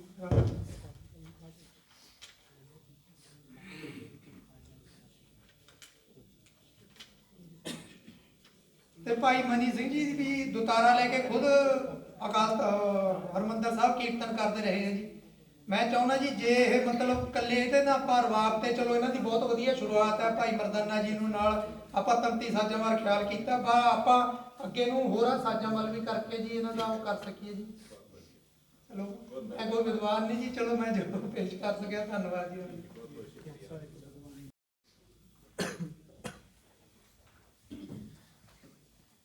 ਦੀਨ ਦੁਨੀ ਦੇ ਮਾਲਕ ਸਾਹਿਬ ਸ੍ਰੀ ਗੁਰੂ ਨਾਨਕ ਦੇਵ ਜੀ ਮਹਾਰਾਜ, ਸਤਿਗੁਰਾਂ ਦੇ ਮੁਬਾਰਕ ਚਰਨ ਔਰ ਧੰਨ ਰਬਾਬੀ ਭਾਈ ਮਰਦਾਨਾ ਜੀ, ਇਹਨਾਂ ਦੇ ਮੁਬਾਰਕ ਚਰਨ ਸ਼ੋਅ ਪ੍ਰਾਪਤ ਮੁਕੱਦਸ ਤਰਤ ਸੁਲਤਾਨਪੁਰ ਲੋਧੀ ਦੇ ਦਰ ਤੇ ਹਾਜ਼ਰੀਨ, ਸਮੂਹ ਵਿਦਵਾਨ, ਸਕਾਲਰ ਸਾਹਿਬਾਨ ਔਰ ਇੱਥੇ ਪੁੱਜੇ ਸਾਰੇ ਹੀ ਸਰੋਤਾਜਨ, ਬਾਬਾ ਜੀ, ਸਾਰਿਆਂ ਨੂੰ ਸਭ ਤੋਂ ਪਹਿਲਾਂ ਨਿਮਰਤਾ ਸਹਿਤ, ਆਦਰ ਸਤਿਕਾਰ ਸਹਿਤ ਫਤਿਹ ਅਰਜ਼ ਕਰਦਾ ਹਾਂ। ਵਾਹਿਗੁਰੂ ਜੀ ਕਾ ਖਾਲਸਾ, ਵਾਹਿਗੁਰੂ ਜੀ ਕੀ ਫਤਿਹ। ਅੱਜ ਦਾ ਇਹ ਜੋ ਵਿਸ਼ਾ ਹੈ ਰਬਾਬੀ ਭਾਈ ਮਰਦਾਨਾ ਜੀ ਦਾ ਜੀਵਨ ਔਰ ਰਬਾਬ ਦਾ ਸਫ਼ਰ, ਵਿਸ਼ਾ ਬਹੁਤ ਗਹਿਰਾ ਹੈ, ਕਿਉਂਕਿ ਜਿਵੇਂ ਮੇਰੇ ਤੋਂ ਪਹਿਲਾਂ ਭਾਈ ਮਰਦਾਨਾ ਜੀ ਬਾਰੇ ਗੱਲ ਹੋਈ, ਉਹਨਾਂ ਦੇ ਜਿਹੜਾ ਗੁਰੂ ਨਾਨਕ ਸਾਹਿਬ ਜੀ ਦੇ ਨਾਲ ਜਿਹੜਾ ਜੀਵਨ ਵਿਚਰਿਆ, ਉਸ ਨੂੰ ਜਿਵੇਂ ਡਾਕਟਰ ਸਾਹਿਬ ਨੇ ਦੱਸਿਆ ਕਿ ਥੋੜ੍ਹੇ ਜਿਹੇ ਸਫ਼ਿਆਂ ਵਿੱਚ ਅਸੀਂ ਬਿਆਨ ਕਰ ਸਕਦੇ, ਲੇਕਿਨ ਅਧਿਆਤਮਿਕਤਾ ਦਾ ਸਫ਼ਰ, ਜੋ ਆਤਮਿਕ ਸਫ਼ਰ ਹੈ, ਉਸ ਨੂੰ ਬਿਆਨ ਕਰਨਾ ਕਠਿਨ ਹੈ। ਔਰ ਕੁਝ ਗੱਲਾਂ ਜਿਹੜੀਆਂ ਨੇ ਸਮਾਜਿਕ ਤੌਰ ਤੇ ਇਸ ਸੰਸਾਰ ਵਿੱਚ ਵਿਚਰਦਿਆਂ ਭਾਈ ਮਰਦਾਨਾ ਜੀ ਦਾ ਗੁਰੂ ਨਾਨਕ ਸਾਹਿਬ ਨਾਲ ਜੋ ਵਾਰਤਾਲਾਪ ਹੈ, ਉਸ ਨੂੰ ਉਜਾਗਰ ਕਰਨਾ ਇਹ ਵੀ ਜ਼ਰੂਰੀ ਹੈ। ਤੋ ਰਬਾਬ ਦੇ ਸਫ਼ਰ ਦੀ ਗੱਲ ਕਰੀਏ ਤੋ ਇਹ ਪਹਿਲਾਂ ਗੁਰੂ ਨਾਨਕ ਸਾਹਿਬ ਦੇ ਮੈਨੂੰ, ਕਿਉਂਕਿ ਵਿਦਵਾਨਾਂ ਦੇ ਜਿਹੜੇ ਵੱਖੋ ਵੱਖ ਰਾਏ ਨੇ, ਆਪਣਾ ਵੱਖਰਾ ਇੱਕ ਵਿਚਾਰ ਜਿਹੜਾ ਉਹ ਰੱਖਣਾ ਪਏਗਾ ਕਿ ਗੁਰੂ ਨਾਨਕ ਸਾਹਿਬ ਤੋਂ ਪਹਿਲਾਂ ਜਿਹੜਾ ਪਰਿਵਾਰ ਸੀ, ਉਹਨਾਂ ਦਾ ਜਿਹੜਾ ਗੁਰੂ ਦੇ ਪਿਤਾ ਜੀ ਤੱਕ ਜਿਹੜਾ ਇੱਧਰੋਂ ਗੁਰੂ ਨਾਨਕ ਭਾਈ ਮਰਦਾਨਾ ਜੀ ਦਾ ਪਰਿਵਾਰ ਇਹ ਜੁੜਿਆ ਸੀ, ਇੱਕ ਸੰਧੂਆਂ ਨਾਲ ਜੁੜਿਆ ਸੀ, ਤੇ ਇੱਧਰੋਂ ਇਹਨਾਂ ਦਾ ਪਰਿਵਾਰ ਜਿਹੜਾ ਸੀ ਬੇਦੀਆਂ ਨਾਲ ਜੁੜਿਆ ਸੀ। ਸੰਧੂਆਂ ਤੋਂ ਜਿਹੜੇ ਜੁੜੇ ਸੀ ਉਹ ਭਾਈ ਬਾਲਾ ਜੀ ਦਾ ਪਰਿਵਾਰ ਜੁੜਿਆ ਸੀ, ਸਾਨੂੰ ਜੋ ਮਿਲ ਗਿਆ। ਤਾਂ ਤਰਨਤਾਰਨ ਤੋਂ ਪਹਿਲਾਂ ਇਹਨਾਂ ਦਾ ਜਿਹੜਾ ਉੱਥੇ ਸੀ, ਜਦੋਂ ਤਲਵੰਡੀ ਬਣਿਆ ਤੇ ਫਿਰ ਉੱਥੇ ਜਦੋਂ ਉਹਨਾਂ ਨੂੰ ਲੈ ਗਏ ਤੇ ਫਿਰ ਇੱਦਾਂ ਭਾਈ ਮਰਦਾਨਾ ਜੀ ਦਾ ਪਰਿਵਾਰ ਵੀ ਉਹਨਾਂ ਦੇ ਨਾਲ ਮਗਰੇ ਚਲਾ ਗਿਆ। ਤਾਂ ਇਹ ਵੀ ਸਾਨੂੰ ਇਤਿਹਾਸ ਹਵਾਲੇ ਮਿਲਦੇ ਨੇ, ਇਹਨਾਂ ਦੇ ਉੱਤੇ ਵੀ ਖੋਜ ਜਿਹੜੀ ਉਹ ਮੰਗਦੀ। ਲੇਕਿਨ ਮੈਂ ਰਬਾਬ ਦੇ ਸਫ਼ਰ ਦੀ ਗੱਲ ਕਰਾਂ ਕਿ ਰਬਾਬ ਪਹਿਲਾਂ ਵੀ ਪਰਿਵਾਰ ਵਿੱਚ ਸੀ, ਭਾਈ ਮਰਦਾਨਾ ਜੀ ਦੇ ਪਰਿਵਾਰ ਵਿੱਚ, ਔਰ ਉਸ ਤੋਂ ਬਾਅਦ ਗੁਰੂ ਨਾਨਕ ਸਾਹਿਬ ਨੂੰ ਜਦੋਂ ਛੋਟੀ ਬਾਲੜੀ ਉਮਰ ਦੇ ਵਿੱਚ ਇੱਕ ਸਾਨੂੰ ਪੰਕਤੀ ਮਿਲਦੀ ਹੈ ਕਿ ਉਹ ਤਾਰੋ ਕਾਰਨ ਇੱਕ ਮਰਦਾਨੇ ਦੀ ਉਹ ਫੜਾਈ, ਉਹ ਗੁਰੂ ਨਾਨਕ ਸਾਹਿਬ ਨੇ ਇੱਕ ਵਾਰੀ ਆਪਸ ਵਿੱਚ ਜਦੋਂ ਬਾਲ ਬੱਚੇ ਖੇਡਦੇ ਸਨ ਤੇ ਉਹ ਇੱਕ ਕਾਨਿਆਂ ਦਾ ਰਬਾਬ ਬਣਾ ਕੇ ਤੇ ਮਰਦਾਨੇ ਨੂੰ ਫੜਾਇਆ ਤੇ ਉਹਨਾਂ ਨੇ ਵਜਾਇਆ ਤੇ ਫਿਰ ਉਹ ਇੱਕ ਵੱਖਰਾ ਮਾਹੌਲ ਸਿਰਜਿਆ, ਉਹ ਵੀ ਗੱਲ ਆਉਂਦੀ ਹੈ।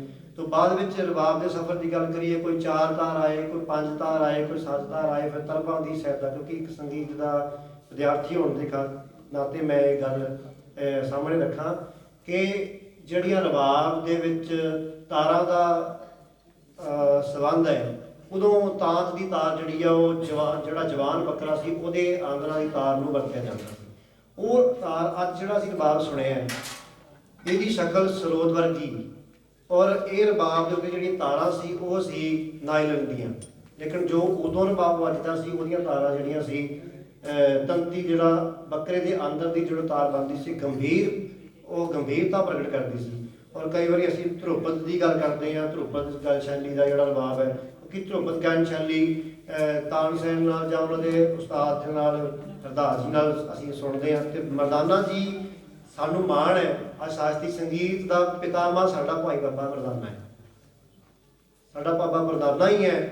ਜੇ ਹਿੰਦੂਇਜ਼ਮ ਦੇ ਵਿੱਚ ਸਰਸਵਤੀ ਨੂੰ ਪੂਜਨ ਕੀਤਾ ਜਾਂਦਾ, ਸਾਡਾ ਸਰਸਵਤੀ ਸਾਡਾ ਸਾਰਾ ਕੁਝ ਬਾਬਾ ਭਾਈ ਮਰਦਾਨਾ ਹੈ। ਤੋ ਇਹ ਜੋ ਵਿਚਾਰਧਾਰਾ ਲੈ ਕੇ ਅਸੀਂ ਲੈ ਕੇ ਚੱਲਣੀ ਕਿ ਰਬਾਬ ਜਿਹੜਾ ਅਸਲੀ ਪਹਿਲਾਂ ਕੀ ਸੀ, ਉਹ ਬਾਅਦ ਕਿਵੇਂ ਦੂਜੇ ਸਾਜ਼ਾਂ ਦਾ ਇਹਦੇ 'ਤੇ ਕੀ ਪ੍ਰਭਾਵ ਪਿਆ, ਵੱਖੋ ਵੱਖਰੇ ਵਿਚਾਰ ਨੇ ਕਿ ਰਬਾਬ ਹਰ ਇੱਕ ਤੰਤੀ ਸਾਜ਼ ਨੂੰ ਕਿਹਾ ਜਾਂਦਾ ਹੈ। ਤੋ ਇਹ ਇੱਕ ਵੱਖਰਾ ਵਿਸ਼ਾ ਇਹਦੇ 'ਤੇ ਖੋਜ ਬਣਦੀ ਹੈ। ਤੋ ਮੈਂ ਅੱਜ ਇੱਕ ਜ਼ਰੂਰੀ ਵਿਚਾਰ ਜਿਹੜਾ ਹੈ ਗੁਰਬਾਣੀ ਦੇ ਹਵਾਲੇ ਨਾਲ ਰੱਖ ਕੇ ਆਪਣੀ ਗੱਲ ਨੂੰ ਸੰਕੋਚ ਲੈਣਾ ਹੈ।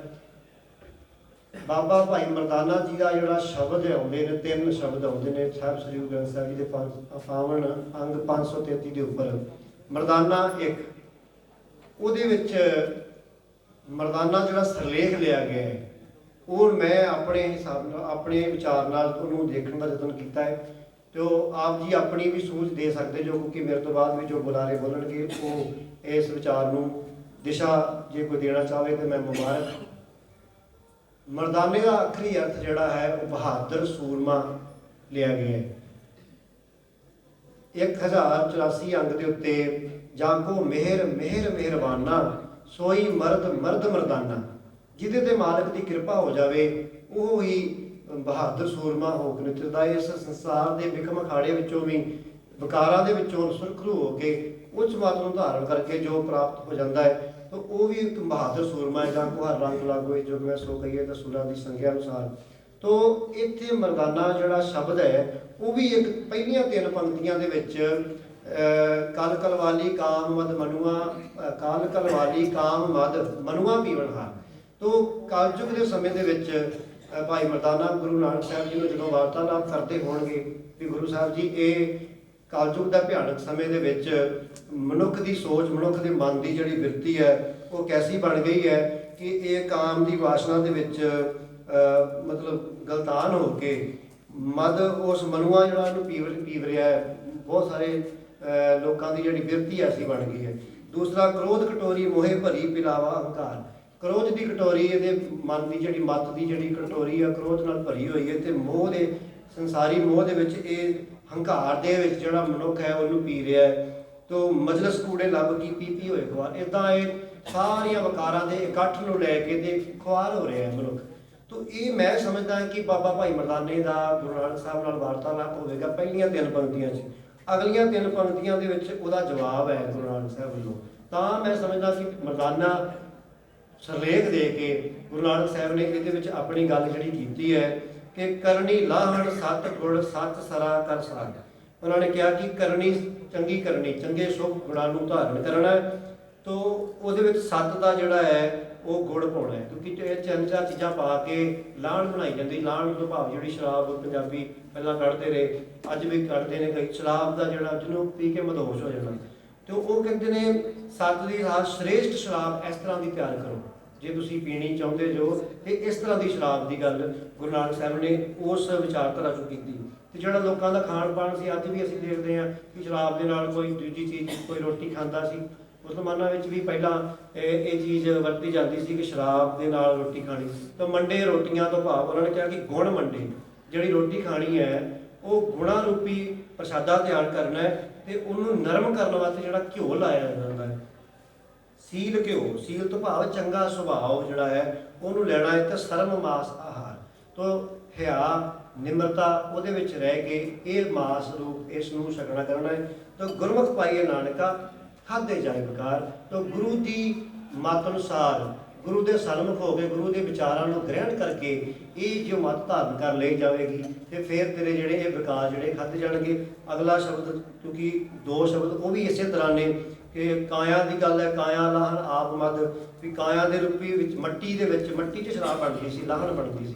ਉਹ ਕਹਿੰਦੇ ਸੀ ਮੱਟੀ ਦੇ ਵਿੱਚ ਆਪ ਮਦ, ਇਸ ਸਰੀਰ ਰੂਪੀ ਮੱਟੀ ਦੇ ਵਿੱਚ ਮਨੁੱਖ ਜਿਹੜਾ ਹੰਕਾਰੀ ਹੋਇਆ ਫਿਰਦਾ ਹੈ, ਆਪੇ ਦੇ ਵਿੱਚ ਇੰਨਾ ਜ਼ਿਆਦਾ ਉਹ ਮਤਲਬ ਹੰਕਾਰ ਦੀ ਤ੍ਰਿਸ਼ਨਾ ਔਰ ਭਟਕਣਾ ਦੇ ਵਿੱਚ, ਭਟਕਣਾ ਦੀ ਇੰਨੀ ਮਹਿਫਲ ਜਿਹੜੀ ਉਹ ਬਣਾ ਲਈ ਹੈ ਵਿਚਾਰਾਂ ਦੀ ਤੋ ਮਨਸਾ ਕਟੋਰੀ ਕੂੜ ਭਰੀ, ਤੇ ਇਹਦੀਆਂ ਜਿਹੜੀਆਂ ਮਨਸਾ ਤੋਂ ਭਾਵ ਆਸ਼ਾ ਇੱਛਾਵਾਂ, ਕੂੜ ਦੀਆਂ ਇੱਛਾਵਾਂ ਨੂੰ ਇਹਨੇ ਪਾਲ ਕੇ ਰੱਖਿਆ ਹੋਇਆ ਹੈ। ਤੋ ਕਿਸੇ ਦੀ ਮੌਤ ਵਿੱਚ ਉਹ ਜੀਵਨ ਭਾਲਦਾ ਹੈ, ਕਿਸੇ ਵਿਸ਼ੇ ਵਿਕਾਰਾਂ ਵਿੱਚ ਉਹ ਆਪਣੇ ਜੀਵਨ ਨੂੰ ਗੁਜ਼ਾਰਦਾ ਇਸ ਮਿੱਟੀ ਦੇ ਅੰਦਰ। ਤੇ ਉਹ ਮਰਦਾਨੇ ਨੇ ਫਿਰ ਜਦੋਂ ਇਹ ਪੱਖ ਰੱਖਿਆ ਤੇ ਅਗਰ ਉਹਦੇ ਵਿੱਚ ਵੀ ਗੁਰੂ ਸਾਹਿਬ ਨੇ ਕਿਹਾ ਕਿ ਗਿਆਨ ਨੂੰ ਹਾਸਲ ਕਰਨਾ, ਗਿਆਨ ਗੁੜ ਸਲਾਹ ਮੰਡੇ ਭਉ ਮਾਸ ਆਹਾਰ, ਤੇ ਉਹ ਇਹ ਭਾਉ ਜਿਹੜਾ ਲੈ ਕੇ ਪਰਮੇਸ਼ਰ ਦਾ ਡਰ ਰੱਖ ਕੇ ਉਹ ਲੈ ਕੇ ਤੂੰ ਇਸ ਭੋਜਨ ਨੂੰ ਤਿਆਰ ਕਰਨਾ ਹੈ। ਨਾਨਕ ਇਹ ਭੋਜਨ ਸੱਚ ਹੈ, ਸੱਚ ਨਾਮ ਆਧਾਰ। ਤੋ ਇਸ ਤਰੀਕੇ ਦੇ ਨਾਲ ਮਰਦਾਨਾ ਜਿਹੜਾ ਸ਼ਬਦ ਹੈ ਉਹ ਬਹਾਦਰ ਸੂਰਮਤਾ ਦਾ ਸ਼ਬਦ, ਉਹਦਾ ਅਰਥੀ ਭਾਵ ਇਸ ਕਰਕੇ ਮੈਂ ਸਮਝਦਾ ਕਿ ਉਹਦੇ ਵਿੱਚ ਪਹਿਲਾ ਜਿਹੜਾ ਸਰਲੇਖ ਆਇਆ ਹੈ ਉਹ ਮਰਦਾਨਗੀ ਭਾਵ ਵਿੱਚੋਂ ਇਸ ਸੰਸਾਰ ਦੇ ਵਿਕਾਰਾਂ ਵਿੱਚੋਂ ਨਿਕਲ ਕੇ ਜੋ ਸੁਰਖਰੂ ਹੋ ਜਾਂਦਾ ਹੈ ਉਹ ਮਰਦ ਹੈ, ਉਹ ਮਰਦਾਨਾ ਉਸ ਪਦਵੀ ਨੂੰ ਹਾਸਲ ਕਰਦਾ ਹੈ। ਇਹ ਵਿਚਾਰ ਮਰਦਾਨਾ ਜੀ ਦੇ ਨਾਲ ਅਸੀਂ ਮਰਦਾਨਾ ਜੀ ਨੂੰ ਵੱਖ ਨਹੀਂ ਕਰ ਸਕਦੇ ਗੁਰਬਾਣੀ ਵਿੱਚੋਂ, ਕਿਉਂਕਿ ਮੈਂ ਇਹ ਗੱਲ ਕਹਿ ਕੇ ਸਮਾਪਤੀ ਕਰਾਂ ਕਿ ਛੋਟੇ ਹੁੰਦਿਆਂ ਮੈਂ ਜਦੋਂ ਛੋਟੀ ਕਲਾਸ 'ਚ ਪੜ੍ਹਦਾ ਸੀ ਤੇ ਮੈਨੂੰ ਜੋ ਪੜ੍ਹਾਇਆ ਗਿਆ ਧਾਰਮਿਕ ਟੀਚਰ ਸਕੂਲ 'ਚ ਹੁੰਦੇ ਸੀ, ਗੁਰੂ ਰਾਮਦਾਸ ਸਕੂਲ ਮੈਂ ਜਦੋਂ ਉੱਥੇ ਪੜ੍ਹਿਆ, ਤੇ 36 ਮਹਾਂਪੁਰਸ਼ਾਂ ਦੀ ਬਾਣੀ ਸਾਨੂੰ ਸਿਖਾਇਆ ਗਿਆ। ਬਾਅਦ ਵਿੱਚ ਜਦੋਂ ਹੁਣ ਇੱਥੇ ਆਣ ਕੇ ਖੋਜ ਦੇ ਵਿਸ਼ੇ ਵਿੱਚ ਆਇਆ ਤੇ 35 ਮਹਾਂਪੁਰਸ਼ਾਂ ਦੀ ਬਾਣੀ ਕਰ ਦਿੱਤੀ ਗਈ। ਵੱਖਰੀ ਗੱਲ ਹੈ ਪੰਕਤੀ ਦੇ ਥੱਲੇ ਨਾਨਕ ਪਦ ਆਇਆ ਹੈ, ਪਰ ਮਰਦਾਨੇ ਦੇ ਨਾਲ ਵਾਰਤਾਲਾਪ ਹੈ, ਮਰਦਾਨੇ ਦੀ ਵੀ ਕੋਈ ਗੱਲ ਹੋਈ ਹੋਵੇਗੀ ਨਾ ਬਾਬੇ ਨਾਨਕ ਨਾਲ, ਅਸੀਂ ਇੰਨੀਆਂ ਗੱਲਾਂ ਕਰਦੇ। ਸੋ ਇੰਨਾ ਕੁਝ ਕਹਿੰਦੇ ਹੋਏ ਖਿਮਨ ਜਾਚਨਾ, ਵਾਹਿਗੁਰੂ ਜੀ ਕਾ ਖਾਲਸਾ, ਵਾਹਿਗੁਰੂ ਜੀ ਵਾਹਿਗੁਰੂ ਜੀ ਕਾ ਖਾਲਸਾ, ਵਾਹਿਗੁਰੂ ਜੀ ਕੀ ਫਤਿਹ। ਅੱਜ ਸਾਡੇ ਵਿੱਚ ਖਾਸ ਮਹਿਮਾਨ ਬ੍ਰਿਗੇਡੀਅਰ ਸਤਿੰਦਰ ਸਿੰਘ ਜੀ ਅਰੋੜਾ ਪੁੱਜ ਚੁੱਕੇ ਹਨ। ਚੰਡੀਗੜ੍ਹ ਤੋਂ ਧੁੰਦ ਕਰਕੇ ਕਾਫੀ ਫਰਕ ਪਿਆ ਸੀ। ਇਹ ਸਾਰਾਗੜੀ ਫਾਊਂਡੇਸ਼ਨ ਦੇ ਪ੍ਰੈਜ਼ੀਡੈਂਟ ਹਨ ਤੇ ਇਹਨਾਂ ਦੀ ਦੇਖ ਰੇਖ 'ਚ ਅਸੀਂ ਅਗਲੇ ਸਾਲ 125 ਸਾਲਾ ਬਹੁਤ ਹੀ ਵੱਡੇ ਲੈਵਲ ਤੇ ਪੂਰੀ ਦੁਨੀਆ 'ਚ ਸਾਰਾਗੜੀ ਦੇ ਫੰਕਸ਼ਨ ਕਰਾਵਾਂਗੇ। ਮੈਂ ਉਹਨਾਂ ਦਾ ਸਵਾਗਤ ਕਰਦਾ ਹਾਂ ਜੀ। ਭਗਵਾਨ ਸਿੰਘ ਜੀ ਖੋਜੀ ਨੇ, ਡਾਇਰੈਕਟਰ ਗਲੋਬਲ ਸਿੱਖ ਵਿਜ਼ਨ ਲੰਡਨ ਦੇ। ਇਹਨਾਂ ਬਾਰੇ ਮੈਂ ਇੰਨਾ ਕਹਿਣਾ ਚਾਹਾਂਗੀ ਕਿ ਉਹਨਾਂ ਇਤਿਹਾਸਿਕ ਸਥਾਨਾਂ ਦੀ ਖੋਜ ਕਰ ਰਹੇ ਨੇ ਜਿਨ੍ਹਾਂ ਤੱਕ ਕੋਈ ਸੰਗਤ ਅਜੇ ਪਹੁੰਚ ਨਹੀਂ ਪਾ ਰਹੀ ਹੈ। ਸੋ ਸਿੱਖ ਕੌਮ ਨੂੰ ਬਹੁਤ ਵੱਡੀ ਦੇਣ ਦੇ ਰਹੇ ਨੇ। ਮੈਂ ਬੇਨਤੀ ਕਰਾਂਗੀ ਭਗਵਾਨ ਸਿੰਘ ਖੋਜੀ ਜੀ ਨੂੰ ਕਿ ਉਹ ਸਟੇਜ ਤੇ ਆਉਣ ਤੇ ਆਪਣੇ ਵਿਚਾਰ ਸਾਡੇ ਨਾਲ ਸਾਂਝੇ ਕਰਨ।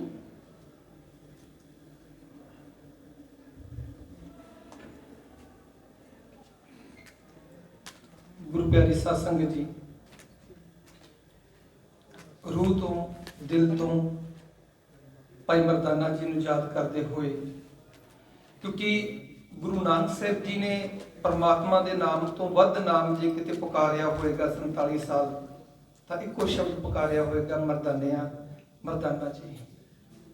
ਉਸ ਮਰਦਾਨਾ ਜੀ ਜੋ ਗੁਰੂ ਨਾਨਕ ਸਾਹਿਬ ਜੀ ਨੇ ਨਾਮ ਸਭ ਤੋਂ ਵੱਧ ਪੁਕਾਰਿਆ, ਉਹਨਾਂ ਦੇ ਸਮਰਪਿਤ ਇਹ ਫਤਿਹ ਭਾਈ ਮਰਦਾਨਾ ਜੀ ਨੂੰ ਬੁਲਾਈਏ। ਭਾਈ ਸਾਹਿਬ ਭਾਈ ਮਰਦਾਨਾ ਜੀਓ, ਆਪ ਜੀ ਨੂੰ ਅਸੀਂ ਸਾਰੇ ਫਤਿਹ ਬੁਲਾਉਂਦੇ ਹਾਂ ਹਾਜ਼ਰ ਨਾਜ਼ਰ ਹੋ ਕੇ। ਵਾਹਿਗੁਰੂ ਜੀ ਕਾ ਖਾਲਸਾ, ਵਾਹਿਗੁਰੂ ਜੀ ਕੀ ਫਤਿਹ। ਜਿਸ ਸਥਾਨ ਤੇ ਅਸੀਂ ਬੈਠੇ ਹਾਂ, ਗੁਰੂ ਨਾਨਕ ਸਾਹਿਬ ਜੀ ਨੇ ਪਾਣੀ ਦੇ ਵਿੱਚ ਚੁੱਭੀ ਮਾਰ ਕੇ ਬਾਣੀ ਲੈ ਕੇ ਆਉਂਦੀ ਤੇ ਧੰਨ ਧੰਨ ਗੁਰੂ ਗੋਬਿੰਦ ਸਿੰਘ ਮਹਾਰਾਜ ਜੀ ਨੇ ਉਸੇ ਪਾਣੀ ਦੇ ਵਿੱਚ ਸਾਨੂੰ ਬਾਣੀ ਦੇ ਦਿੱਤੀ, ਖੰਡੇ ਬਾਟੇ ਦੀ ਦਾਤ ਦੇ ਦਿੱਤੀ। ਪਾਣੀ ਦਾ ਬੜਾ ਗਹਿਰਾ ਸੰਬੰਧ ਰਿਹਾ। ਦੂਸਰੀ ਗੱਲ ਮੈਂ ਆਖਾਂ, ਇੱਕ ਸਮੁੰਦਰ ਦੇ ਵਿੱਚ ਬਹੁਤ ਵਸਤੂਆਂ ਪਈਆਂ ਨੇ, ਉਹਨੂੰ ਲੱਭਣ ਵਾਸਤੇ ਇੱਕ ਗੋਤਾਖੋਰ ਹੁੰਦਾ ਹੈ ਤੇ ਬਾਹਰ ਜਿਹੜੇ ਬੈਠੇ ਹੁੰਦੇ ਨੇ ਉਹਨੂੰ ਤਰਾਸ਼ਣ ਵਾਲੇ। ਤੇ ਜਿੰਨੇ ਹਿਸਟੋਰੀਅਨ ਨੇ ਇਹ ਸਾਰੇ ਜੌਹਰੀ ਨੇ, ਤਰਾਸ਼ਣ ਵਾਲੇ ਨੇ, ਤੇ ਦਾਸ ਇੱਕ ਗੋਤਾਖੋਰ ਹੈ ਜਿਹੜਾ ਜੰਗਲਾਂ ਚੋਂ ਜਾ ਕੇ, ਪਹਾੜਾਂ ਚੋਂ ਜਾ ਕੇ ਉਹ ਗੰਦਲੀਆਂ ਕੀਮਤੀ ਹੀਰੇ ਹੋ ਚੁੱਕੇ ਨੇ, ਉਹਨਾਂ ਨੂੰ ਲੱਭ ਕੇ ਤੁਹਾਡੇ ਸਾਹਮਣੇ ਲੈ ਕੇ ਆਉਂਦਾ ਹੈ ਤੇ ਤੁਸੀਂ ਉਹਨਾਂ ਨੂੰ ਤਰਾਸ਼ ਕੇ ਦੁਨੀਆ ਸਾਹਮਣੇ ਲੈ ਕੇ ਆ ਸਕਦੇ ਹੋ। ਦਾਸ ਨੂੰ ਜਦੋਂ ਪਤਾ ਲੱਗਿਆ ਕਿ ਇੱਕ ਐਸਾ ਪਿੰਡ ਵੀ ਹੈ ਜਿੱਥੇ ਰਬਾਬ ਅੱਜ ਤੱਕ ਵੱਜਦੀ ਹੈ, ਇੱਕ ਐਸਾ ਪਿੰਡ ਵੀ ਹੈ, ਪਤਾ ਕੀਤਾ ਕਿ ਉਹ ਪਿੰਡ ਕਿੱਥੇ ਹੈ ਤੇ ਉਹ ਪਿੰਡ ਅੰਮ੍ਰਿਤਸਰ ਤੋਂ 250 ਕਿਲੋਮੀਟਰ ਅੱਗੇ। ਅੰਮ੍ਰਿਤਸਰ ਤੋਂ ਜੰਮੂ ਐਂਟਰ ਹੋ ਜਾਈਏ, ਜੰਮੂ ਤੋਂ ਅੱਗੇ ਸਾਂਭਾ, ਸਾਂਭੇ ਤੋਂ 60 ਕਿਲੋਮੀਟਰ ਤਕਰੀਬਨ ਉਦਮਪੁਰ ਹੈ, 2-3 ਘੰਟੇ ਦਾ ਰਸਤਾ ਕਾਰ ਦੇ ਰਾਹੀਂ। ਪਰ ਜਿਹੜੀ ਉਦਮਪੁਰ ਤੋਂ ਉਸ ਪਿੰਡ ਨੂੰ ਚੜ੍ਹਾਈ ਚੱਲਦੀ ਹੈ 30 ਤੋਂ 40 ਕਿਲੋਮੀਟਰ, ਅੱਜ ਤਾਂ ਹੋ ਸਕਦਾ ਸੌਖੀ ਹੋਵੇ, ਕਿਉਂਕਿ ਜਦੋਂ ਸਾਡੀ ਟੀਮ ਸਾਰੀ ਅਸੀਂ ਗਏ ਸੀ, ਉਹ 40 ਕਿਲੋਮੀਟਰ ਦਾ ਸਫ਼ਰ ਸਾਨੂੰ ਪਤਾ ਕਿ ਅੱਜ ਗੱਡੀ ਦੇ ਰਾਹੀਂ ਅਸੀਂ ਕਿਵੇਂ ਕੀਤਾ। 3 ਤੋਂ 4 ਘੰਟੇ ਸਾਨੂੰ ਉਸ ਪਹਾੜਾਂ ਤੇ ਪਹੁੰਚਣ ਦੇ ਲਈ ਲੱਗੇ। ਜਦੋਂ ਅਸੀਂ ਉਸ ਪਿੰਡ ਵਿੱਚ ਗਏ ਤੇ ਉਹ ਅਲੌਕਿਕ ਨਜ਼ਾਰਾ ਅਸੀਂ ਆਪ ਜੀ ਨੂੰ ਵੀਡੀਓ ਰਾਹੀਂ ਦਿਖਾ ਸਕਦੇ ਹਾਂ, ਕਿਵੇਂ ਰਬਾਬ ਵੱਜਦੀ ਹੈ। ਤੇ ਉਹ ਨਜ਼ਾਰਾ ਸੀ ਆਪ ਜੀ ਤੱਕ, ਜਿਹੜੇ ਇਹ ਪਰਿਵਾਰ ਤੇ ਇਸ ਵੀਡੀਓ ਦਾ ਹਿੱਸਾ ਮੋਹਨ ਸਿੰਘ ਜੀ ਬਾਗੀ, ਜਿਨ੍ਹਾਂ ਨੇ ਸਭ ਤੋਂ ਪਹਿਲਾਂ ਖੋਜ ਕੀਤੀ ਉਸ ਸਥਾਨ ਦੀ ਜਿੱਥੇ ਰਬਾਬਾਂ ਵੱਜਦੀਆਂ ਨੇ, ਤੇ ਜਿਹੜੇ ਉੱਥੋਂ ਦੇ ਪਰਿਵਾਰ ਨੇ ਉਹ ਵੀ ਇੱਥੇ ਪਹੁੰਚੇ ਨੇ, ਜੋ ਵੀਡੀਓ 'ਚ ਵਿਖਾਇਆ ਜਾਏਗਾ।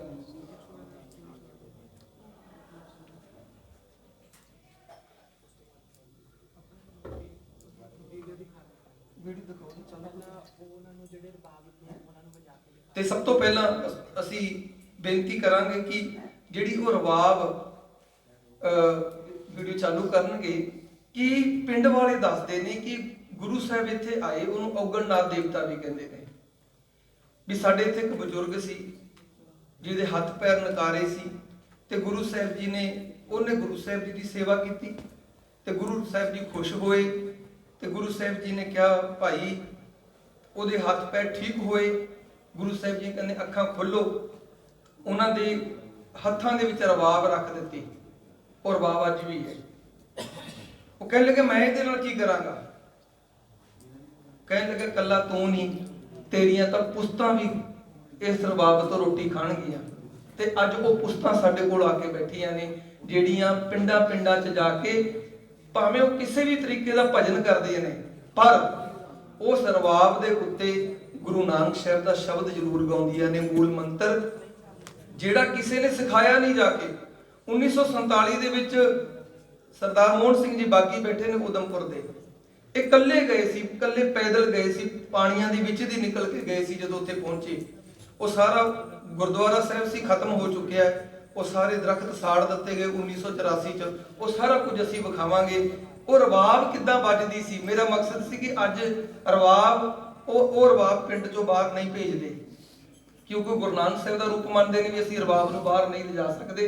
ਬਿਲਕੁਲ ਸਹੀ ਹੈ, ਉਹ ਰਬਾਬ ਜੇ ਸਾਡੇ ਅੰਦਰ ਤੰਗ ਹੋਏਗੀ ਤਾਂ ਅਸੀਂ ਉਸ ਰਬਾਬ ਤੱਕ ਜ਼ਰੂਰ ਪਹੁੰਚਾਂਗੇ।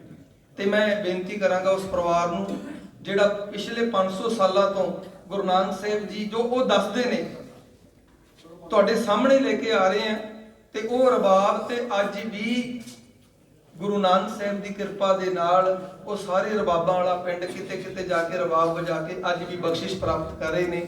ਬੇਨਤੀ ਕਰਾਂਗਾ ਕਿ ਉਹ ਰਬਾਬ ਵਜਾ ਕੇ ਮੂਲ ਮੰਤਰ ਦਾ ਪਾਠ ਕਰਕੇ ਜ਼ਰੂਰ ਸੁਣਾਉਣਗੇ।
चलाए जिन्हें सादा यज्ञ सून बनाए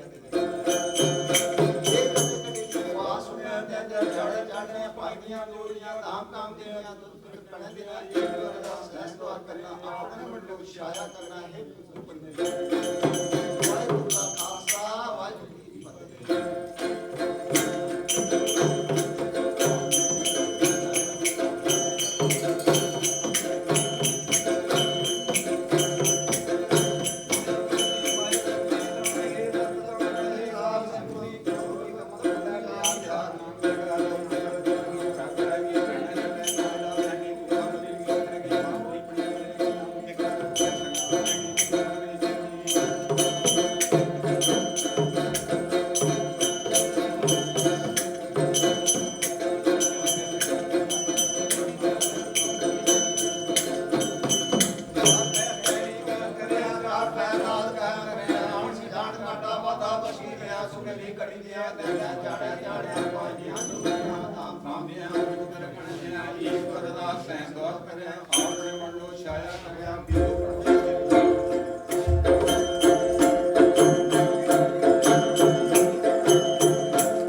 ਭਾਸ਼ਾ ਦੀ ਹੈ ਤੇ ਅਸੀਂ ਦੇਵੀ ਦਾ ਛੰਦ ਲਾਏ ਦਿੰਦੇ ਆ ਸੁਣਾਈ ਦਿੰਦੇ ਆ ਤੁਸੀਂ ਡੋਗਰੀ ਭਾਸ਼ਾ ਵਿੱਚ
हमारे गुरु हमारे चेले हम चलते बेले सो दो समारिया रखी बरदारी या काम कमाए सरंबर जाए कर पाए सुर से पाए दे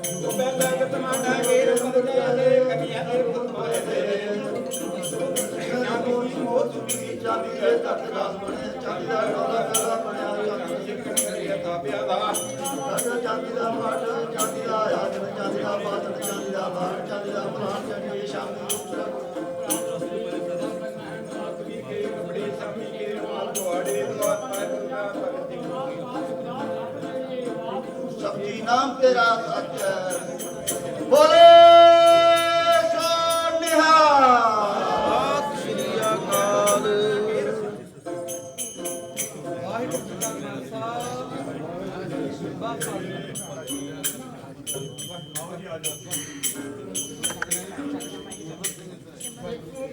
श्री सतगुरु प्रकाश निर्वहन निर्वोकार गुरु जुड़ी के नानक साज जस बाबा नानक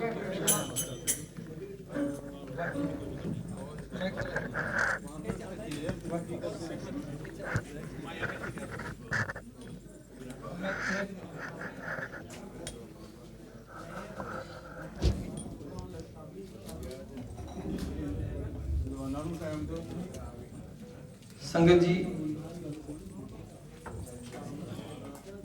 ਇਹ ਰਵਾਬ ਜਿਹੜੀ ਇਸ ਪਿੰਡ 'ਚ ਵੱਜਦੀ ਹੈ, ਇਹ ਡੋਗਰੀ ਭਾਸ਼ਾ ਗਾਉਂਦੇ ਨੇ। ਇਹ ਦੁੱਖ ਇਸ ਗੱਲੋਂ ਸੀ ਕਿ ਅਸੀਂ ਇਹਨਾਂ ਤੱਕ ਪਹੁੰਚ ਨਹੀਂ ਸਕੇ। ਮੂਲ ਮੰਤਰ ਦਾ ਮੋਹਨ ਸਿੰਘ ਬਾਗੀ ਦੱਸਦੇ ਨੇ ਕਿ ਜਿਹੜਾ ਪਹਿਲਾਂ ਅਸੀਂ ਪੂਰਾ ਮੂਲ ਮੰਤਰ ਪੜ੍ਹਦੇ ਸੀ, ਸ਼ਬਦ ਪੜ੍ਹਦੇ ਸੀ, ਹੌਲੀ ਹੌਲੀ ਮੂਲ ਮੰਤਰ ਭੁੱਲਦੇ ਗਏ, ਸ਼ਬਦ ਭੁੱਲਦੇ ਗਏ। ਬਸ ਕੇਵਲ ਇੱਕ ਓੰਕਾਰ ਸਤਨਾਮ ਕਰਤਾ ਪੁਰਖ ਉੱਥੇ ਤੱਕ ਸਹੀ ਹੈ। ਉਸ ਤੋਂ ਬਾਅਦ ਜਿਹੜਾ ਹੈ ਇਹ ਭੁੱਲਦੇ ਗਏ। ਵਿਦਵਾਨਾਂ ਨੇ ਹੁਣ ਇਸ ਚੀਜ਼ ਨੂੰ ਹੋਰ ਖੋਜਣਾ ਕਿ ਸਿਰਫ ਜਦੋਂ ਅਸੀਂ ਇਸ ਪਿੰਡ ਵਿੱਚ ਗਏ, ਮੈਂ ਉਸ ਚੀਜ਼ ਨੂੰ ਆਪ ਜੀ ਦੇ ਸਾਹਮਣੇ ਰੱਖਣਾ ਵੀ ਕਿੱਥੇ ਹੈ ਇਹ ਪਿੰਡ ਜਿੱਥੇ ਗੁਰੂ ਸਾਹਿਬ ਜੀ ਦੱਸਦੇ ਨੇ ਪਿੰਡ ਵਾਲੇ ਕਿ ਰਵਾਬ ਦੇ ਕੇ ਗਏ। ਮੈਂ ਬੇਨਤੀ ਹੈ ਕਿ ਵੀਡੀਓ ਦਿਖਾਈ ਜਾਵੇ। ਰਬਾਬਾਂ ਵਾਲਾ ਪਿੰਡ ਕਿਹਾ ਜਾਂਦਾ ਹੈ। ਮੂਲ ਮੰਤਰ ਦਾ ਪਾਠ ਜੀ ਸਦੀਆਂ ਤੋਂ ਕੀਤਾ ਜਾਂਦਾ। ਅਸੀਂ ਉਹਨੂੰ ਕਹਿੰਦੇ ਰਵਾਬ, ਮਤਲਬ ਪੰਜਾਬੀ ਚ ਕਹਿੰਦੇ ਮਰਦਾਨਾ। ਮਰਦਾਨਾ ਗੁਰੂ ਗ੍ਰੰਥ ਸਾਹਿਬ ਦੇ ਸਾਹਿਬ ਨੇ ਆਖਿਆ ਜਿਹੜਾ ਇਹ ਮਰਦਾਨਾ ਕਿਹਾ ਉਹਨੂੰ ਮਰਦਾਨਾ। ਅਸੀਂ ਰਵਾਬ ਕਹਿੰਦੇ ਆ ਢੋਗੇ ਭਾਈ। ਜੱਗ ਦਿੱਤਾ ਦਾ ਨਾ ਜਿਹੜਾ ਦੁੱਲਾ ਬਣਾਇਆ ਜੀ ਜੀ ਜੱਗ ਦਿੱਤੇ ਦਾ, ਔਰ ਜੱਗ ਘੰਟੀ ਵਿੱਚ ਹੀ ਕਿੰਨੀ ਹੱਡੀ ਉਹਨਾਂ ਇੰਨੀ ਸਾਰੀ ਹੁੰਦੀ ਹੈ ਪਿੱਤਲ ਦੀ।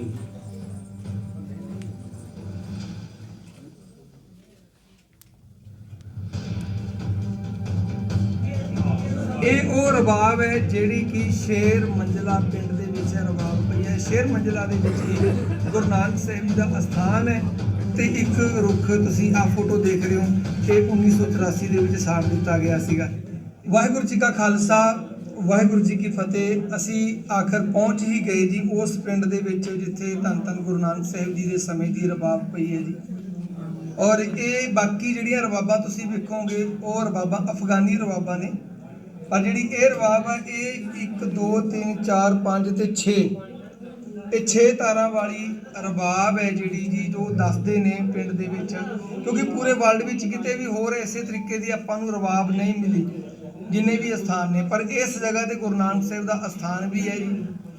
ਤੇ ਇਸ ਜਗ੍ਹਾ ਦੇ ਉੱਤੇ ਮੂਲ ਮੰਤਰ ਦਾ ਪਾਠ ਵੀ ਸਦੀਆਂ ਤੋਂ ਕੀਤਾ ਜਾਂਦਾ ਘਰ ਦੇ ਵਿੱਚ ਪਰਿਵਾਰ ਵੱਲੋਂ। ਹੋਰ ਘਰਾਂ ਦੇ ਵਿੱਚ ਵੀ ਰਬਾਬਾਂ ਹੈਗੀਆਂ ਨੇ, ਰਬਾਬਾਂ ਵਜਾਈਆਂ ਜਾਂਦੀਆਂ ਨੇ, ਪਰ ਇਹ ਰਬਾਬ ਜਿਹੜੀ ਹੈ ਅੱਜ ਵੀ ਇਹ ਦੱਸਦੇ ਨੇ ਕਿ ਇਹਦੇ ਵਿੱਚੋਂ ਆਵਾਜ਼ ਆਉਂਦੀ ਹੈ ਪਿੰਡ ਵਾਲੇ। ਤੇ ਇਹ ਰਬਾਬ ਬਹੁਤ ਹਲਕੀ, ਭਾਰੀ ਨਹੀਂ ਹੈਗੀ, ਬਹੁਤ ਹਲਕੀ ਲੱਕੜ ਦੀ, ਮੇਰੇ ਹਿਸਾਬ ਨਾਲ ਅੱਧਾ ਕਿਲੋ ਦਾ weight ਹੋਏਗਾ ਇਹਦਾ ਫਿਲਹਾਲ। ਤੇ ਇਹ ਰਬਾਬ ਹੈ ਜੀ, ਤੁਸੀਂ ਦੇਖ ਰਹੇ ਹੋ। ਇਹੀ ਰਬਾਬ ਪਿਛਲੇ 500 ਸਾਲਾਂ ਤੋਂ ਇਸ ਪਰਿਵਾਰ ਦੇ ਕੋਲ ਸਾਂਭ ਕੇ ਰੱਖੀ ਹੋਈ ਹੈ ਜੀ ਇਸ ਘਰ ਦੇ ਵਿੱਚ। ਔਰ ਇਸੇ ਰਬਾਬ ਦੇ ਉੱਤੇ ਮੂਲ ਮੰਤਰ ਦਾ ਪਾਠ ਕੀਤਾ ਜਾਂਦਾ। ਉਸ ਤੋਂ ਬਾਅਦ ਜੋ ਵੀ ਇਸ ਪਰਿਵਾਰ ਵੱਲੋਂ ਆਪਣੇ ਜਿਹੜੇ ਧਰਮ ਦੇ ਨੇ ਉਹ ਗੀਤ ਗਾਏ ਜਾਂਦੇ ਨੇ, ਪਰ ਉਸ ਤੋਂ ਪਹਿਲਾਂ ਗੁਰਬਾਣੀ ਦਾ ਪਾਠ ਕੀਤਾ ਜਾਂਦਾ ਜੀ। ਇਹ ਉਹ ਰਬਾਬ ਹੈ ਜਿਹੜੀ ਕਿ ਸ਼ੇਰ ਮੰਜਲਾ ਪਿੰਡ ਦੇ ਵਿੱਚ ਰਬਾਬ ਪਈ ਹੈ। ਸ਼ੇਰ ਮੰਜਲਾ ਦੇ ਵਿੱਚ ਹੀ ਗੁਰੂ ਨਾਨਕ ਸਾਹਿਬ ਜੀ ਦਾ ਅਸਥਾਨ ਹੈ। 1984 ਦੇ ਵਿੱਚ ਅਸਥਾਨ ਖਤਮ ਹੋ ਗਿਆ ਸੀਗਾ ਤੇ ਇਸੇ ਜਗ੍ਹਾ ਦੇ ਉੱਤੇ ਤੁਸੀਂ ਦੇਖ ਰਹੇ ਹੋ ਜਿਹੜਾ ਪੱਥਰ ਹੈ, ਜਿਸ ਪੱਥਰ ਤੇ ਗੁਰੂ ਨਾਨਕ ਸਾਹਿਬ ਦੱਸਦੇ ਲੇਟੇ ਨੇ, ਤੇ ਇਹਦੇ ਥੱਲੋਂ ਜਿਹੜਾ ਪੱਥਰ ਦੇ ਵਿੱਚੋਂ ਜਲ ਨਿਕਲ ਰਿਹਾ, ਇਹ ਜਲ ਅੱਜ ਵੀ ਪਿੰਡ ਵਾਲੇ ਕਿਸੇ ਗਾਂ ਨੂੰ, ਮੱਝ ਨੂੰ, ਇਹਨਾਂ ਦੀ ਸ਼ਰਧਾ ਵਿਸ਼ਵਾਸ ਹੈ ਕੋਈ ਬਿਮਾਰੀ ਲੱਗ ਜਾਂਦੀ ਹੈ ਮੂਲ ਮੰਤਰ ਦਾ ਪਾਠ ਕਰਕੇ ਉੱਥੇ ਜਲ ਛਕਾ ਦਿੰਦੇ ਨੇ। ਇਹ ਪਿੰਡ ਵਾਲਿਆਂ ਦਾ ਵਿਸ਼ਵਾਸ ਹੈ। ਤੇ ਪਿੱਛੇ ਹੀ ਇੱਕ 3 ਪੱਥਰ ਨੇ, 3 ਪੱਥਰਾਂ ਦਾ ਚੁੱਲ੍ਹਾ। ਇਹ ਦੱਸਦੇ ਨੇ ਪਿੰਡ ਵਾਲੇ ਕਿ ਇਸ ਪੱਥਰ ਦੇ ਉੱਤੇ ਹਾਂਡੀ ਰੱਖ ਕੇ ਗੁਰੂ ਸਾਹਿਬ ਜੀ ਨੇ ਇਹਦੇ ਵਿੱਚ ਲੰਗਰ ਤਿਆਰ ਕਰਕੇ ਆਪ ਛਕਿਆ ਤੇ ਬਾਕੀਆਂ ਨੂੰ ਛਕਾਇਆ। 8 ਦਿਨ ਦੇ ਕਰੀਬ ਗੁਰੂ ਸਾਹਿਬ ਜੀ ਰਹੇ। ਉਹ ਜਾਂਦੇ ਹੋਏ ਇਹਨਾਂ ਦੇ ਪਰਿਵਾਰ ਨੂੰ, ਇਸ ਪਿੰਡ ਨੂੰ ਬਾਣੀ ਨਾਲ ਜੋੜ ਕੇ ਗਏ ਔਰ ਇਹ ਸਿੱਖਾਂ ਦਾ ਮਹੱਲਾ ਵੱਜਦਾ ਜੀ। ਤੇ 2 ਪਿੱਪਲ ਦੇ ਰੁੱਖ ਸੀਗੇ ਜਿਨ੍ਹਾਂ ਵਿੱਚੋਂ ਇੱਕ ਰੁੱਖ ਮੌਜੂਦ ਹੈ ਤੇ ਇੱਕ ਰੁੱਖ ਤੁਸੀਂ ਆਹ ਫੋਟੋ ਦੇਖ ਰਹੇ ਹੋ, ਇਹ 1983 ਦੇ ਵਿੱਚ ਸਾੜ ਦਿੱਤਾ ਗਿਆ ਸੀਗਾ। ਤੇ ਇਹ ਜਗ੍ਹਾ ਦੇ ਉੱਤੇ ਗੁਰਦੁਆਰਾ ਮੌਜੂਦ ਸੀਗਾ। 1984 ਦੇ ਵਿੱਚ ਵੀ ਉਹ ਗੁਰਦੁਆਰਾ ਖਤਮ ਹੋ ਗਿਆ ਤੇ ਇਹ ਗੁਰਦੁਆਰਾ ਸਾਹਿਬ ਬਣਾਉਂਦਿਆਂ ਦੀ ਪੁਰਾਤਨ ਫੋਟੋ ਹੈ। ਤੇ ਇਹ ਇਹਦਾ ਸਟਰਕਚਰ ਸੀ ਜੋ ਗੁਰਦੁਆਰੇ ਦੀ ਬਿਲਡਿੰਗ ਬਣਨੀ ਸੀ। ਇਹ ਆਪ ਜੀ ਦੇਖ ਰਹੇ ਹੋ, ਪਰ ਇਹ ਵਿੱਚ ਹੀ ਰਹਿ ਗਈ, ਬਣ ਨਹੀਂ ਪਾਇਆ। 1984 ਤੋਂ ਬਾਅਦ ਖਤਮ ਹੋ ਗਿਆ। ਹੁਣ ਲੋੜ ਹੈ ਇਸ ਸਥਾਨ ਦੇ ਉੱਤੇ ਗੁਰੂ ਨਾਨਕ ਸਾਹਿਬ ਦੀ ਯਾਦਗਾਰ ਬਣਾਈ ਜਾਵੇ ਔਰ ਇਹ ਰਬਾਬ ਪੂਰੀ ਦੁਨੀਆ ਦੇ ਵਿੱਚ ਲੋਕਾਂ ਦੇ ਸਾਹਮਣੇ ਲੈ ਕੇ ਆਂਦੀ ਜਾਵੇ ਕਿ ਅੱਜ ਵੀ ਇੱਕ ਐਸਾ ਪਿੰਡ, ਸ਼ੇਰ ਮੰਜ਼ਲਾ ਪਿੰਡ ਹੈ ਜਿਹਨੂੰ ਰਬਾਬਾਂ ਵਾਲਾ ਪਿੰਡ ਕਿਹਾ ਜਾਂਦਾ ਹੈ। ਇਹ ਰਬਾਬਾਂ ਵਾਲਾ ਪਿੰਡ ਅੱਜ ਵੀ ਮੌਜੂਦ ਹੈ ਜੀ। ਸੁਣਦੇ ਹਾਂ ਜੀ ਆਪਾਂ ਇਹਨਾਂ ਦੇ ਕੋਲੋਂ ਮੂਲ ਮੰਤਰ ਰਬਾਬ ਦੇ ਦੁਆਰਾ ਗਾਇਆ ਜਾਣ ਵਾਲਾ। एक ओंकार श्री सतगुरु प्रकाश निर्वैर निर्भो काल गुरु जो हिरे जगा सच बाबा नाम है भी सच हो भी सच सोचना सोची सोची रफ्तार पगना बोली पिया बात सो संतना इतने करे नाल है भी सच होगा भी सच हमें लगे प्यार देने पर जो हुआ प्रकाश एक ओंकार सतगुरु प्रसाद ना वाहिगुरु सतनाम कृष्ण। 1980 ਵਿੱਚ ਦਾਸ ਅਤੇ ਸਰਦਾਰ ਸ਼ਪਾਲ ਸਿੰਘ ਅਸੀਂ ਉਧਮਪੁਰ ਤੋਂ ਪੈਦਲ ਘਗੋਟ ਦੇ ਰਸਤੇ 5 ਗ੍ਰਾਮ ਤੋਂ ਹੁੰਦੇ ਹੋਏ ਦੇਵੀ ਦੇ ਲੰਗੇ ਪੁੱਜੇ। ਰਾਤ ਉੱਥੇ ਰਹੇ। ਸਵੇਰ ਨੂੰ ਅਸੀਂ ਇਸ ਸਿਸਟਮ ਨੂੰ ਢੂੰਡਣ ਵਾਸਤੇ ਇਸ ਥੱਲੇ ਸਿਰਮੰਜ ਲੈ ਆ ਗਏ। ਇੱਥੇ ਅਸੀਂ ਦੇਖਿਆ ਇੱਕ ਕੱਚਾ ਕਮਰਾ ਬਣਿਆ ਹੋਇਆ ਹੈ। ਉਹ ਜਦੋਂ ਉਹਨੂੰ ਖੋਲ੍ਹਿਆ ਤਾਂ ਉਦੋਂ ਗੁਰੂ ਨਾਨਕ ਸਾਹਿਬ ਦੀ ਪੱਥਰ ਦੀ 3 ਫੁੱਟ ਦੀ ਮੂਰਤੀ ਪਈ ਹੋਈ ਸੀ ਜਿਸ ਦੀ ਇਹ ਲੋਕ ਪੂਜਾ ਕਰਦੇ ਸਨ। ਅਸੀਂ ਉੱਥੇ ਦੇ ਵਸਨੀਕਾਂ ਨੂੰ ਪੁੱਛਿਆ, ਉਹ ਕਹਿੰਦੇ ਇੱਥੇ ਰਬਾਬ ਵੀ ਹੈ। ਇੱਥੇ ਅਸੀਂ ਲੋਕ ਗੁਰੂ ਨਾਨਕ ਨੂੰ ਮੰਨਦੇ ਹਾਂ। ਸਾਡੀ ਜ਼ਾਤ ਸਿੱਖ ਹੈ। ਸਾਡੇ ਪਿੰਡ ਦਾ ਨਾਂ ਹੈ ਸਿੱਖਾਂ ਦਾ ਮਹੱਲਾ। ਜਿੱਥੇ ਅਸੀਂ ਖੜੇ ਹਾਂ ਇਹ ਸਿੱਖਾਂ ਦਾ ਹੀ ਮਹੱਲਾ ਹੈ। ਇੱਥੇ ਪਾਰ ਦੂਰ ਇੱਥੋਂ 2 ਕਿਲੋਮੀਟਰ ਤੋਂ 1.5 ਕਿਲੋਮੀਟਰ ਤੇ ਇੱਕ ਬ੍ਰਾਹਮਣਾਂ ਦਾ ਮਹੱਲਾ ਹੈ, ਉਹ ਵੀ ਬ੍ਰਾਹਮਣ ਸਿੱਖਾਂ ਦਾ ਮਹੱਲਾ ਹੈ। ਇਹ ਜਿਹੜੇ ਇੱਥੇ ਦੇ ਲੋਕ ਨੇ, ਜਿਹੜੇ ਇੱਥੇ ਦੇ ਪੁਜਾਰੀ ਨੇ, ਇਹ ਜਾ ਕੇ ਇਹਨਾਂ ਰਬਾਬਾਂ ਦੇ ਉੱਤੇ, ਘਰ ਦੇ ਰਬਾਬਾਂ ਨੇ ਇਹਨਾਂ ਕੋਲ ਇੱਕ ਓਂਕਾਰ ਦੀ ਬਾਣੀ ਪੜ੍ਹਦੇ ਸੀ ਤੇ ਲੋਕਾਂ ਦੇ ਘਰਾਂ ਅੰਦਰ ਜਾ ਕੇ ਲੋਕ ਇਹਨਾਂ ਆਪਣੇ ਬੱਚਿਆਂ ਦੇ ਨਾਂ ਵੀ ਰਖਾਉਂਦੇ ਸੀ। ਔਰ ਦੂਜੀ ਗੱਲ, ਜਦੋਂ ਅਸੀਂ ਗੁਰਦੁਆਰਾ ਸਾਹਿਬ ਇਹਨਾਂ ਦੇ ਸਹਿਯੋਗ ਨਾਲ ਬਣਾਇਆ, ਸਾਰੇ ਪਿੰਡ ਨੇ ਸਾਡੀ ਬੜੀ ਮਦਦ ਕੀਤੀ। ਅਖੰਡ ਪਾਠ ਸਾਹਿਬ ਹੋਏ, ਲੋਕਾਂ ਨੂੰ ਆਪਣੇ ਘਰਾਂ ਵਿੱਚ ਰੱਖਿਆ, ਲੰਗਰ ਵਰਤਾਏ, ਸਭ ਕੁਝ ਕੀਤਾ। ਮਗਰ ਵਕਤ ਦੀ ਮਾਰ 84 ਵਿੱਚ ਫਿਰ ਗੁਰਦੁਆਰਾ ਸਾਹਿਬ ਲੋਪ ਹੋ ਗਿਆ, ਟੈਂ ਟੇਰੀ ਹੋ ਗਿਆ, ਅੱਗ ਲੱਗ ਗਈ। ਉਹਦਾ ਅਸੀਂ ਇੰਸ਼ੋਰੈਂਸ ਲਿਆ ਕਲੇਮ ਕਰਕੇ। ਹਾਈ ਕੋਰਟ ਤੋਂ ਫੈਸਲਾ ਵੀ ਸਾਡੇ ਹੱਕ 'ਚ ਹੋ ਗਿਆ, ਪੈਸਾ ਵੀ ਮਿਲ ਗਿਆ। ਉਹ ਪੈਸਾ ਅੱਜ ਵੀ ਉਸੇ ਰੂਪ ਵਿੱਚ ਪਿਆ ਹੋਇਆ ਬੈਂਕ ਵਿੱਚ। ਸੋ ਇਹ ਅਸਥਾਨ ਹੈ ਜੀ ਰਬਾਬਾਂ ਵਾਲੇ ਪਿੰਡ 'ਚ। ਸਾਰੇ ਪ੍ਰਬੰਧਕ ਉੱਥੇ ਦੇ ਪਹੁੰਚੇ ਹੋਏ ਨੇ, ਪਰਿਵਾਰ ਪਹੁੰਚਿਆ ਹੋਇਆ ਤੇ ਉਹਨੇ ਹਿਸਟੋਰੀਅਨ ਨੇ। ਸਾਡਾ ਕੰਮ ਸੀ ਇੱਥੇ ਤੱਕ ਆਪ ਜੀ ਦੇ ਕੋਲ ਇਹ ਰਬਾਬ ਦੀ ਜਿਹੜੀ ਖੋਜ ਹੈ ਉਹ ਭਾਵੇਂ ਅਧੂਰੀ ਹੈ ਭਾਵੇਂ ਪੂਰੀ ਹੈ। ਸਾਡਾ ਮਕਸਦ ਸੀ ਆਪ ਜੀ ਦੇ ਸਾਹਮਣੇ ਲੈ ਕੇ ਆਉਣਾ ਵੀ ਇਹ ਵੀ ਕੁਝ ਹੈ, ਇਹਦੇ ਉੱਤੇ ਵੀ ਖੋਜ ਕੀਤੀ ਜਾ ਸਕਦੀ ਹੈ। ਸਾਡੀ ਖੋਜ ਹਲੇ ਅਧੂਰੀ ਹੈ, ਫਿਰ ਮੈਂ ਬੇਨਤੀ ਕਰਾਂ ਪੂਰੀ ਨਹੀਂ ਹੈ। ਮੋਹਨ ਸਿੰਘ ਜੀ ਬਾਗੀ ਬੈਠੇ ਨੇ, ਪਿੰਡ ਵਾਲੇ ਤੁਹਾਡੇ ਕੋਲ ਆਏ ਬੈਠੇ ਨੇ, ਸਾਰਾ ਪੇਪਰ ਕਾਗਜ਼ ਮੌਜੂਦ ਨੇ। ਬਸ ਜੇ ਕਿਤੇ ਕੜੀ ਜੁੜ ਜਾਂਦੀ ਹੈ, ਜੇ ਕਿਤੇ ਕੜੀ ਜੁੜ ਜਾਂਦੀ ਹੈ ਮਣਕਾ ਤਾਂ ਇੱਕ ਉਸ ਮਾਲਾ ਦੇ ਵਿੱਚ ਇਹ ਵੀ ਭੁੱਲਿਆ ਵਿਸਰਿਆ ਪਿੰਡ ਜੁੜ ਜਾਏਗਾ ਜੀ। ਇੰਨੀਆਂ ਕੁ ਬੇਨਤੀਆਂ ਪ੍ਰਵਾਨ ਕਰਨੀਆਂ ਜੀ। ਵਾਹਿਗੁਰੂ ਜੀ ਕਾ ਖਾਲਸਾ, ਵਾਹਿਗੁਰੂ ਜੀ ਕੀ ਫਤਿਹ। ਉਹਦੀ ਆਪਾਂ ਇੱਕ ਕਨੈਕਸ਼ਨ ਪੂਰੀ ਆਰਮੀ ਦੀ ਕਨੈਕਸ਼ਨ ਕੇਪੀਓ ਕਮਰ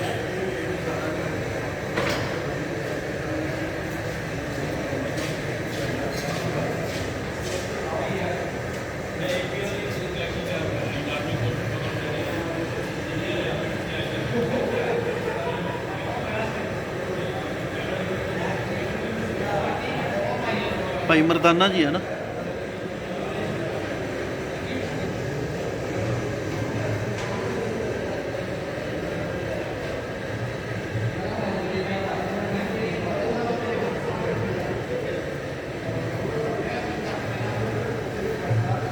ਬੈਠਾ ਬੈਠ ਚੱਲਦੇ ਵੀਰ ਜੀ।